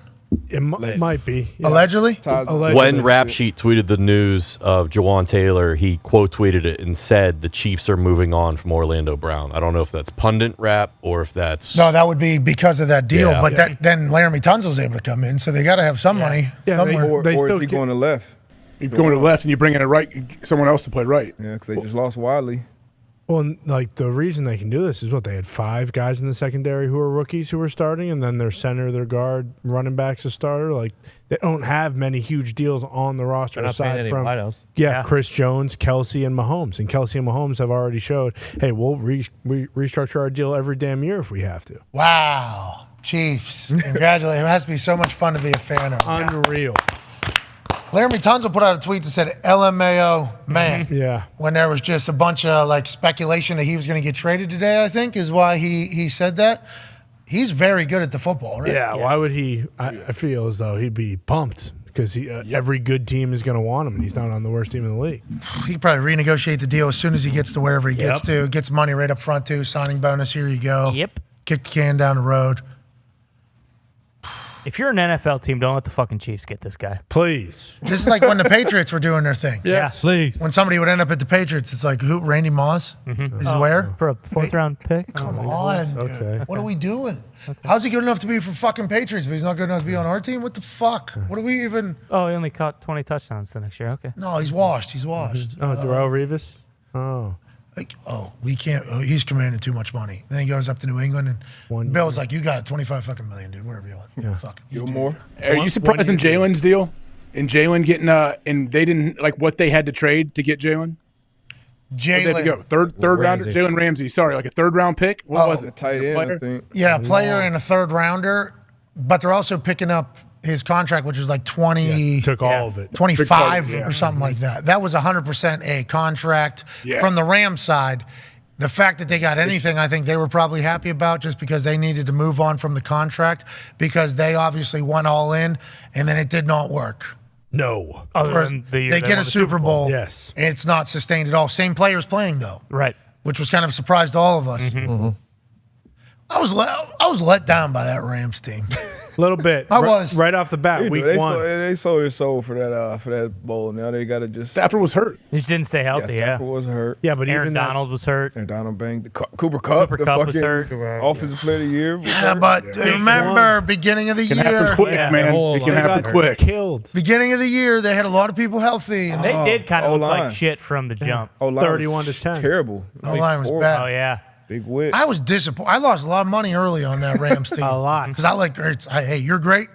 Hell yeah. You're going to continue to be great. Mm-hmm. You know, because that's why you got fucking great. Mm-hmm. Like, that's just, I'm betting on you just continuing to be you. Good luck going. out there. They did not, bro. No. That offensive line, you're right. That was the problem. Whitworth retires. Yeah. Goes to Amazon, does a great job. Great job. Has that hoodie underneath the fucking suit every week. Unreal. Just kills it over there. And then their offensive line just doesn't know how to play football. Nope. Right? Is that what happened? Yeah, basically. Allen got Robinson. Stafford killed.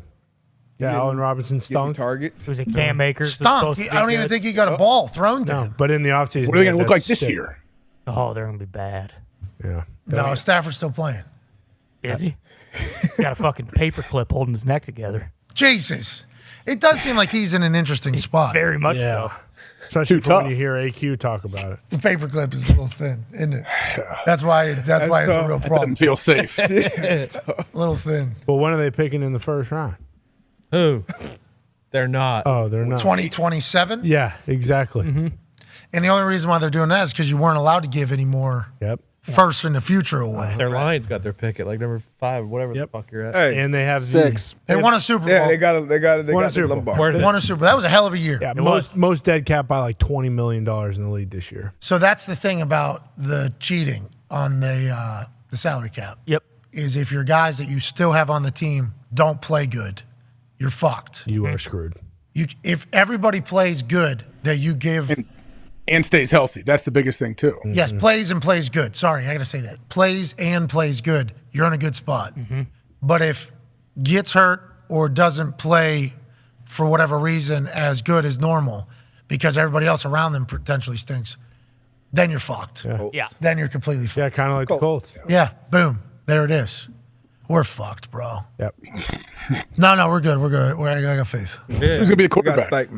I promised myself that I was going to remain positive this weekend. And then first time I got a chance to address it, we're fucked. I don't, with the Carolina Panthers making the trade that they made to the Chicago Bears, like, first of all, I think Ryan Poles made a great deal.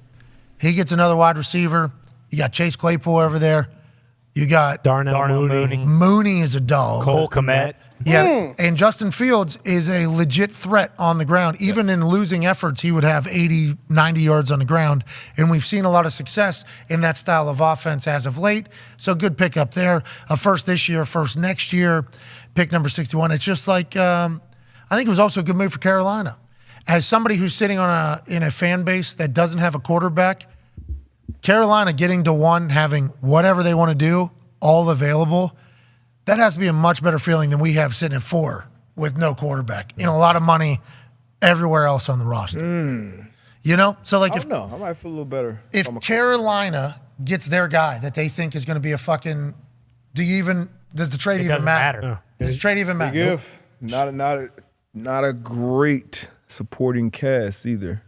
Especially if you trade away DJ. Whatever quarterback comes in there. I mean, they hit with the left tackle last year. I think the O-line is pretty solid, decent backs. But weapons on the outside, good defense as well. Weapons on the outside. Chosen's available. Yeah, he's available. He could go back. Stroud is the one that his odds jumped. He's minus 300 to go one. You bet him?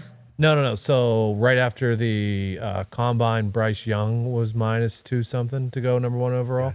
And then soon as the Panthers traded up to 1, C.J. Stroud went to minus 300. Yeah. So, like, didn't it come out? Because Dan Orlovsky on the internet, we had to piece some things together. Yep. We had to Blues Clues some things together. Because we hadn't followed the rumor mill enough with Dan Orlovsky's head coaching opportunities. Right. But we knew that he had a couple. We didn't know exactly. Yes. Remember, he said, I was real close with the team because I like where they're at. I like the head coach. I trust the head coach. I like the setup and everything like that. And I said, where? Where was that? We said, where was that? And he said, it's out there or whatever. And he moved. That was the Panthers. Yes. Okay. So allegedly that was the Panthers. In that same thing, he said, I love Anthony Richardson. Didn't he? He said, like, I love everything about Anthony Richardson. Then there's other reports coming out that allegedly, this is all alleged, it's the internet, so who knows what's real and what isn't. Even people that potentially could have an actual source will say stuff that's not right. So we're trying. But allegedly, Frank Reich loves Anthony Richardson.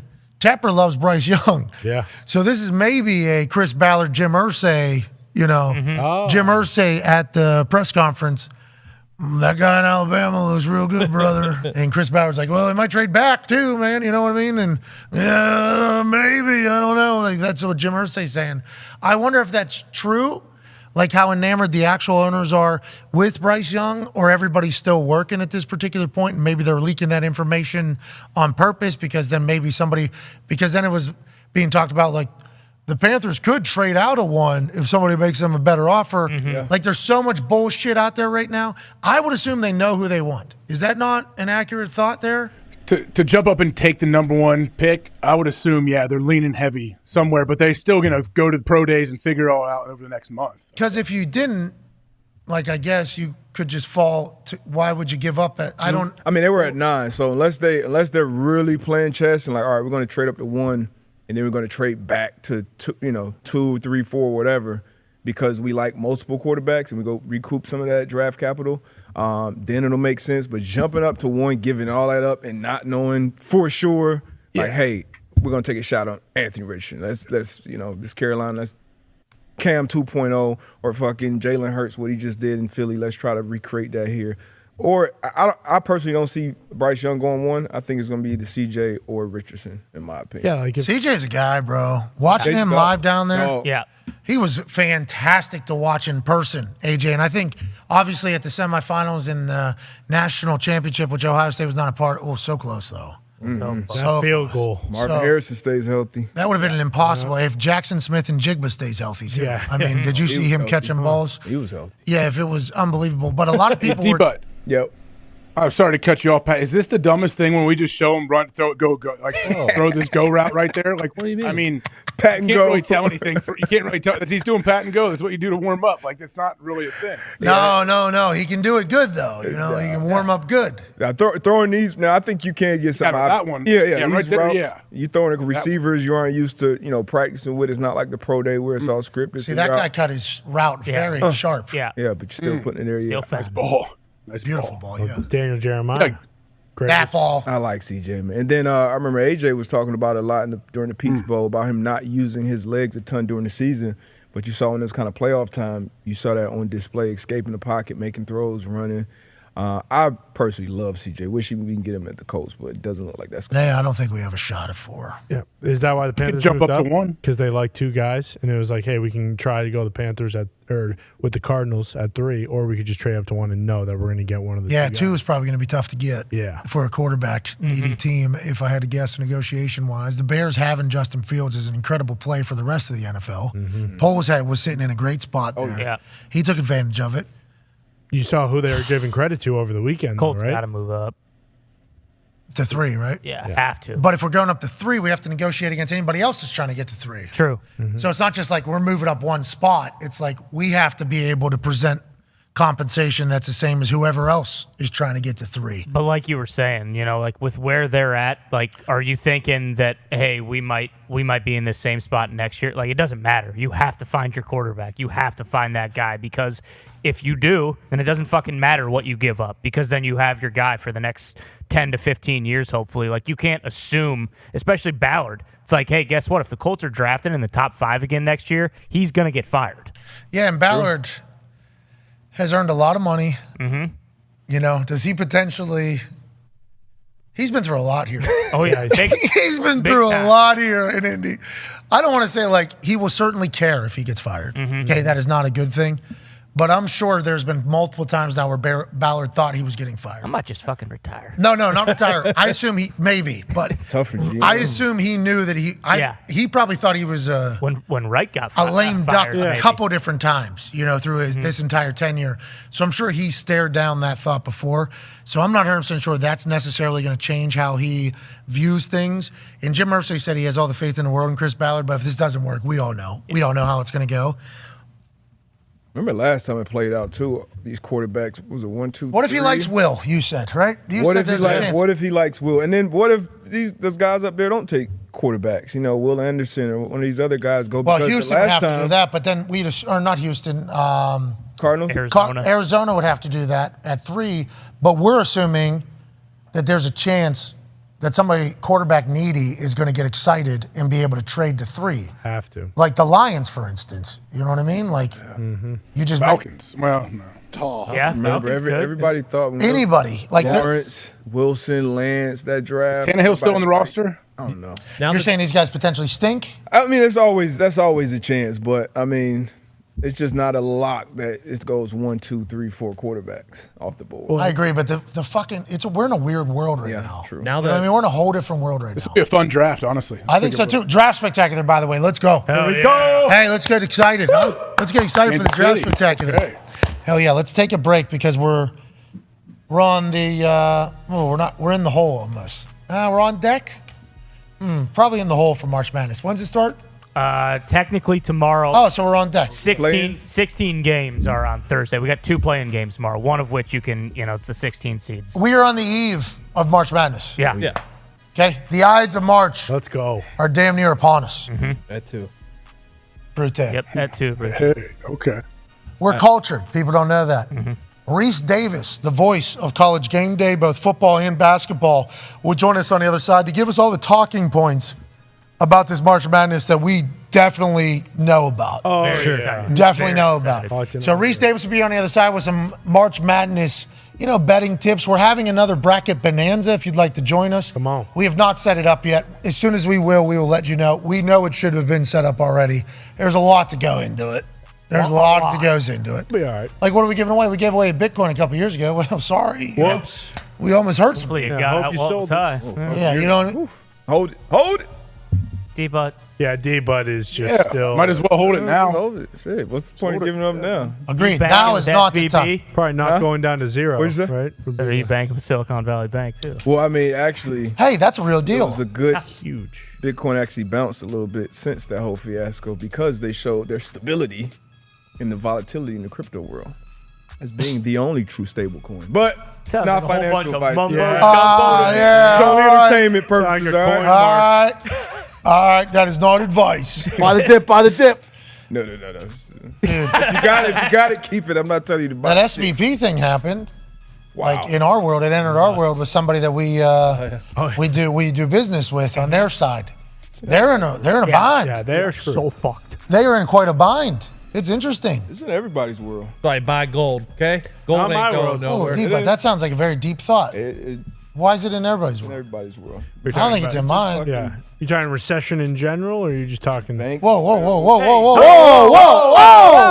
Real estate. Sorry. What, are you walking right up to a craps table? 7. What was that all about? No, I mean, It's it's conversation. Oh, we got March Madness coming up. We don't need You're damn right. We're not the people to have it, but this guy does do a little finance. He gets in on stuff. So you're saying it's in everybody's world. I was excited to hear if there was a very zoomed out, high level sentence of what that means. What does that mean? I mean, I feel like banking, which obviously is huge, is in everybody's world. Most of our world. You just came in. You know, FDIC is insured up to $250,000. That bank that crashed, only 3% of their deposits were $250 and under. So the government had to step in and basically backstop it so that it's not a trickle-down effect for all the banks. And it still will be some. Somebody had $3 billion with them. Someone had $3 billion with them. Wow. Some company. I lost all that. 10 losses Ferrari. Thanks for letting me borrow it there one time. No problem. All right, well, we'll continue to do exactly what we did yesterday. Exactly. We'll probably do tomorrow. That's right. We're just going to keep living, huh? Yeah, Just that's keep right. living. That's all you can do. Keep Good old living. days, baby. All right, we'll be back in 5 minutes with Reese Davis. I can't wait to chat with him about what the story of March Madness is going to be. He's the man. Then we'll take some phone calls on the 5 Energy phone line. 1-833-432-3663. 1-833-4-DODO. Be a friend, tell a friend, take 5.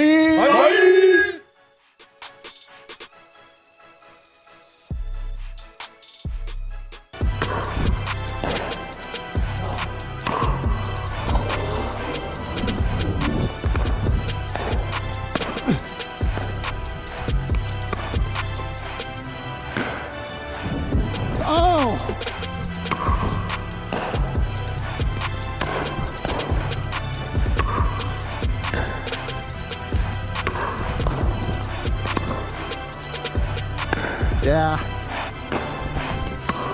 Ooh.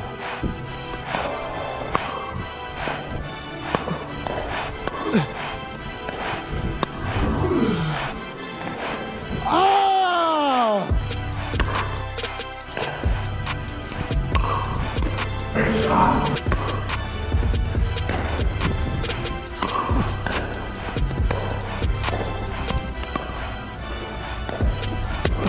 Tried.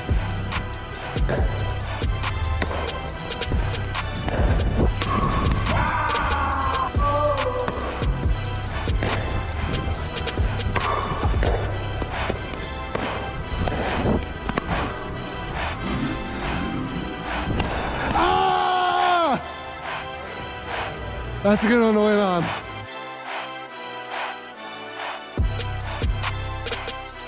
This is my first time in Athens, and I'm going to say this place is glorious? Absolutely beautiful.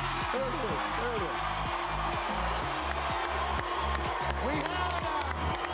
We had a little drizzle earlier, and you know where I come from. Rain makes corn. Corn makes whiskey. They make whiskey in Tennessee, so I think the rain is making the whiskey, what? That's being drank all over. Good old Rocky Top. Rocky Top, Tennessee. Give me the Volunteers, Luke Bryan. Sorry about it. Sorry about it, Under. Tennessee, a team of destiny. In Luke Bryan's face. It's the first first time with this rivalry. Both teams have been good in a long time. What was your message to the team this year, and essentially an elimination game this week? Well, hunt with a purpose. That's the biggest thing, is we want to go out and play aggressive. They're coming to our house. We had to go to their place last year, and it was wild and crazy. We wanted to be crazy today. We want them to affect the game, and our guys know our best game's ahead of us. So we're hoping it's this one. Hell yeah, Coach. Hell yeah. Legs crossed.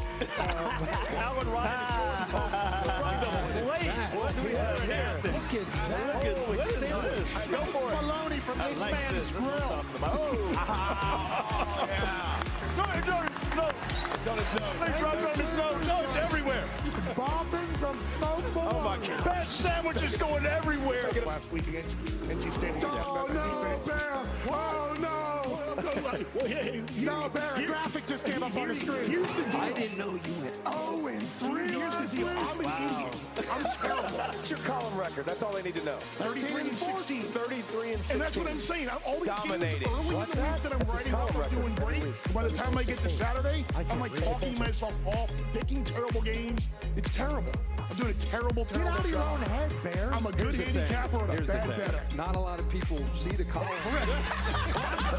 That's what bothers me. Their offense is pretty sophisticated. Here you have a classic bunch set, crack toss to the right. Pin guy, pin and pull. Running back gets out behind. Darnell Washington, big boy. 6'7", 270. Pick up 15 to 20 yards. Remember, the tight end was lined up right behind the tackle there. Let's flip the side. Same exact formation. What are they going to do? Crack toss, pin and pull. Fake the toss, and it allows a high-low route, which Florida has to operate on, and the best tight end in the country is wide open. It's that type of stuff that they do that the anonymous coach pointed out, that it's high-level football that they've been able to do against everybody. Attaboy, kid. Nice. Nicely done. I got First a tape. film. First tape right there. First tape. I did some football talk. Mom, look, I did it.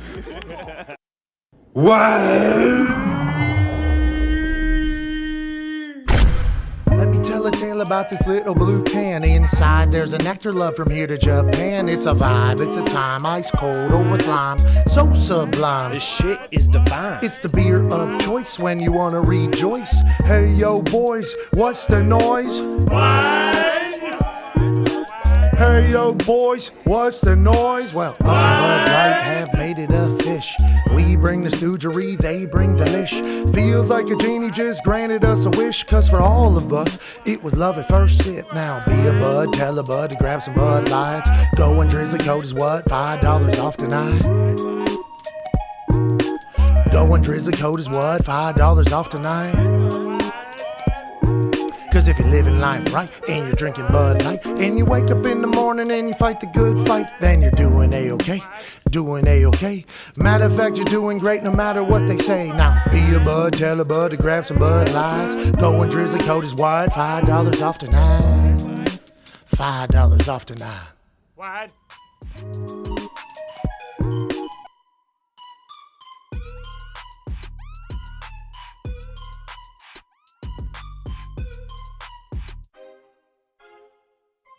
Welcome back to the program here on this beautiful phone call running Monday, March 13th, 2023. We are in the middle of a tampering period for free agency in the NFL. The season officially begins in 2 days on March 15th, Wednesday.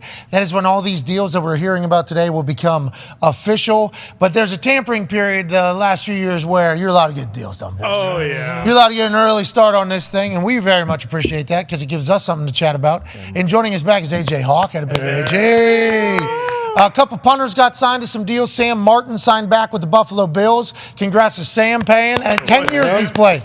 Proud of him out of App State. Damn. Loved watching his game grow and him as a human. And then also congrats to Bradley Pinion, who just re-signed with the Falcons for like $8.65 million or something. There we go. Opinion. Congratulations to Pinion for the brand. Guys getting paid. I'm happy for them. I hope they continue to bomb balls and make all the cash. Speaking of making all the cash, this guy's on TV all year round. Right. Not just during football season as the face of College Game Day. The man who hosts every single Saturday morning live from a college town's parking lot normally.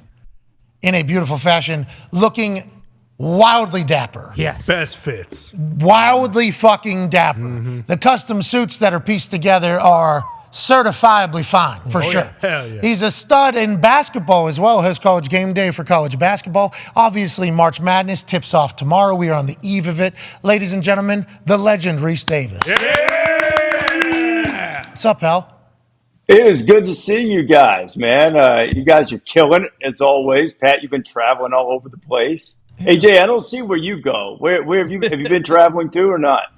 No, I went out with the boys out doing some college football, but that's about it. I stay in Ohio when I'm not. Nope, that's not true, Reese. He was on a cruise, went to 5 different islands. There was no cucking on the cruise. It was 10 days. I mean, that's not, Reese. That's a lie. That's a bold face. Just like he's doing with Aaron Rodgers right now, Reese. You can sense it. You're a good host. You know. Yeah.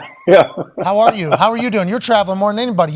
So you go every Saturday. You guys go to a college, obviously. I caught a few episodes of the basketball game day. I enjoy you on there. I think you're a great host. I've told you that numerous times in person. It's a real thing. So you're on the road every single Saturday. How many Saturdays have you been on the road in a row here, kind of? Oh man, I mean, we do 6 or 7 counting championship week in basketball, but it's not as long as football. But we have a couple of weeks right after football where we do the shows in studio in Bristol, and then we start traveling for 7 weeks. And then because CBS has the tournament, CBS and Turner, and we don't really have access to the arenas, and we do some shows from Bristol for the next couple of weeks. Okay, so yesterday, Selection Sunday was obviously massive. The storylines this year are what, Reese? What do we need? Have the teams that have been great since the beginning, are they still great now? Or how has this field kind of come together, Reese? There's been some change, Pat. I mean, I think there's some teams that are a little better than anticipated. I think everyone knew Alabama would be good, but maybe not number 1 overall seed in the tournament good. So they probably exceeded expectations a little bit. Purdue's the number 1 seed. They were unranked in the preseason, but they've got, the most, they got Big Edie, the most dominant interior force in the game. So I think there's been a little bit of a mixed bag, but, Houston, Kansas lost 75% of its scoring, reigning national champions, but here they are 1 seed again. And it's sort of a mix of teams exceeding expectations and then some staples like Kansas, Texas, despite their coaching change situation mid-season, was expected to be really good. Hell yeah, there's a lot of good basketball happening right now. Go ahead, AJ. Reese, the old cliche question I'm sure people ask you because you are an expert on this. Like, what are you looking for in the first round as far as any kind of possible upsets out there? Mid-majors. I think I've got a few that I like. I'm going to take a peek at the bracket here. I actually like in the South bracket, which is the one that Alabama's the 1 seed. I like Charleston and I like Furman, the 12 and 13s. Now, you say, why? It's mostly because I like scoring in basketball. If I want to watch Greco-Roman wrestling, I'll turn it to the Olympic Channel. Now, I don't mind people playing defense, but I want people that can score. And Charleston scores and San Diego State plays slower. Virginia, I got all the respect in the world for Tony Benton, one of the nicest, best people in coaching. They play slow. I think Furman can score on them. So those are a couple. And this might not be as popular where you guys are, but I think Indiana better watch out. Indiana's got Kent State. Indiana's probably capable of going to at least the Elite 8, but I think they may have their hands full in that 4-13 matchup with Kent State. You think the Golden Flashes are a lot better than anybody thinks? Yeah. Indiana boys play tough. Indiana women. I mean, this is the time. Indiana Hoosier basketball is all the way back, and you're like, no, first round exit. Sorry about it, Reese. No. I'm just saying, I picked it. I'm not backing away from it, but I can understand a team like I was on with your guy, the Authority, Pete Thamel. We did podcasts last night, and I think Thamel's either got Indiana to the 8 or to the Final Four, and I could see it, but you got to get out of that first round first. Hey, Thamel was breaking news on college basketball too. He sent me a text out of nowhere the other day, and it was like a breaking news story in college basketball. I'm like, how's the Authority got time to be the authority on everything? Is he just always on his phone, that guy? You know him better than I do. This is unbelievable. It is impossible, Pat, to have dinner with that guy. I can imagine. I mean, here's the best thing you can do, because people look at you weird if you go and have dinner by yourself, but if you sort of feel like having dinner by yourself and just looking at the phone and maybe being alone with your thoughts, you can pretend to go to dinner with a friend by going to dinner with Thamel, because he'll just leave the table like 8 times to take calls anyway. So Okay, it'll be good. That's great news. I at least have that in Yeah. the back pocket whenever we're on the road. Tham, I won't be a loser all by myself, but also I'm not looking for a lot of conversation. Just wondering if we could go reserve a table for 2. Tone Diggs has a gambling question for you, I assume. Yeah, and I want to know about a longer shot. Like, is there a guy like, I think it's almost 10 years since Kemba took 6th seed UConn to the national championship. Is there a guy in this tournament who could take like a lower seed like that potentially all the way? I don't know that I know anyone comes to mind with a lower seed like Kemba. The guy that can take over games is, the guy at Alabama, Brandon Miller. He's the best player. And so he would be the first guy to come to mind, but that doesn't fit your description being a lower seed. Brandon Miller is the best player in all of college basketball? I think so. He'll be the first.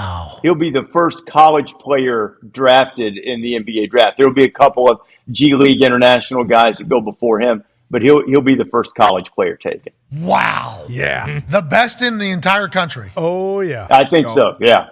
He's got that knack, Pat. He can go the first half, get his teammates involved. The defense is making a concerted effort to keep him from scoring. He goes to halftime, he has 6. Second half they need him. Boom. 3, dunk, rebound, follow, assist, and all of a sudden they're up 15, and it's all because of him.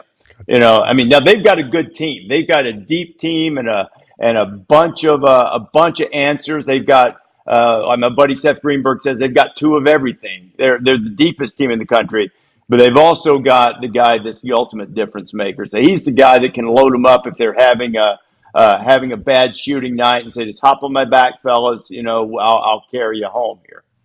That was an interesting predicament. What was that? A month ago, probably? A month ago. Yeah, it's almost 2 months ago since the incident occurred. We were on vacation, I think, right? We were on vacation. Exactly. So I was just kind of like keeping up with it sporadically, like just checking in, like what? Came out of nowhere, and then our vacation had ended, and it was still kind of talked about, but it wasn't. He's the best player in the country? I didn't know that. I don't think I knew. Yeah. I knew that was the case. Holy shit. College basketball had quite a Oh my God. That was a big story. That was huge story. Mm-hmm. Very, very best player in the country. Holy shit, I did not know that. Darius, your question for Reese Davis. Reese, every time I get you on, I got to ask you about UConn. Over there in that West region with KU, Gonzaga, UCLA, what are the chances? I know we started off hot, top 5 in the country, kind of, whittle down a little bit. What are the chances we can make a run in that Final Four? I've got him in the national championship game. Oh! Fucking go! I think, what, dude? How is that even... The natty? You heard what the man said. This sounds like a lie to Darius's face. Darius, make you it take sound it. good. Look here. There it is. Whoa! Roll right there. Roll, motherfucking tag. Roll tide. I don't think Darius. I don't think they played to their capabilities all season. Consistently is what I mean. There's certainly been moments in which they have, but I think that they're the type of team that can get it together for the tournament. They've got size. They've got a couple of great shooters that didn't have the greatest performance in the Big East tournament. But I think they're a team. I really think they're a team that can go to the national championship and potentially win it. Jordan Hawkins is a guy who can really get hot and carry a team. And Sonogo's huge inside. They've got a lot of answers as well. I like UConn coming out of that bracket. Let's go. That sounded like a staged. No, that's I don't know. UConn. Is that the women's bracket? Was that the? we're actually a 2 seed in the women's bracket, which I don't think I've ever seen us be a 2 seed. Oh no, is it falling off? Paige Buckets, is she still playing? Oh no, sorry about it. Hey, congrats to UConn having a team. Yeah. I didn't know that. We're back. You knew that? Yeah, I knew. We were like top 2, 3 for a little minute there. Okay. Early on. Yeah. I did not know that. Okay, UConn, way to go. AJ, sorry about it, pal. Reese, for someone that didn't watch a whole lot of college basketball this year and they're wondering what the hell happened in North Carolina, I just saw they turned down their NIT bid. They're not even playing that. What happened this year? Preseason number one. Couple of things. I think there were on the court problems that were simply they don't shoot it well. They have guys. Everybody remembers, Caleb Love and R.J. Davis making big shots last year when they made it to the national championship game. They didn't shoot a high percentage. So on the floor, losing Brady Manick hurt them in terms of having a really dependable guy to stretch the floor. But that was the lesser of two problems. They just never had good chemistry there. I think there was some strife between the guards. I think when you have the success that they've had and you come back and try to do it again, sometimes things just don't fit together. And then you go through a period where the harder you try, the worse it gets. And then it sort of came unraveled. They never really lost to any bad teams, and they never really got trounced, maybe once. They just got close enough to be frustrating and lose games. And I think it's just a chemistry thing. I think it's a situation where sometimes guys have been together a little too long. And Hubert Davis, who's the coach there, is one of my closest friends. I think it'll do them all some good to, maybe shake up the mix there a little bit. I thought the one and dones were the problem. Now I'm hearing you could a little bit. I thought the one and dones were the problem. Now I'm hearing you could be around each other too long. It's too much. Yeah. I don't know how that is a wild predicament. That is a wild predicament. Yeah, we actually. Hey, you know how it is, man. You guys know how it is. I mean, chemistry is a fragile thing. You can't always explain why it catches fire and why sometimes no matter what you try. Hubert even tried something for a while. He didn't tell them why he did this, but he would make different guys wear a weighted vest in practice. This is when they were struggling. Wear a weighted vest and go through practice. They had to take it off. And then finally at the end, he said to them, did you play your best when you were wearing the vest? He goes, no, I couldn't move. I had all this weight on me. He goes, get rid of the weight. Stop worrying about all the other stuff. Just go play. And I think it helped them some, but it just never clicked for Carolina this year. Yeah, that guy obviously passed out because he was so exhausted. everybody else was able to rally around it. The chemistry thing in all team sports, man, trying to bottle it, and if you have it, let's keep it forever. Once you lose it, though, man, see ya. It is a tough thing to get back. I like the thought of a little freshness coming in and doing well because I watched them. I think it was last weekend I watched one game and they got beat, and they were talking about how disappointing this team is. I'm like, damn, North Carolina. That's not supposed to happen in college basketball. Ty has a question for you, Reese. Reese, we know the 8-9 matchups are usually Power 5 conference teams who either are just inconsistent or, kind of underachieved during the regular season. And we got some juicy matchups this year in those games. Which one seed do you think is susceptible to getting beat by one of those teams, and why do you think Iowa is going to make it to the Sweet 16 against Drake? I think I do have Drake going there, but I don't have Iowa going there. Iowa's going to play a de facto road game, playing Auburn and Birmingham. It's an interesting matchup because everything Auburn can't do, Iowa's great at, namely putting the ball inside the basket. Auburn doesn't do that very well. But Iowa's not a great defensive team, and Auburn certainly is.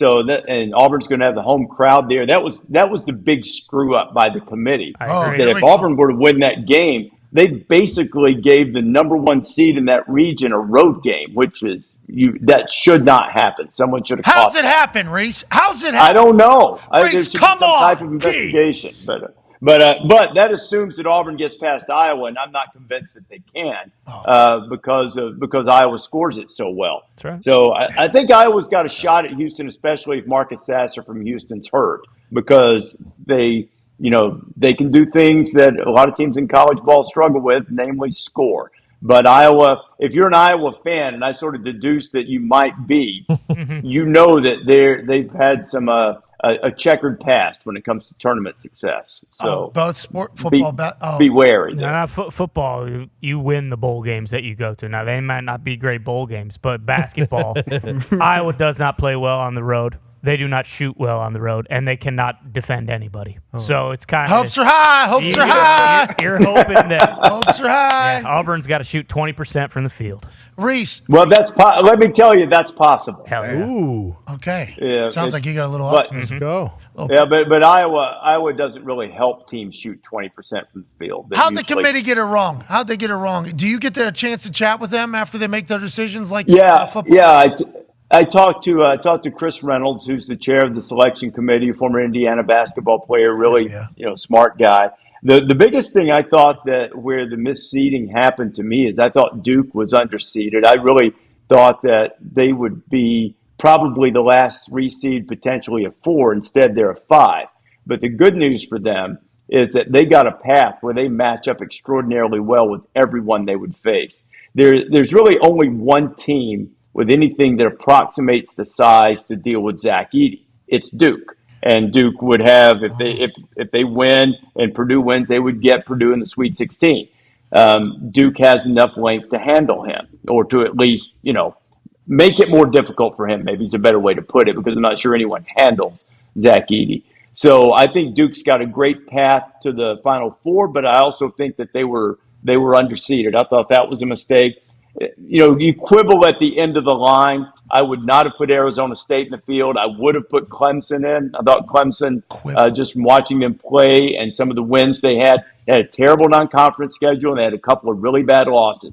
But they also they put NC State in as an 11 seed, and Clemson beat the brakes off NC State 3 times. I mean, it blew them out by 26 and 25, twice within the last 2 weeks. And, they didn't make it. So I thought, that was a minor quibble, but, I do understand the non-conference schedule and some of the bad losses Clemson had, but no big issues. The misplacement of a potential Houston opponent in the next round, Duke a little bit underseeded, but some of that was mitigated by the fact that I think Duke's got really good matchups. You're always going to quibble at the end of the line, because you have to, right, whenever you're selecting a certain number of people, and there's obviously an abundance more that are certainly capable, you're going to have a couple minor quibbles down there. That's the way it works. You know what I mean? And a little bit of the dribble is going to run off, and they're obviously going to be pretty pissed off. But when you're talking about a minor quibble, it is everybody's going to have those. Yeah. Makes sense. What a line out of you, Reese. That was fantastic. Just in the middle of a sentence, and you just kept going to the next one. Didn't even allow us to respond to you saying, you quibble at the end of the line a little bit. That's advanced. That's an advanced line. That's a very... in my time working with you, I've learned this. 0.0% of anything gets by you. Not 0.0. Now, you guys all know this. I learned this very quickly. He hears and sees everything, man. I try. That's how I learn. It's a gift. That's how I learn. You know what I mean? I'm trying to take everything in. You got a big brain too. So whenever you're speaking, I am certainly. Let me listen to this guy. I would like to listen to his thoughts, because these thoughts will help me shape my thoughts. So I would like to hear what these are. You were incredibly kind to me. I talked about Herb Street, and we sat down in the corner in those production meetings. He was coming out of his Thursday night game. I was just trying to stay the hell out of the way. That room is the first time I've ever been in like that type of situation, that type of like kind of the way it all went. Fascinating stuff, man. You're a great host, dude. You should know that. You're too kind. I appreciate that. You're a solid leader, bro. You're a good leader. I do what I can. You got to show some talent where you can. I tell people I was a terrible player, so I get to talk about it. So you get to do that, and I try to acquiesce to you guys and know where my limitations are. He did it again. You acquiesced perfectly.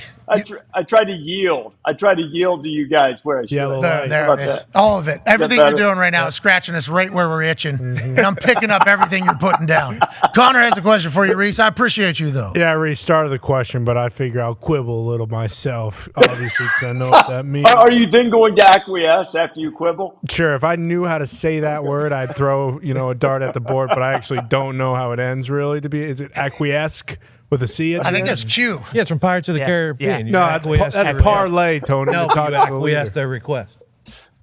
Anyways. Quibble, minor. Quibble, acquiesce, fuck it. I was told that Duke would stop getting all the good calls, and turns out since Coach K left, they're still getting all these bullshit calls, and Duke is still going to be a good team. Is there a chance that we're seeing kind of a new era of college basketball with the teams like acquiesce with the CE? Okay, to accept, comply, or submit tactily or passively, often used look with at that. in or to. Yeah, we acquiesced. guys. Dude, to We the whole thing. acquiesced. We acquiesced all the Reese time. definitely has those shoes on. Yeah, those shoes. You would love those, Connor. They look like ass. Yeah, I would definitely acquiesce some of those shoes. Yeah, you would. Yeah, absolutely. But are some of the blue blood teams going to acquiesce now that I know what it means? Like Kentucky or Villanova for some of these new teams like Houston, Bama? Like, is there a new era of college basketball coming that we don't really see, or at least I don't really see because I don't watch college basketball in North Carolina? NIL. I don't changing, yeah, with our team college kids getting paid more. I think there is something to that because it's going to spread out some of the talent. In previous years, you probably wouldn't see some of the guys playing in Alabama this year. For instance, they have a fantastic freshman class. You probably wouldn't see that. They would have been at it would have been at Kentucky or wherever. Maybe not Brandon Miller. His dad played football at Alabama, and he sort of grew up doing that, so he might have been the exception to the rule. But there are a couple other guys that probably would have wound up elsewhere in a different era.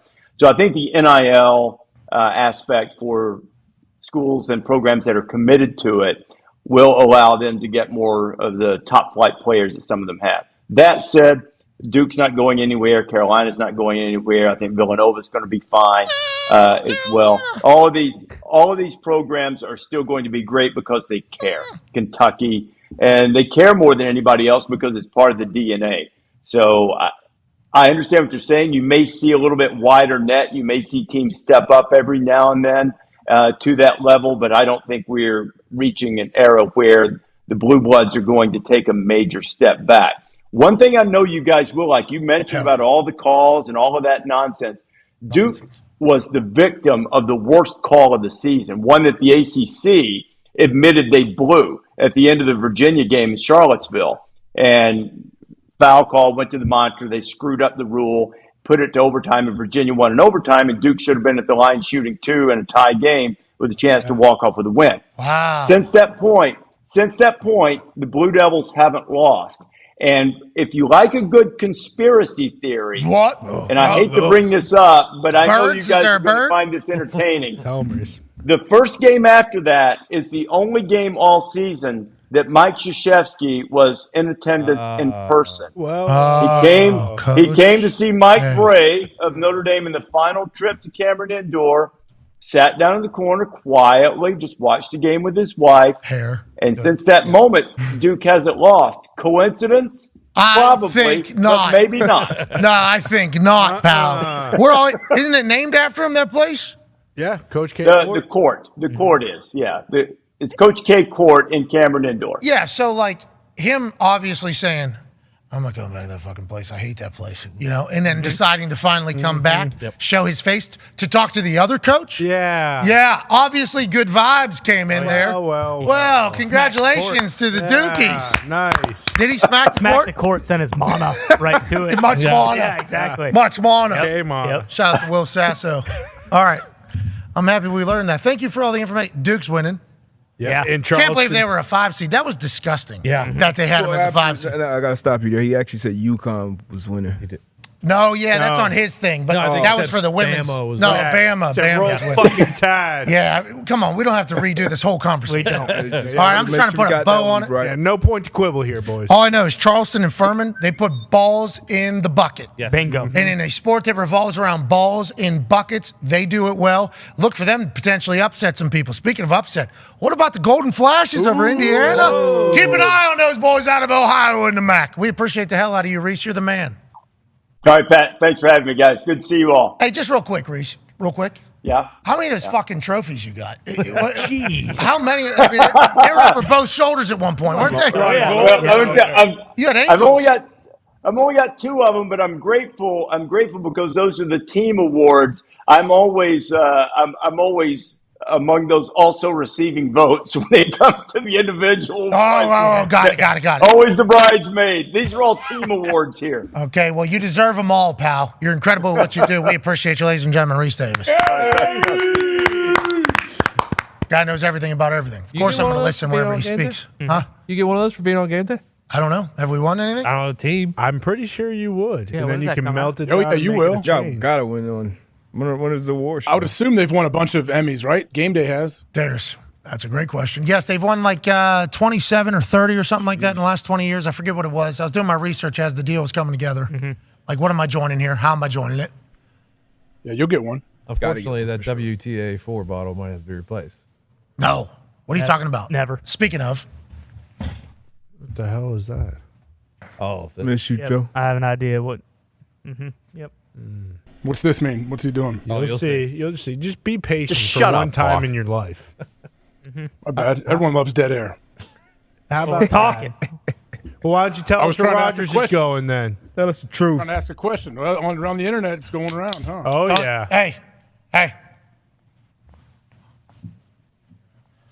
I have this hoodie. Oh, Love my you, Joe. God. I have this hoodie and you don't. Miss you, Joe. Just know that. Holy shit. If I wanted to right now, I could have the greatest hoodie in the history of hoodies on air. But it's hot in here right now. It is. And I don't want to sweat through Joe Nardo's face. Rest in peace, Joe. We miss you, Joe. Miss you, Joe. Joe. Love you, Joe. Weather dog. Doppler dog. The king. Hell right. Joe Nardo. All right, a couple more news around the NFL before we get out of here. Big thanks to Reese Davis for joining us. His brain's so large, dude. Yeah. So large. When he's speaking, I am trying to listen to what he's saying. Yeah. Because he knows people and he knows stuff. I would like to know that stuff without having to meet those people or study that stuff. Smart. So when he's speaking, I'm like, oh, he's done the research. Look at this. This is great. This guy's done a lot of in-person meetings and research for this. Now it's in my brain. Very thankful. Thank you, Reese. You're the man. Let's go back to the NFL a little bit. Austin Ekeler has allegedly sought to trade. Whoa. This came out like a few hours ago. The tweet didn't come through on my phone, though, that I was looking down in the group text, so I had no idea what it was. We didn't get a chance to cover it. Allegedly, it's being reported that Austin Ekeler is seeking a trade, wanting to go to a new team. All he does is score touchdowns. Yep. I have no idea why or how the Chargers will be like, yep, go ahead and get on out of here if that's what you need to do. That's a fascinating move out of nowhere here on this tampering period Monday.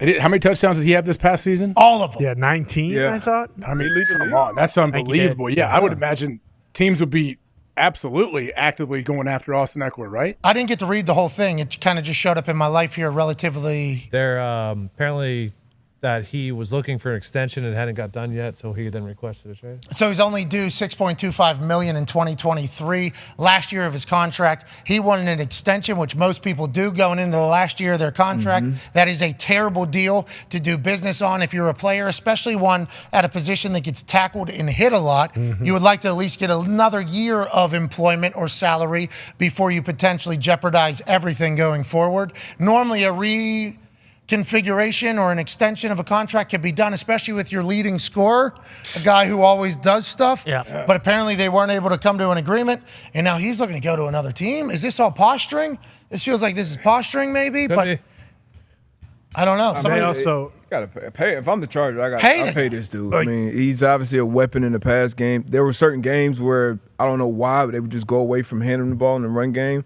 But he's an absolute weapon. I would definitely do everything I could to keep him in LA. Pass pro too. Yeah. He's good at pass protection as well. Knows the game, understands the game, not scared to, get up underneath somebody's jaw and really make a play, which I respect and appreciate. But it's all those things. I don't know why you'd let him out of the building. Let's get him another year on his deal. Yeah. Let's get him another year on the deal. Maybe get another year. I wonder if he's asking for longer, and they just can't do that. Like, they have to pay their franchise left tackle, who's going to, probably reset that market. And Have then to pay the quarterback. And they have to pay Herbert. Nobody wants to pay running back. But Herbert's next year. Yeah, but I mean, he's going to get his salary cap's going up. Slater is what? The left tackle is probably 2 years away. Maybe. But we agree. You can pay anybody anything that you want to do. Yeah. This is weird that this is happening publicly at this point.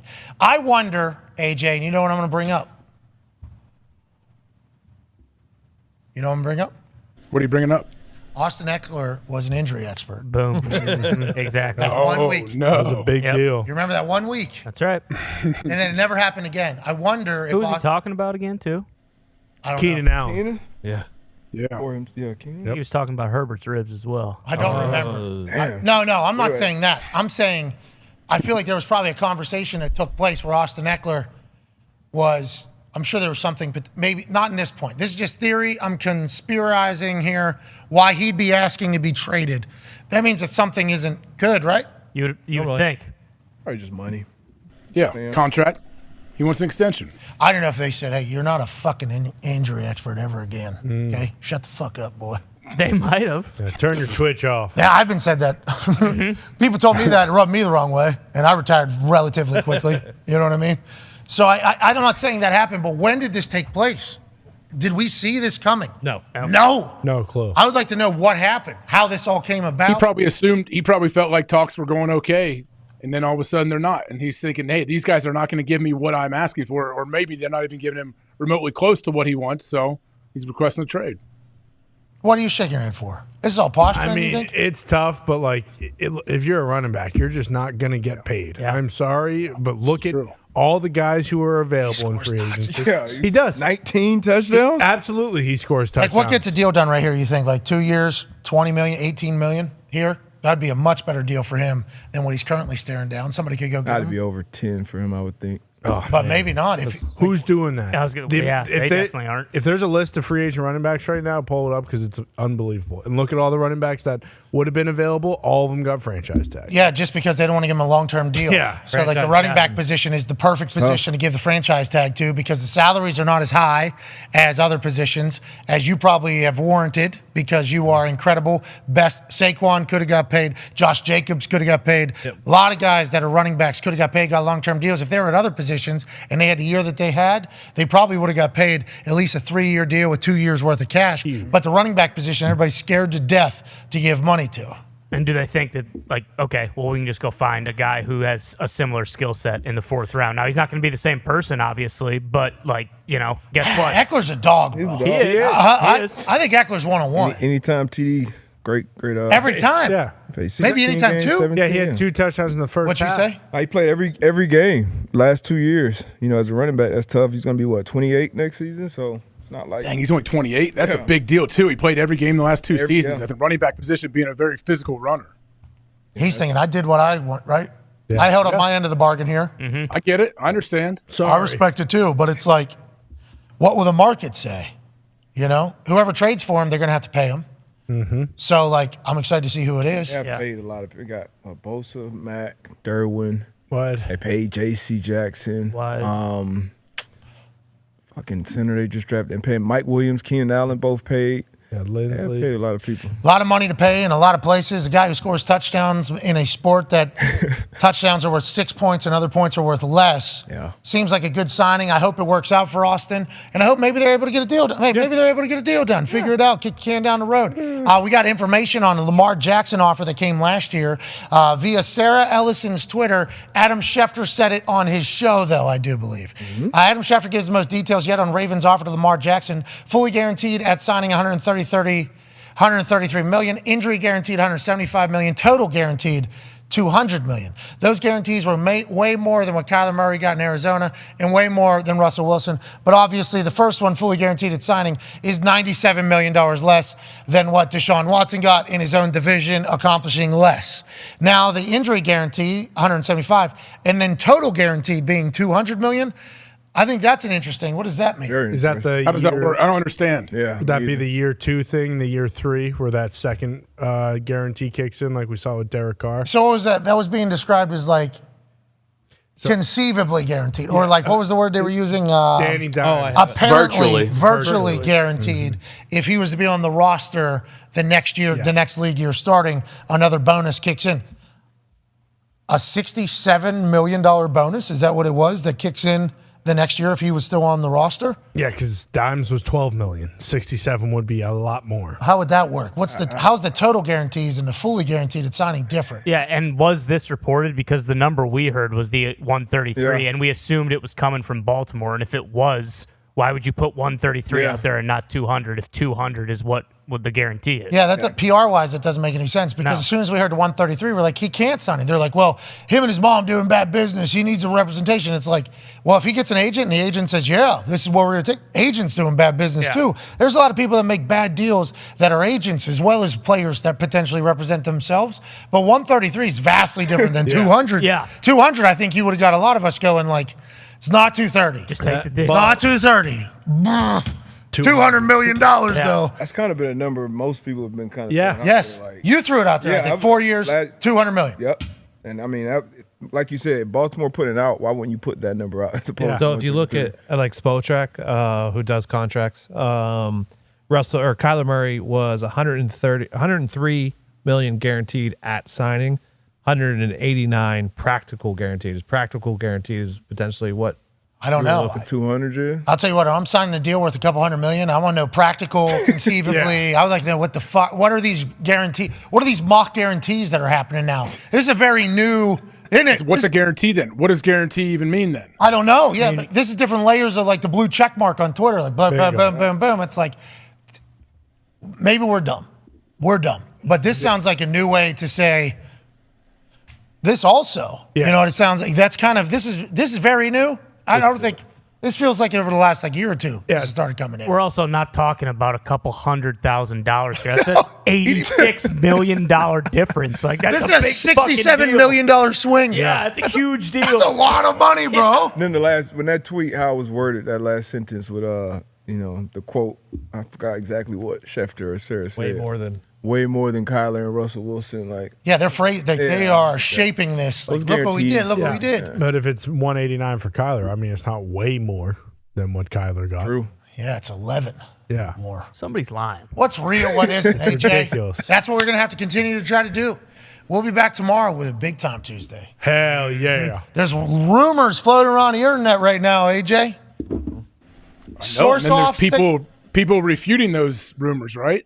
I don't know. Is that what's going on? Oh, yeah. What's going on? Trey Wingo, who broke the news that New York was flying out to meet Aaron Rodgers, he tweets at 2:52. Aaron Rodgers to the Jets is done. History about to repeat itself between New York and Green Bay. Time is indeed a flat circle. 1.2 million impressions, 2,900 quote tweets, 3,400 retweets. That is a great tweet by all accounts, doing damage. Obviously, people would want to hear this news, especially because Wingo got the Jets traveling to California information right. There's refuting reports at this point. Ian Rappaport says, in an answer to Aaron Lemming, report on NFL Network that nothing has happened as of now between Aaron Rodgers and the Jets. Ian Rappaport, after Trey Wingo's tweet, 304, says, I wish it did. I wish something had happened, but nothing has happened. So Ian Rappaport is catching it on the shins because Trey Wingo has broken his news, and he has been right in the recent past with the New York Jets. And Ian Rappaport's like, I don't know what to tell you guys. Marcus Mosher says, Adam Schefter talking on Aaron Rodgers. The Jets are cautiously optimistic. All right, AJ, why don't you go ahead and just put a bow on this whole thing? What do you know? Do it. Come on. Why do you think Shefty's coming back at him? What? Rap sheet's always because he's got to stand by his word. Not Shefty. I mean Ian. Why is Ian coming out and saying, I wish something had happened? Like, what did Trey hear happen? Who is Trey's source? Somebody within the Jets organization. Yeah. Probably you. Maybe you. I'm a fan of Trey Wingo, but no. Yeah. It's not me. He knows. Somebody in the Jets organization. Has to be. Well, yeah, a lot of the players. Garrett Wilson. Somebody in Woody Johnson circle. Yeah, probably, right?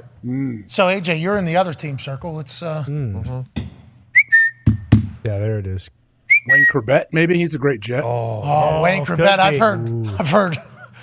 I've heard a lot about Wayne Corbett. Yeah, could be. Oh, I haven't. I just watched him play. I haven't heard anything about him. What? That's what I'm talking about. He was a dog on a football field. Yeah, big time. Garrett knows. I heard a lot of things. Garrett Wilson, I can finally enjoy my vacay now. He's down there in St. Bartholomew.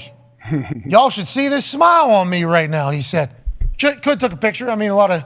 Yeah. If he was able to tweet, Right. If he was able to tweet from the phone that he's using, probably able to go ahead and also send a photo. St. Bartholomew. Do you know this place? Bartholomew? St. Bart's? St. That's St. Bart's? Bart's? Yeah. I've never been. Never been either. Where is it?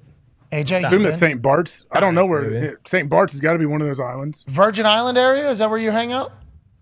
I don't. Down there somewhere, there's islands. I don't know what's the Virgin Islands and what's not. Not the one you've been on. You know the area? What is that? Where is that? Where you guys go? Are you trying to say that's where Epstein's spot is? Little St. Whoa! It's for sale. I thought, hey, you have a big bank account. It's for sale. This is disgusting. I am so sick of it. wrong with you? I just wanted to know where Garrett Wilson was, because if he was there and he wasn't able to smile, I'm not going. Yeah, is he I'm not trapped? going. Okay, I'm not going if he's not smiling. Seems like he's having an absolute blast right now. Is that even a real island? St. Lucia, St. Bart's. I've definitely heard of it. Yeah, right by St. Kitts. Where's that at? Fucking down there in the Caribbean. That's Phillipsburg. That's St. Bart's. Jeez, man. That's St. Martin. It appears that's the mountain. I don't know. There was basically the red arrow pointed here. Oh, right, it is. This? No, that's in Dog Island up there. Top left. Dog Island looks cool. Dog Island is sweet. You don't just fucking land a plane on Dog Island. You got to earn your way there. You got to swim there from other places. Go zoom in. That's where it says St. Bart's is.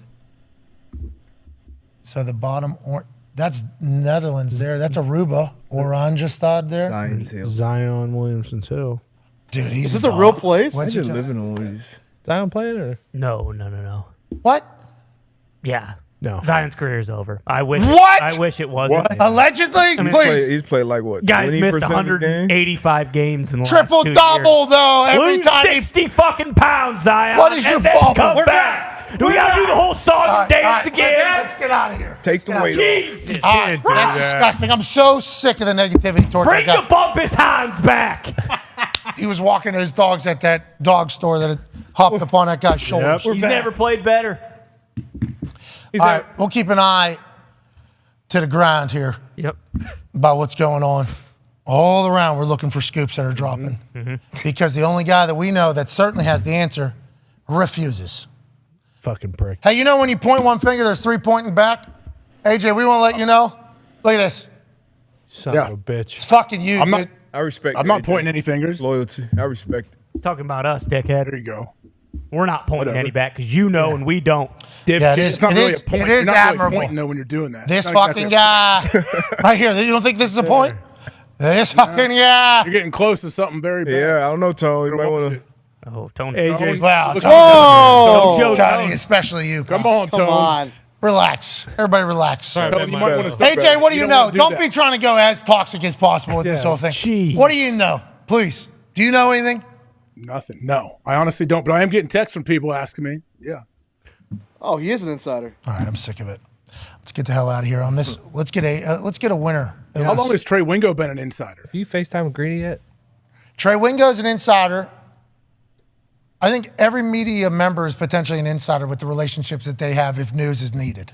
Mm-hmm. Does that make sense? Yeah. Don't you think? Yeah. Yeah. I get it. But there's been some news that we've had that we've decided not to drop because we didn't want to be insiders. Right. Plenty. Like there's a lot of people I think like itching. Like there's a lot of people like, oh, what do you know? When are you going to say it? I had some Jets fan that I blocked. That's a shame because there's probably going to be a lot coming from our account about the Jets over the next, couple years or whatever. Don't tweet unless you know what Aaron Rodgers is doing. This guy said. Oh. So I put the Snoop Dogg, bitch, shut the fuck up gif, and then I blocked the guy. But that is what it is. People think like I know. I would like to reiterate once again, I do not know.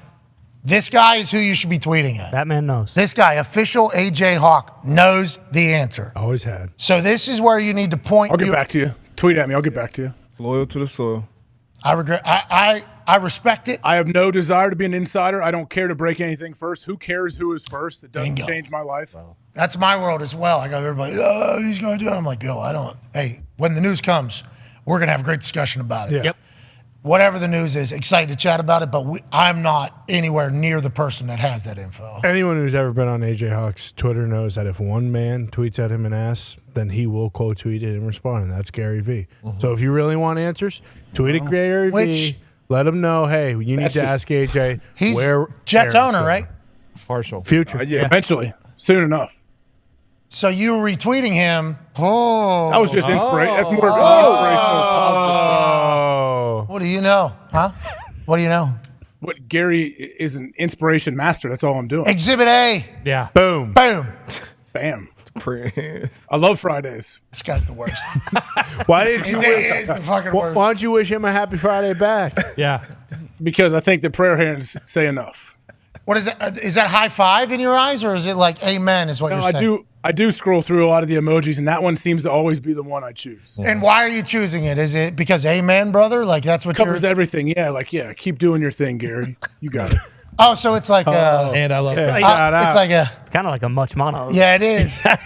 Free Like, Gary. that's what you got there. Is that what this is? We need to see that as a motion. You can kind of take it however you want. It works for kind of everything, really. Yeah, but we want to know in this particular case, what was it? Oh, this one is like, I agree, Gary. Let's all have a nice Friday. Yeah. Okay, I'm happy you and Gary V putting good vibes on.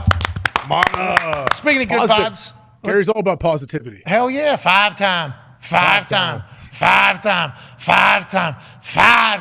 New York Times bestseller. Looking to become a 6 whenever he writes his next one. You know it's going to happen. Yeah. Bingo. He's got his NFT Super Bowl right here in Indianapolis. Yeah, AJ's coming for it. Do you know that, Darius? Are you speaking at it with your? Absolutely not. I've never gotten NFTs. He's all the way in, right? He's got an NFT Super Like Bowl. the Godfather. You got something to say about Gary? Absolutely not. I saw him on the show too. Crushed it. Agreed. Twice. Yeah. Saw him twice, I think. Yeah, he was all right. He did dunk on you, yeah. He said, He did. what did he say? Like, the people I feel worst about. Fucking Patriots fans think that they fucking won a Is that a response to AJ? What? Has to be. Oh, my God. What? Oh, my Is it God. really? I thought, AJ, is that what he responded? Smiley face, old school? I'm going to have to check my just feed, knows. but I don't think he was talking to me. Oh, He knows the deal's done. yeah, it's today. Oh, shit. He knows. Oh, no. Gary. Was he on the flight? Did he fly out to Malibu? It was his plane. Yeah. Oh, my goodness. Flew it. No, yeah, Aaron He knows. flew him out tomorrow. I think he gifted Aaron a All right, intelligent everybody. All equality. right, everybody taking their shots. Nice. It's nice. We don't know what's real and what's not real is what we're trying to say. And the only person that does is never going to say it. And it's an admirable situation because he's being incredibly loyal. That's right. Tomorrow we'll be back, hopefully, with some more news about everything going on around the beautiful NFL. We have a man in here who's one of the greatest athletes of all time. That's right. By far. Isn't he? Bar none. 37 years old, fucking dunking on people at LA saw that. Fitnesses. Yeah, Did you see that? Said no more Friday. layups. Guy said, "Show me something." The guy told you no more layups? Well, we was playing King of Court, and I think I had 5 at that point. I just scored a layup, and I was like, all right, no more layups, guys. And no, show me something. Just had to. So he dunked on a guy. Dunk it. So Dunk get it. off. We'll see the next guy. How you doing? Keep moving. Incredible athlete. Is he athletic enough on this shit. particular tampering Monday We got to win 10 people $500 who retweet this video, say something nice to somebody, and also ask AJ Hawk what Aaron Rodgers is doing? Boom. Darius, what do you want to do? You want to putt some balls? You want to throw some balls? You want to shoot some balls? What do you What? want to do, Darius, to win 10 people $500? AJ, what are your thoughts on what Darius should maybe do? I like to. I mean, Darius is a grown up. He can do whatever he wants, but I like to see him putt. I'm going to see him drain some. Yeah, he is a good putter. I mean, that is certainly something that he can do well. He's also a great shooter. Yeah, he he is. is. Great shooter, thrower too. I mean, he can throw the foot. he can Literally spin. everything he has succeeded at. He said golf. Oh, no problem. Oh, Darius said, I am Okay. not afraid. He's got it. Darius did take the Bud Light chain off. Obviously, it was heavy and weighing him down. He always dresses incredibly cool. Always. The freshest of fresh Air Force Ones with the cleanest of clean white T-shirt that fits perfectly. The dude is an absolute dog. And he eats French toast, too. Those people that look at this man and say, oh, he's on steroids, you're probably right. Absolutely. Now, Darius, how many putts do you have to make here? 1? 2? Okay. Hey, okay. 2, fair. 2 putts to win 10 people, $500. Darius rolls one. Ooh. Debo is on fire. CFO Phil's in the corner trying to put his bad mana and bad juice on everything. I don't think it matters with Darius being this locked in. To win 10 people, $500. Pulls to the left. Uh-oh. Seen him on the range every morning. I watched Scotty Scheffler dominate a tournament. Yeah. Wasn't even close. He is a stone cold killer. That He's a machine. He's awesome. fucking hates him. Yeah, well, there are some people that aren't fans of greatness in here, which is a shame. Really? Oh, mana. Need you to More mono. need you to dial in everything that Scotty Scheffler has into your bones right now. That's right. And make this for 10 people. Maybe get him a glass of Tamana. Ooh. Oh, no. It all comes down to this. First one was center cup. Then he had 3 misses, 2 left, 1 right. Last putt here was CFO Phil looking on. If this goes in, 10 people win $500. Darius Butler. Oh my God. Good effort, good attempt. No mana. I think you should have maybe picked a different sport. Personally, you were kind of open with anything. This green has been kicking people's ass. It has. No one's won on a long time. On the green. Has not. Your first putt was beautiful. Bucket. That was Damn it. That was Money. fantastic to watch. It was. We got a couple footballs over here. You want to throw a You wanna football? hawk a couple? Yeah. Absolutely. Spin one. Absolutely. Fire that pigskin. I'm sure Phil doesn't go knock it Hold down. on, though. CFO Phil is lurking center field. He could potentially want to run out and affect these things. You're going for the trash can right there next to Cocaine Bear? Nice. And Bear. I'm going to tell you that the top of the trash can, the lid, is facing you a little bit more now than it was in the past. Yeah. Because the thing that was wedged in, holding it up, has fallen and nobody has fixed it. Not even a thought of fixing it, actually. Nope. If that thing was to close completely, we'd be okay with it. So this is one of the last times probably that this trash can will be thrown at. Why don't we go ahead and put one away for 10 people to win $500? If they retweet this video, touch! Oh my. So close. Hard to imagine you get closer than that. Oh my. All you gotta do is make one, then it bounce. Would have counted. Would have counted. Man. Darius just got to make it into the trash can. 10 people, $500 who retweet this video, say something nice to somebody, and ask AJ Hawk at official AJ Hawk what the hell Aaron Rodgers is going to do, and hopefully he'll give us an answer before tomorrow, or we'll hear from Aaron whenever the hell Aaron wants to say whatever the hell he wants to do. All eyes are on him and everybody else around the NFL as this tampering period continues. We'll see you tomorrow, AJ. Anything to say to the beautiful people? No, I hope they have a great Monday. Oh, fuck. You got to go to the fence. What happened? Well, I said call. There's people. We'll do 2 phone calls randomly. This one. Ronnie in Jersey. What's going on, 5 Energy phone line? What's up, pal? Hey, Pat. I'm a big fan of the show. Just wanted to say before I ask my question that you guys are fucking awesome and you guys kill it every day. Not every day. But anyway. Thank you, what do you guys think of Miami and all the fucking moves that we're making with Jalen? I see Mike White now. What? Yeah, big moves down there in Miami. This continues from last offseason when they were willing to pay Tyreek Hill more than anybody on earth. Chris Greer. When Tua was playing, and Chris Greer is making a lot of plays down there. When Tua was playing, they were winning. Oh, yeah. Everything was paying off. Then it all kind of turned after a back spasm. Yeah. That's what they say. Then 4 days later, a concussion, and then, everything kind of unfolds for them. They think that they can win now. They're making plays as if that's the case. And this is just a couple years after they were allegedly trying to lose. AJ, this has got to be a great time to be the Dolphins. Yeah, it is. It's turned around quick down there, and they know, hey, Tua's on his rookie contract. Here we go. If we can keep him healthy and we surround him with even more talent, let's make a run at this thing. Yeah, last year, this year, till 5th-year option next year. I mean, it was 34-31 with Skylar fucking Thompson in Buffalo. So, yeah, Mike White might help if he's playing a playoff game. Speaking of Buffalo, let's go to Ray in Buffalo on the 5 Energy phone line. What's going on, Ray? Yo, Pat, remember we opened some cards, Radio Row, Ray from Buffalo? Hell yeah. I remember that. What is that? It's like Dave and Buster's collectible. What was it? What? Ooh. No, bro. David Adams Card World. There it is. I know something. That's 100% on me. What is David S. Card World? No. Dave and Adam Card World. And Adam Card World. I remember. I saw the clips, too. I never get to do that. That was my first time doing it. I don't think I pulled shit, but I had a blast. You were a great time, Ray. You were a good person. Listen, if you ever want to do it again, you know who to call. Come on. Hell Let's do it yeah. again. Dave and Mark's Card World. Thank you so much, Ray. You're the best. Hell yeah. What David Buster's card world would have been. Would have been a lot cooler. Hate to say it. I will say, the first time it was pitched to me, day one, that's what I heard. Dave And you said, boom, I'm in. I love Dave and Buster's. Yeah, I am in. Yep. So, Radio Row Week is fascinating for me. And this is even annoying to talk about, but it's annoying to hear people say this. I get asked to do every single show in the United States of America, Radio Row. It's a compliment. It's cool. I'm very thankful that it happens. University podcasts, team podcasts, team stuff, radio shows. It is. I'm honored to get asked. And I'm terrible at saying no. So I always say Thursday or Friday, I'm going out there. I'll do it. This week, this year was supposed to be Thursday. Then we had to do that golf thing. Oh, yeah. Yep. Supposed to had to do that golf thing. So then it got moved to Friday.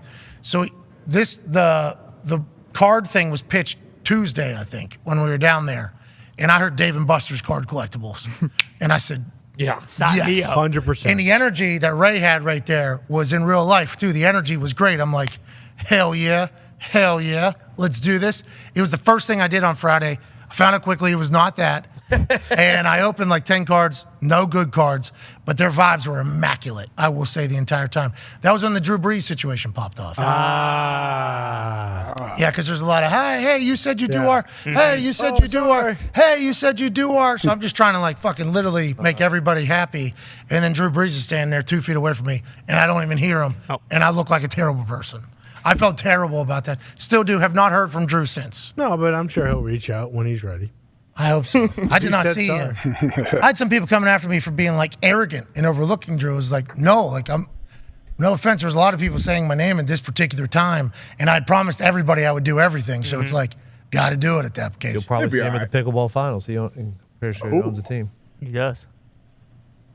Drew will be all right. He's probably big time a few people. Yeah, I'd say. Easy. A few people. Easy. At least you didn't elbow him in the head. And I didn't big time him though. I did not know. He was dressed very standard, common, normal. He was. I respect that. Darius, have you been on this court yet? Not yet. I was just thinking about it. Can't wait. How do you think you're going to be? It's a completely different game. Singles. Thunderdome pickleball is a little bit different than Arizona pickleball. Yeah. Little different. This is the Thunderdome. The wood, a little faster, too. Ball's skipping off of this wood. Oh, yeah. It's coming quick. I think it's a little bit smaller. I heard the morning crew is like, that's like the big leagues. Yeah, you don't want to fuck around in the Afternoon morning. crew is kind of like, Yeah, people keep saying morning crew, but it's Pat. That's just and then what- it's everyone losing to Pat, and then it's the Whoa! Watch your mouth, all right? Wow, that's not exactly Is that right, false. Foxy? Who's the only one in the office that has beat Pat best of 3? Let's name that person right now, Ty. everyone. Me. Ty? I didn't beat him. No. Well, Foxy, I mean, look, if you play him 20 times and you don't win once. Have you then beat him yeah. before? I know, but I've only played him like 3 Bingo, times. Con. I will say Thunderdome pickleball really acquiesce my strengths. You know what I mean? Yeah. And I guess we could quibble at the end of the line that it's a little bit unfair maybe to play me in Thunderdome pickleball. No, it's not. AJ come in It is yet? not unfair to play you. AJ, you're going to be very good in this Thunderdome pickleball. This thing is going to... It's going to... One-on-one is what's going to be weird to me. It's going to I've never suit... done that. It's going to suit your strengths, though. Because if you can... If you played ping pong? not really. Not really, no. Oh, no. Uh-oh, dude. That was one of the games I just couldn't get into. How I understand. How did Pac do? How did Pac-Man do out there? He played ping pong, so like as soon as he picked up the shit. paddle, he picked it up as if it was a ping pong paddle, and he was hitting the ball like it was like he had played ping pong. Like, spent a lot of time in the facility. It seemed like he played a lot of ping pong, just kind of passed the time. So he picked up pickleball like game 2. Yeah. He picked it up a little bit. I think it's going to take you a few games if you haven't picked up, if you're not a ping ponger. But boy, this sport is a good fucking time. Oh, yeah. We're playing it every day, AJ. We're committed. No, I see it. I see your post. It looks awesome. It's a good little workout, isn't it? Yeah, I'm waking up for it. That's like a good month you guys been locked in there. Yeah, we've been doing it, man. It's awesome. Got the dims out here. So much fun. Good dims. The dims are a little smaller, I think, than what they use in the pros. But our dims are suited for the Thunder. Yeah. We got good dims. We're gonna start streaming these games though. That'll happen. A lot of people, won't you stream? I did one of those Instagram questions things. The amount of you're leaving good content on the table, not streaming. It's like let us all learn what the fuck we're doing first. Okay, not everything just needs to be out there. I don't need, Bill McComas coming out and just hitting 14 balls over. Phil Main's hitting a ball over that wall. Yeah. Up there, up into the. That's probably what into the furnace. He hit a ball up into the furnace this morning. Could have been. Might have queued up. exploded it, yeah. Well, Bill beat Phil this morning, right? No. Phil beat Bill. He would be. Phil's actually probably pretty pissed that you even said that because Bill, normally photographer of pickleball, this morning saw how Phil played, went to the locker room, put his shit on. Wow. Said he'd like to play Phil. Bill. Yeah. Really? Yeah. William. Yeah, it was pretty sad. It was awesome. And then Phil won like 11-6, 11-5 or whatever. But Bill even was like, I'm going to put the camera down for this one. I think I got a guy. Bill. Yeah, Phil almost broke the glass a couple times. It was classic. Yeah. All over. You know I feel was going to give it all effort, baby. All over the top 5, CFO Phil, top yeah. place. Before we get out of here, Zito said there is some breaking. Adam Schefter has left the set. Oh, something's happening. Something's happening. That was 10 minutes ago. He's on the phone. Oh, no, he left the set. Ian left the set this morning. Oh, That's my fucking God. His mic's on. That's fucking Why don't they Trey play? Wingo talking to him. If I say it's fucking done, it's fucking done. Adam. Dude, okay, here we go. The insiders are. This is their Super Bowl. Yes. Especially this one. I sent Rap Sheet a motivational text this morning. I said, pal, you prepared for this. All of those late nights boozing, Wide. schmoozing, Wide. working, Wide. on your phone, away from your family, with your family, checked out of your family. All of these fake combos that you've had to have with everybody all year. Everybody. Today's the day. You're Rap. This is your time, Rap. Enjoy it. Relish it. Wide. And showcase your hard work. He said, oh, I hope. It's like, Rap. I just want it to be over. What's his deal, dude? Why don't Zito is also telling us only information we could have. Really? Zito has texted Rap Sheet numerous times over the last 40 minutes. No response at all. Not normal from Rap. Not normal at all. What? Oh, Rap's working. Is he okay? Shefty left the set. Rap's working. There's big news coming probably as soon as we end this show. With that being said, we're doing it now. Darius, thank you for winning 10 people $500 earlier. Hi, baby. D-Bot. Thank you for being back on the stage. Thank you for coming to the diaper party. Thanks for having me, man. Missed it, boys. We missed you too. Good luck with everything as you continue to kill it and come back whenever, however. Shout out to Blake Shelton making our life better. Love you, Blake. And shout out to the NFL being the greatest league on earth. March Madness and Reese Davis was great, AJ. Anything I'm missing? I don't think so. Reese was awesome, though. Reese was great when I got to come do game day with you, and obviously the guy he's a true professional. Yeah, he's legit. He's a fucking stud. He likes me too, which is very nice. I assumed he would be the type that does not like me as a person, and that was a grossly wrong assumption. He was very, very cool and fun to me. Very cool. Yeah, Oscar's in Scotty Scheffler. Scotty Scheffler, there it is. We talked about both of them. Oh, just shout out to him. Yeah, we give a shout out to Scheffler whenever he was playing. Yep. You couldn't dial into Scheffler, but who can? No one. 5 straight birdies whenever he's is this guy going to crumble? Nope. No. 5 birdies. No chance. Go ahead, watch something else. You're good. He's so good, AJ. The last, they were saying something yesterday. His first 60-some events, he didn't win, and now he's won 6 times over the last 18 months, I think. Yep. They said he did the same thing in juniors as well. It was like, what a run. Figured it out. Might be juicing. Looks like it. I can see that. All-American, hey, everybody, I'm such a good guy. I don't swear. Test that man. Make sure he's not juicing. Ty's obviously heartbroken because whoever he picked to win did not. And Moo Win Lee? Was that? Min Woo, I believe. Min Woo Lee? Out of Australia, mustache, dog. He's a wild card. Absolute weapon. Absolute weapon. Love this Wild guy. card. He's a player. Yeah. He's a stick. I thought there was a chance he was going to go. Here we go. We're going to talk about this guy forever. And Scotty Scheffler just continued to drive and fall down. Yep. Yeah. Hit the ball right where he needed it. Oh, he gets in a little bit of trouble. Let me just figure this thing out. What do I got to do? Oh, I got to choke down half the club. It's staring me in my face. I got to take it that way. All right, no problem. I'll just smoothest swing of all time. Yeah. Let me put it up there at 3 feet. Tap in. Thank you. Let me get out of here.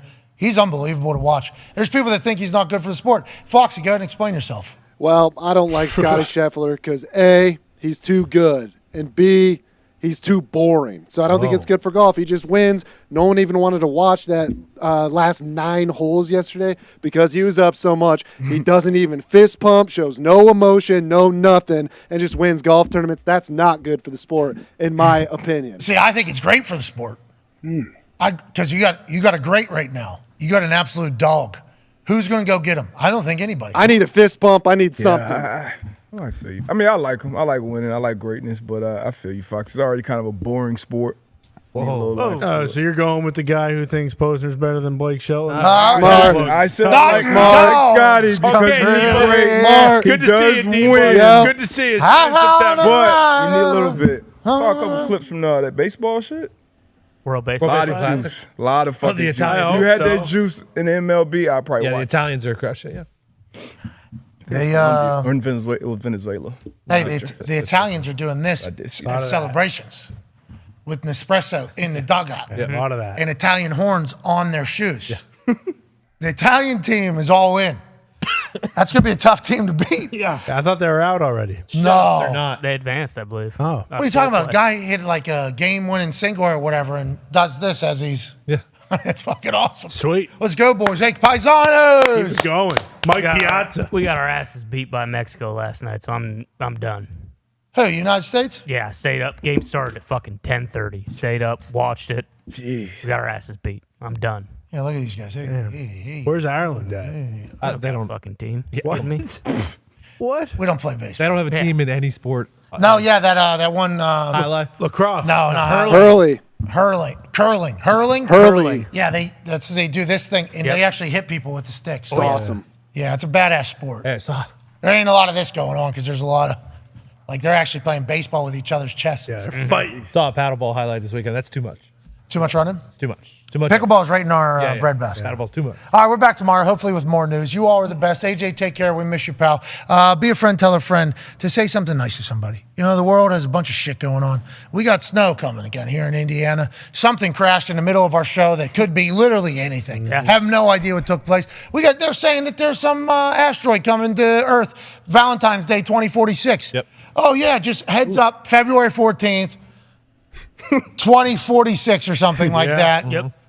There's an asteroid coming that's going to take out the whole world. Yep. Okay, thanks for the heads up. Is this like a movie? Is this real life? I have no idea. But we need you to enjoy life, and we need to be nice to people. Say something nice to somebody. We'll see you tomorrow. Goodbye.